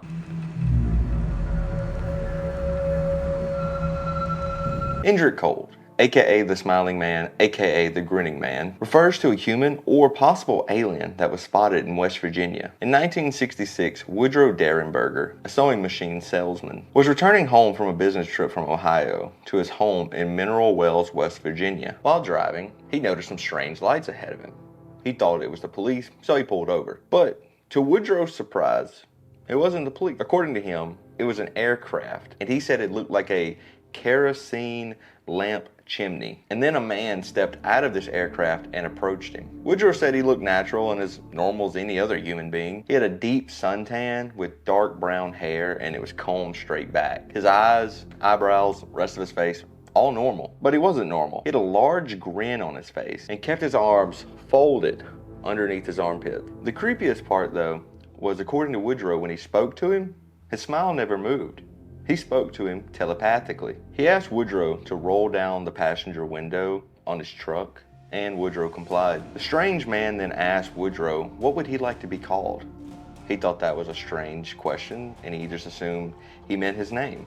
So he said Woodrow. Then he asked, "Why are you frightened? Don't be frightened. We wish you no harm. We mean you no harm. We only wish you happiness." And then he told Woodrow that his name was Indrid Cold. After this strange encounter, Woodrow went to the police and it became a media frenzy. Woodrow agreed to be interviewed by the local TV network, which he then told the story that I just told you.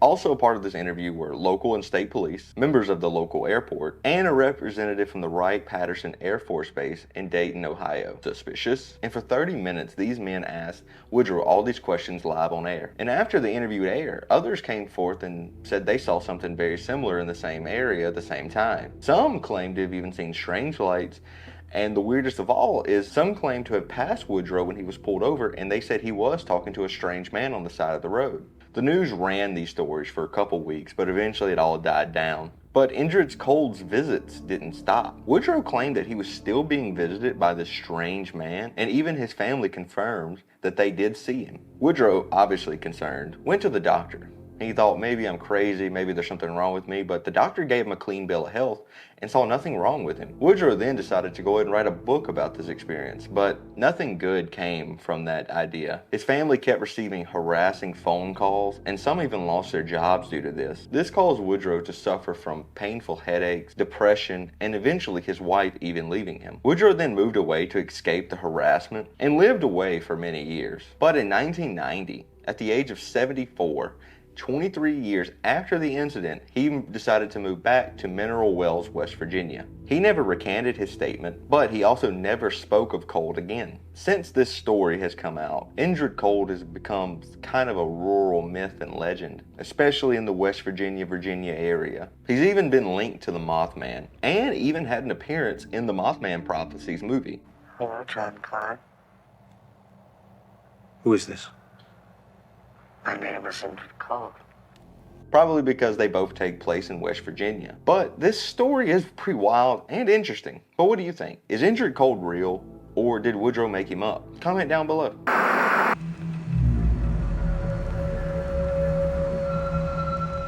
Celebrity number 6 is kind of a weird one. It's about an unknown celebrity whose face is on these curtains that were then posted to Reddit and became a mystery. Let me explain. In January of 2020, a Reddit user named Tansta H made posts on several subreddits about these curtains that she had full of pop art and 8 unknown celebrities. She needed help identifying these celebrities, so she reached out to Reddit for help. According to Tansta, these curtains were bought in a local store in Finland in 2008. The Redditors dug and dug and dug, and they eventually found that the fabric probably came from a company in the Czech Republic called Lagny Mraz.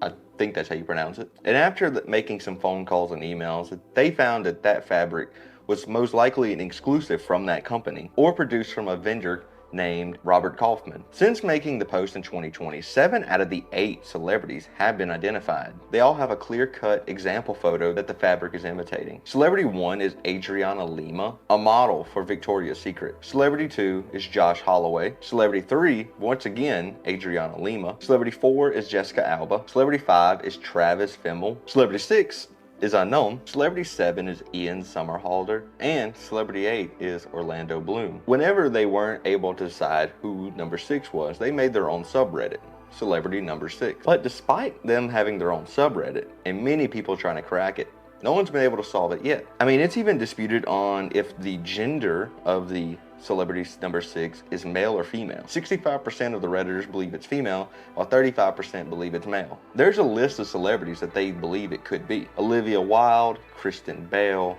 Kate Hudson, Johnny Depp, Brad Pitt, Hilary Duff, and Angelina Jolie are some of the top names. Most of the Redditors believe it's Olivia Wilde. They believe she's the best candidate due to her facial structure, but to this day there's no proof or source photo to definitively say that. Who do you think Celebrity Number 6 is? Comment down below if you have any ideas.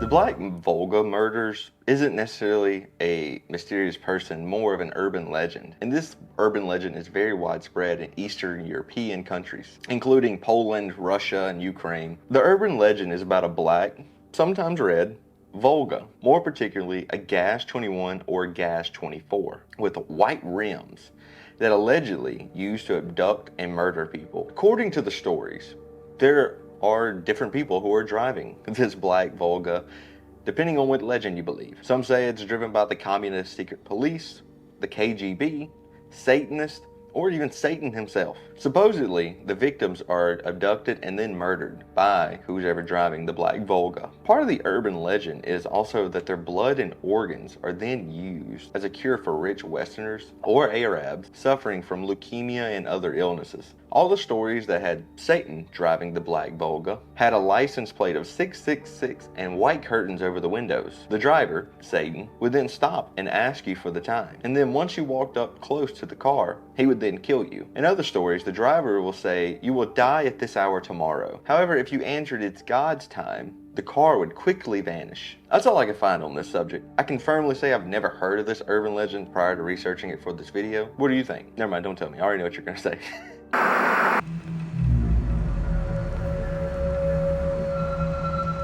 Alexander Solenik was a Russian gangster who was also known for his reputation as a notorious hitman in the Russian criminal underworld. Alexander was born in the 1960s in Soviet Russia, and at an early age he showed interest in wrestling and firearms, saying, as a child, he befriended a guy named Andrei Kologov. This friend would eventually grow up and lead the Kurgan criminal organization. And this is one of the reasons that Alexander joined the criminal underworld later in life. Alexander Solenik was then conscripted after high school into the army, where he became a tanker. Once his service was over, he became a patrolman in the Ministry of Internal Affairs, or the MVD. But after 6 months, he was expelled and returned home. Once he returned back home in Kurgan, he got a job as a gravedigger with some other of his friends. While working as a gravedigger, he got married and had a kid. They then got divorced and he remarried and had a second kid. But in 1987, Alexander was charged with rape and sentenced to 8 years in prison. But before he turned himself in, he had a farewell meeting with his wife, where he then escaped by jumping from the second floor window. He stayed on the run for a few months, but eventually was caught about 120 miles away, and then was taken to prison. Alexander was originally put in solitary confinement for his safety because he used to work with law enforcement, but eventually they just put him in general pop. Due to him working with the police in the past, he was marked for death and had several attempts on his life. And according to one rumor, he defended himself against 12 prisoners at the same time, which gained him a lot of respect and reputation among the other prisoners. But finally, after 2 years of imprisonment, he decided he was going to escape again. Alexander returned home to Kurgan, where he joined the local criminal organization and became a hitman. Interesting career choice. He was very successful as a hitman and got a lot of reputation in the criminal underworld. I mean, there's even a story about him gunning down a Russian mob boss in a crowded nightclub while he was surrounded by his bodyguards. Since Alexander had such a reputation, law enforcement took a special interest in trying to capture him. One day, the Moscow police apprehended Alexander and a colleague in a marketplace while they were drinking. They took Alexander and his friend back to the police station, but the police failed to search Alexander, and we know this because he was carrying a Glock 17, which they then opened fire in the police station. 3 policemen were hit, and then Alex ran outside and shot 2 more. Alex was also shot in the kidney at this time, and he was eventually overpowered and surrendered. He had surgery to remove the bullet, and then was placed in prison again. But he didn't stay there long. That's right, Alexander escaped prison once again in 1995. Someone on the inside provided Alexander with a gun, climbing equipment, and a mannequin. He used the gun and the climbing equipment to escape while leaving the mannequin in his bed underneath his blanket, buying him more time. Since there was such interest in capturing him, he decided he couldn't hide out in Russia and then fled to Greece. While in Greece, he decided to keep up the family business and set up his own criminal enterprise, particularly drug smuggling and contract killing. Due to his notoriety, he was once on Russia's top 10 most wanted list. But he wouldn't stay on that list long. That's because on January 31st, 1997, a Russian hitman named Alexander Postolov strangled Alexander Solonik. Too many Alexanders. Anyway, he strangled him to death in his villa. Hitman taken out by another hitman. What do you think about this story? Have you ever heard of this guy before?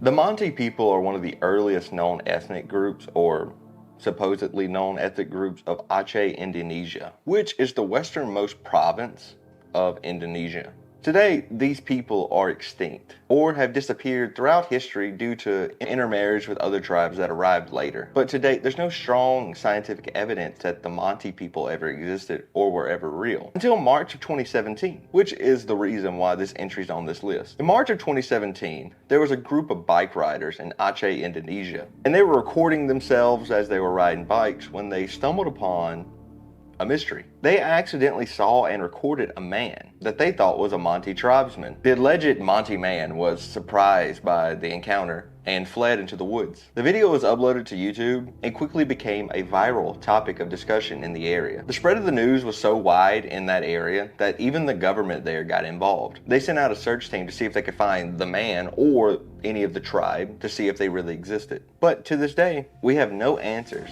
other than this video.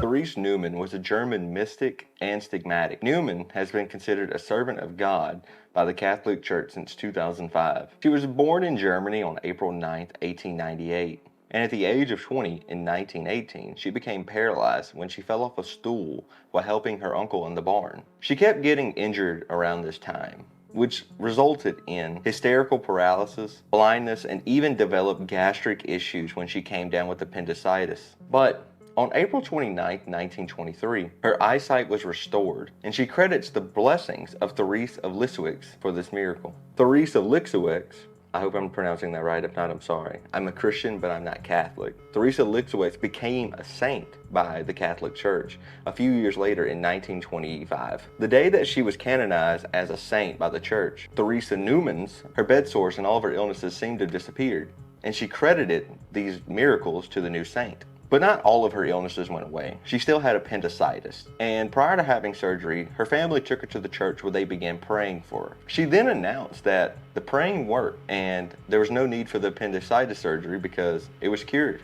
Of course, doctors and skeptics were skeptical, and they think all of her illnesses were hysterical or just in her head, and she wasn't actually sick. Things would only escalate because on March 5th, 1926, she would develop stigmata. These are the bodily wounds, scars, or pain that appear in the locations corresponding to the crucifixion wounds of Jesus Christ. She would also claim to have visions of Jesus. She said that she saw visions of Jesus with 3 of his apostles and Jesus' crowning of thorns. Then, on Good Friday, she claimed to have visions of the entire Passion of the Christ, followed by visions of the resurrection on Easter. Then, in March of 1928, these stigmatic claims were investigated by doctors and church officials. They found that her behavior was a little suspicious because her wounds would only appear once she asked everyone to leave the room. But that wasn't her only extraordinary claims. From 1923 till her death in 1962, Therese claimed to live without food or water and was only sustained by the Holy Communion. So, in July of 1927, these claims were once again investigated. The investigation took about 15 days and was conducted by medical professionals. At the beginning of the investigation, she weighed 121 pounds. And 15 days later, she weighed 112.5 pounds. But once the investigation concluded and she was all alone, her weight went back to normal. These tests were never repeated, and her family repeatedly denied any future requests for any additional testing.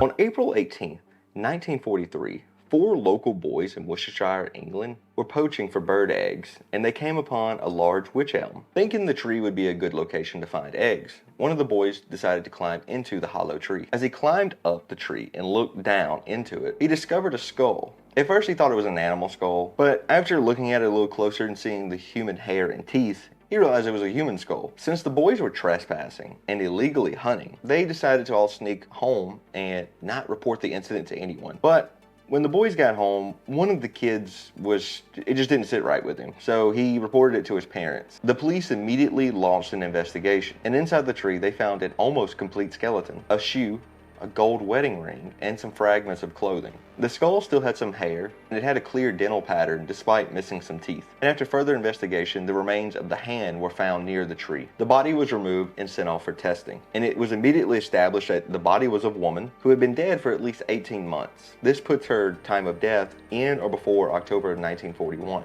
The officials also found some evidence that she may have died from suffocation, and that she was placed into the tree shortly after death due to her body not being able to fit in it once rigor mortis set in. Due to the large amount of evidence, you figured the officials could have figured out easily who this person was. But unfortunately, this is right in the middle of World War II, and there were so many missing people during that time, so they couldn't properly identify who it was. The following year in 1944, graffiti related to this incident appeared on a wall in Birmingham. The graffiti said, "Who put Bella in the wych elm?"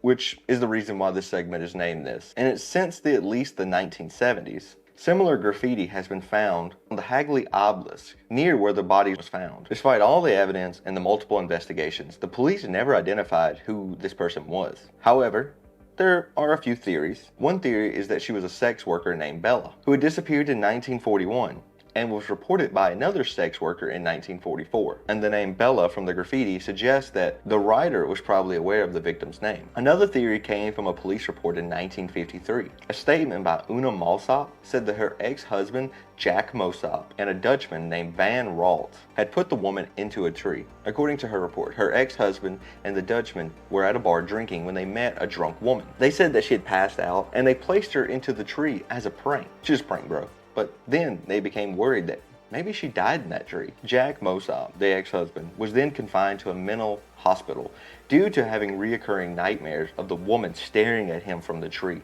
He died in that mental hospital before the body was found. The likelihood of this police report or theory is very low because Una waited 10 years after her husband's death to report it, and also it doesn't really explain the missing hand or the missing teeth. Another theory that I find interesting is witchcraft. Archaeologists believe that witchcraft could have been involved due to the severing of the hand. This is an occult ritual called the Hand of Glory that had a lot of similar characteristics of this case.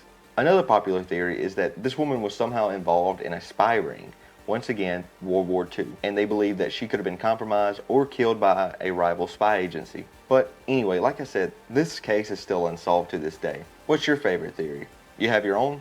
Comment down below.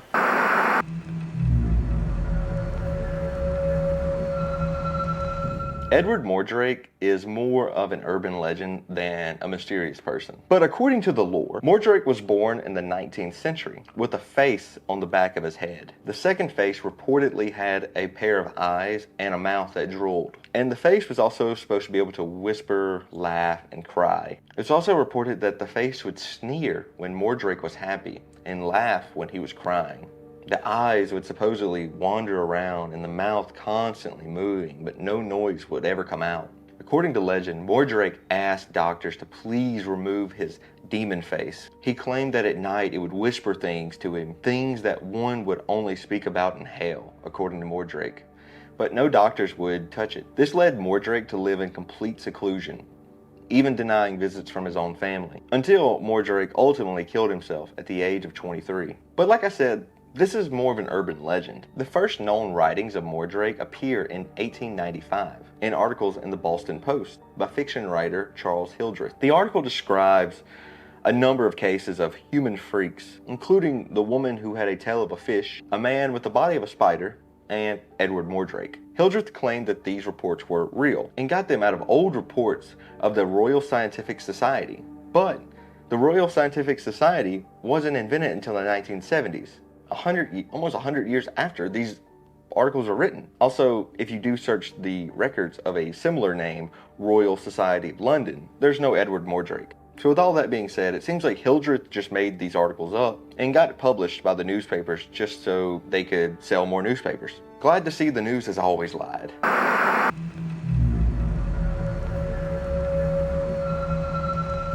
Queen of Sheba is a figure from the Bible. In the original story, she brings a caravan full of goods, and she takes them to the Israelite king Solomon. She brought spices, gold, and other precious stones. And then once they exchanged gifts, she returned home. Most historians identify Sheba with the South Arabian kingdom of Saba in present-day Yemen or Ethiopia. It should be noted that the queen's existence is debated among historians, and that the Jewish, Christian, Islamic, Yemenite, and Ethiopians have all elaborated on this story. And so there are many backstories and many rabbit holes to follow on her.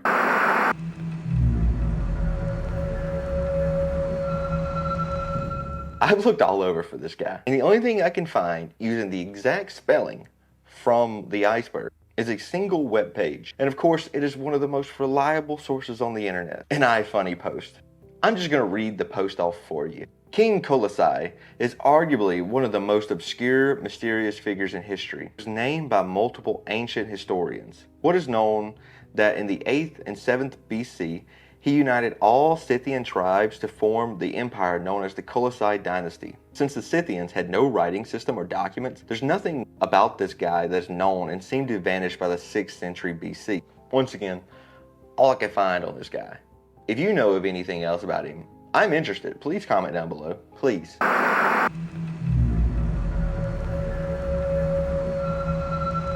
Adam Rayner. Adam Rayner was an Austro-Hungarian man who's the only person in history to have both been a dwarf and a giant. Adam was born in Austria in 1899, and as a child he was described as small, weak, and fragile. And in 1917, at the age of 18, he only measured to be about 4 feet tall. And since he was so short, he was refused entry into the Austro-Hungarian army, which was recruiting because this was during World War I. They didn't take him because of his dwarfism. A typical characteristic of dwarfism is an adult whose height is below 4'10". Several years later, likely the result of a pituitary tumor that was identified later, Adam had a dramatic growth spurt. Between his early 20s and 30s, he gained the height average of 3.16 inches per year. And by 1932, at the age of 33, Rayner had gained the height of 7 foot and 2 inches. His shoe size went from a size 10 to a 20 in just 3 years. 2 doctors examined Rayner, and they found a benign pituitary tumor, which was responsible for his enormous growth spurt. The doctors were able to remove the tumor, but prior to the surgery, he'd gotten so big that Adam just couldn't stand anymore. He was so weak for his huge body. Shortly after the surgery, Adam was then placed in a home for the aged, where he resided until his death on March 4th, 1950 at the age of 51. He had reached a final height of 7 feet and 8 inches.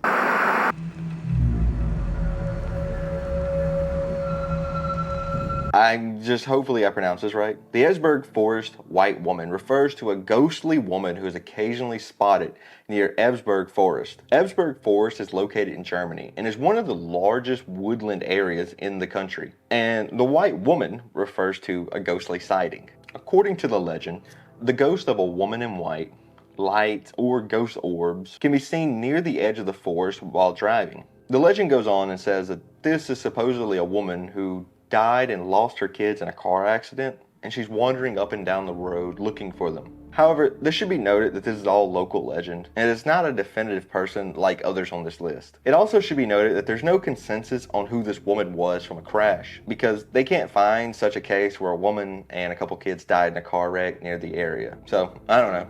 Interesting local legend, I guess.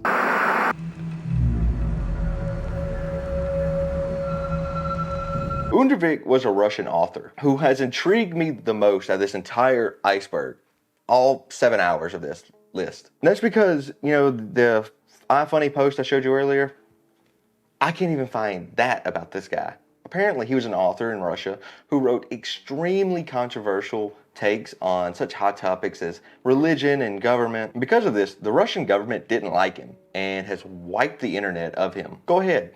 Try Googling. Bet you won't find much. Probably find the one webpage that I did that I got this information from. Anyway, they say most of his writings are still there, but they're only in physical form and in Russian and in Russia. So they're very difficult to come by. Like I said, this one has piqued my curiosity the most. I want to know what he said that they hated or feared so much that they just banned him and wiped him from the internet. If you know anything about him, please comment down below.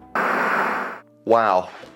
We finally made it. The bottom of the iceberg. Sorry it took 12 months. I was expecting to do this entire thing in 5. I'm eternally grateful for this series. It got the channel monetized. So if you haven't commented or liked or anything yet, or hit the subscribe button, could you please do that at this time? Y'all have a great day.